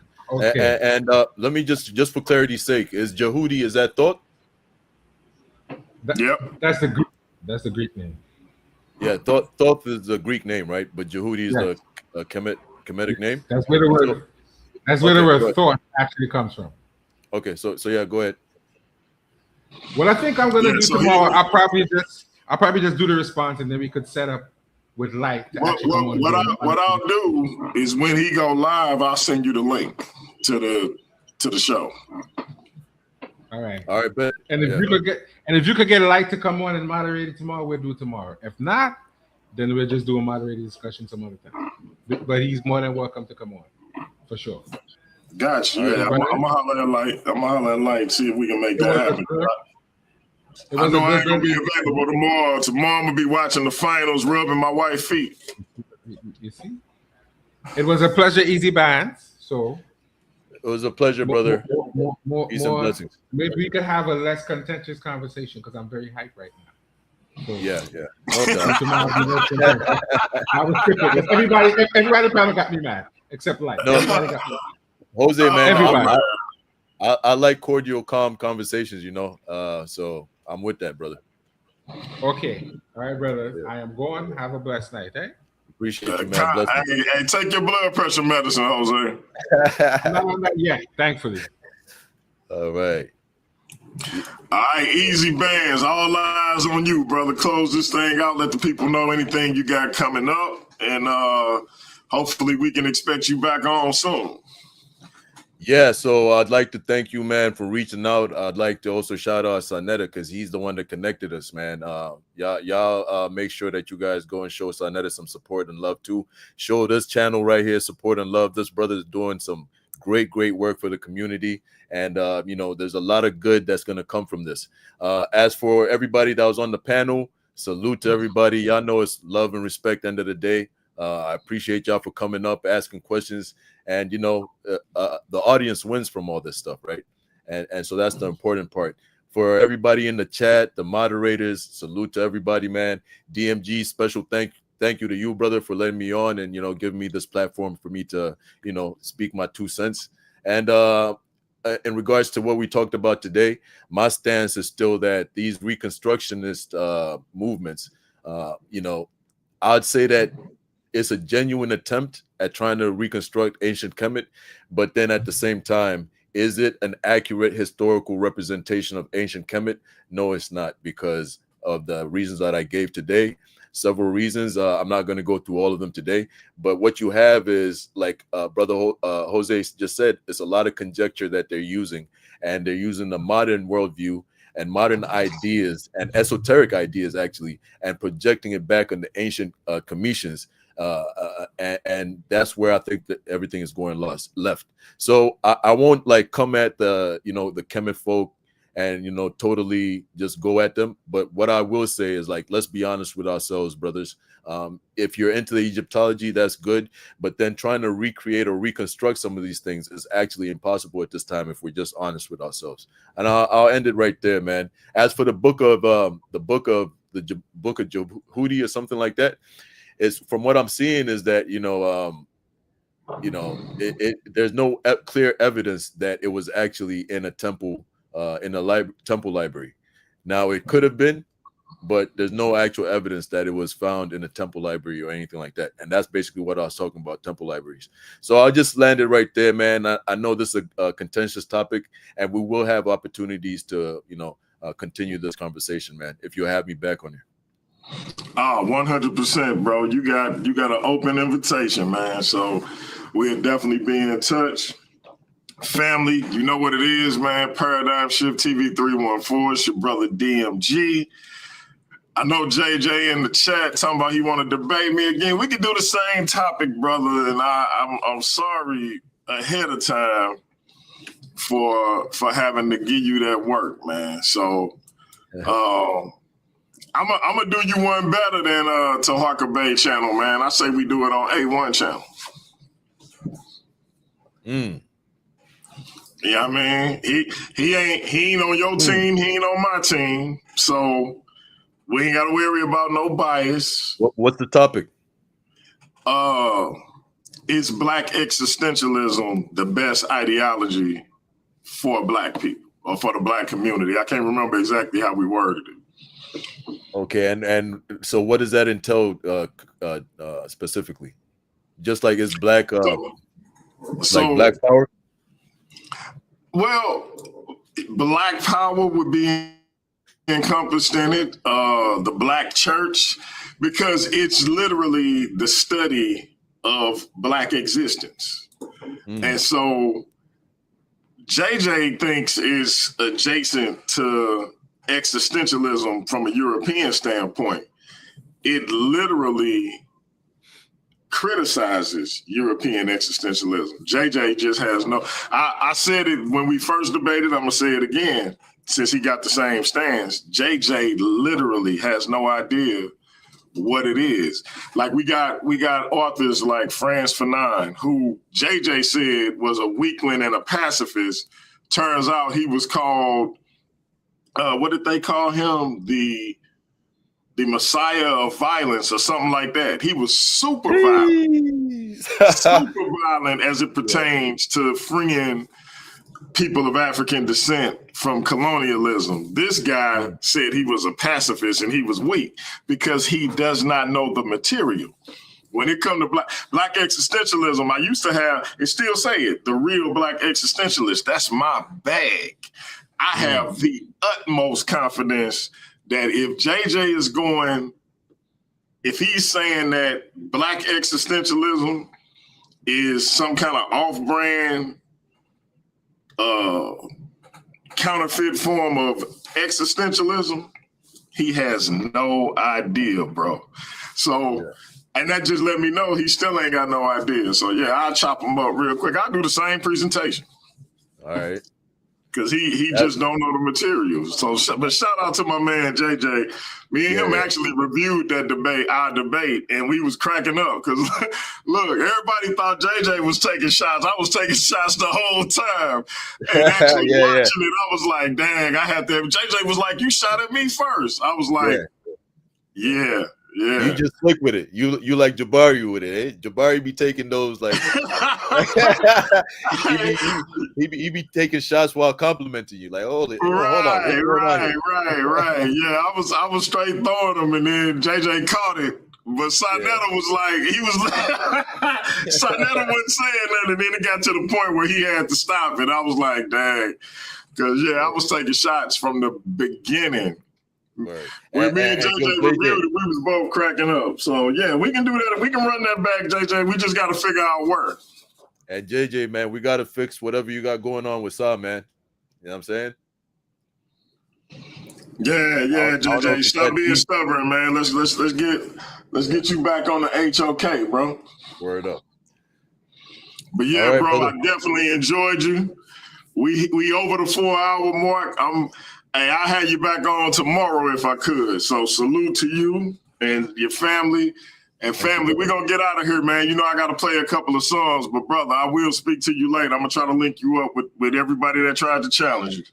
All right, I'm with that, man. Thanks. Appreciate you once again, bro. No doubt, bro. Appreciate you. All right, peace.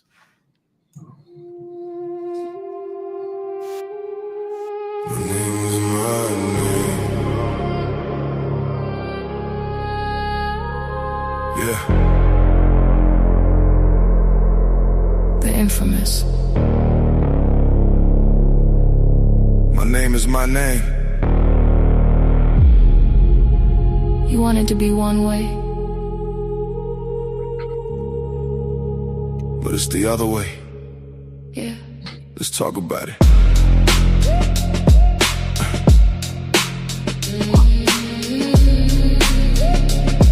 Yeah.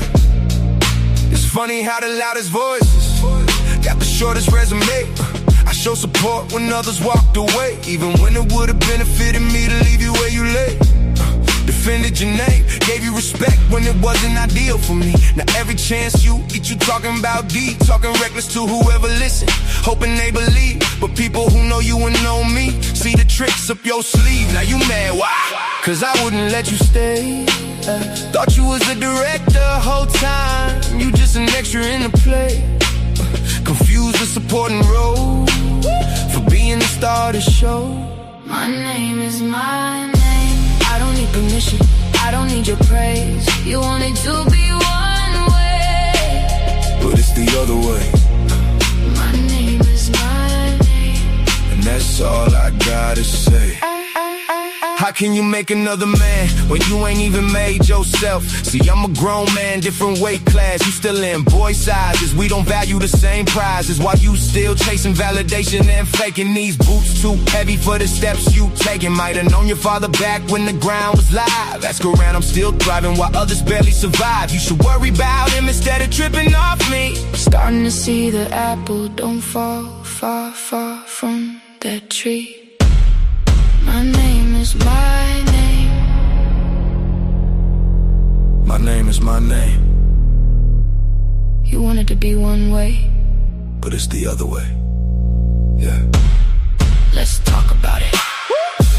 I don't need permission, I don't need your praise. You wanted to be one way, but it's the other way.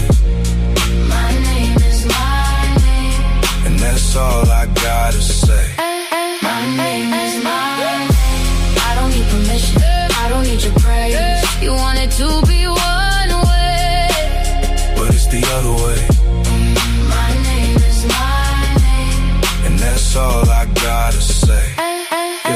If I'm a big dumb mogul, what that make you? Cause I never make the idiotic moves you do. Heard little buddy going outside, telling shorty he still lives with his dad. You never even crossed my mind, that's the funny thing. Only time I speak your name is when I hear the dumb narratives you bring. Another story, another butthurt point of view. Another attempt to convince people that my success was all based on you. It's cool though. I heard you never miss a show. Yeah, you my #1 fan. You just a little boy playing a man, now this the hard part. So please don't run. Here's a few lessons a father should teach his son. Don't spend all day explaining who you are. Don't spend nights obsessing about other men from afar. Worry about yourself instead of tripping off the. Build something of your own instead riding another man's legacy, if I may. Allow me to scream and shout. Now that your true feelings about me are out. To me, you're nothing but a ghost. So next time you call somebody to talk about D, remember it won't change the fact that you're dead to me. My name is my name. My name is my name. My name is my name. Not because I said it, because I built it. You want it to be one way, but it's the other way. The infamous.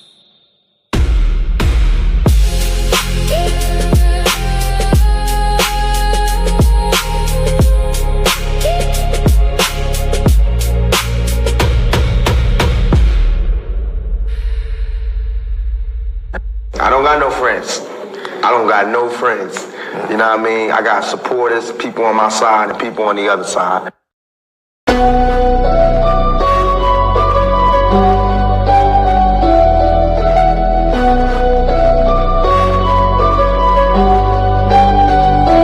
Welcome to the shift where the whole room glows. EMG vibes got the city on go. Stand on what you know, every mind gon' grow. This you flat, I'm with you, let the whole world know. Paradigm light, yo, shine just right. Respect your view, even if we don't align right. We can disagree and still keep the love tight. EMG family, we elevate the mind right. This that channel that be talking back, energy attack. Iron sharp as iron, watch the holy react. Competition in the building, better tighten up your facts. We ain't clones, but we still mirror how you crack under impact. Every debate will work out, spot a weak, rap fast. You live wrong, paradigm shift, and break your stance. I'm the judge, the jury, the pen, the contrast. My bars hit always like a quadruple, by entire shift, where the whole room glow. EMG vibes got the city on go. Stand on what you know, every mind gon' grow. If you black, I'm with you, let the whole world know. Paradigm light, yeah, we shine just right. Respect your view, even if we don't all align right. We can disagree and still keep the love tight. EMG family, we elevate the mind right. We invite every mind, long as you stand on yours. Walking with respect, leave with open doors. Channel stay lit, views jumping off from Fords. STL bounce, yeah, the spot from the source. Competitors, welcome, step up, don't fold. We don't fear pressure, we refine under load. Thoughts heavy, we press them till the truth gets told. Shift so clean, if the platinum even willing to go. Come through correct, bring your logic and your proof. Speak your truth, just don't run from the truth. We debate with grace, that's the paradigm groove. Flow so smooth, even turbulence move. Welcome to the shift where the whole room go. EMG vibes got the city on go. Stand on what you know, every mind gon' grow. If you black, I'm with you, let the whole world know. Paradigm light, yeah, we shine just right. Respect your view, even if we don't align right. We can disagree and still keep the love tight. EMG family, we elevate the mind right. Where the whole glow. DMG vibes like the city on go. Stand on what you know, every mind gon' go. If you black, I'm with you, let the whole world know. Paradigm light, yeah, we shine just right. Respect your view, even if we don't align right. We can disagree and still keep the love tight. DMG family, we elevate the mind right. Welcome to the shift. DMG vibes got the city on go. Welcome to the shift. Stand on what you know, every mind gon' grow. Welcome to the shift. If you black, I'm with you, black, I'm with you. Welcome to the shift. We can disagree and still keep the love tight. Welcome to the shift. DMG family, we elevate the mind, right? Welcome to the shift. DMG vibe, got the city on. Walk with paradigm shift, keep it real for.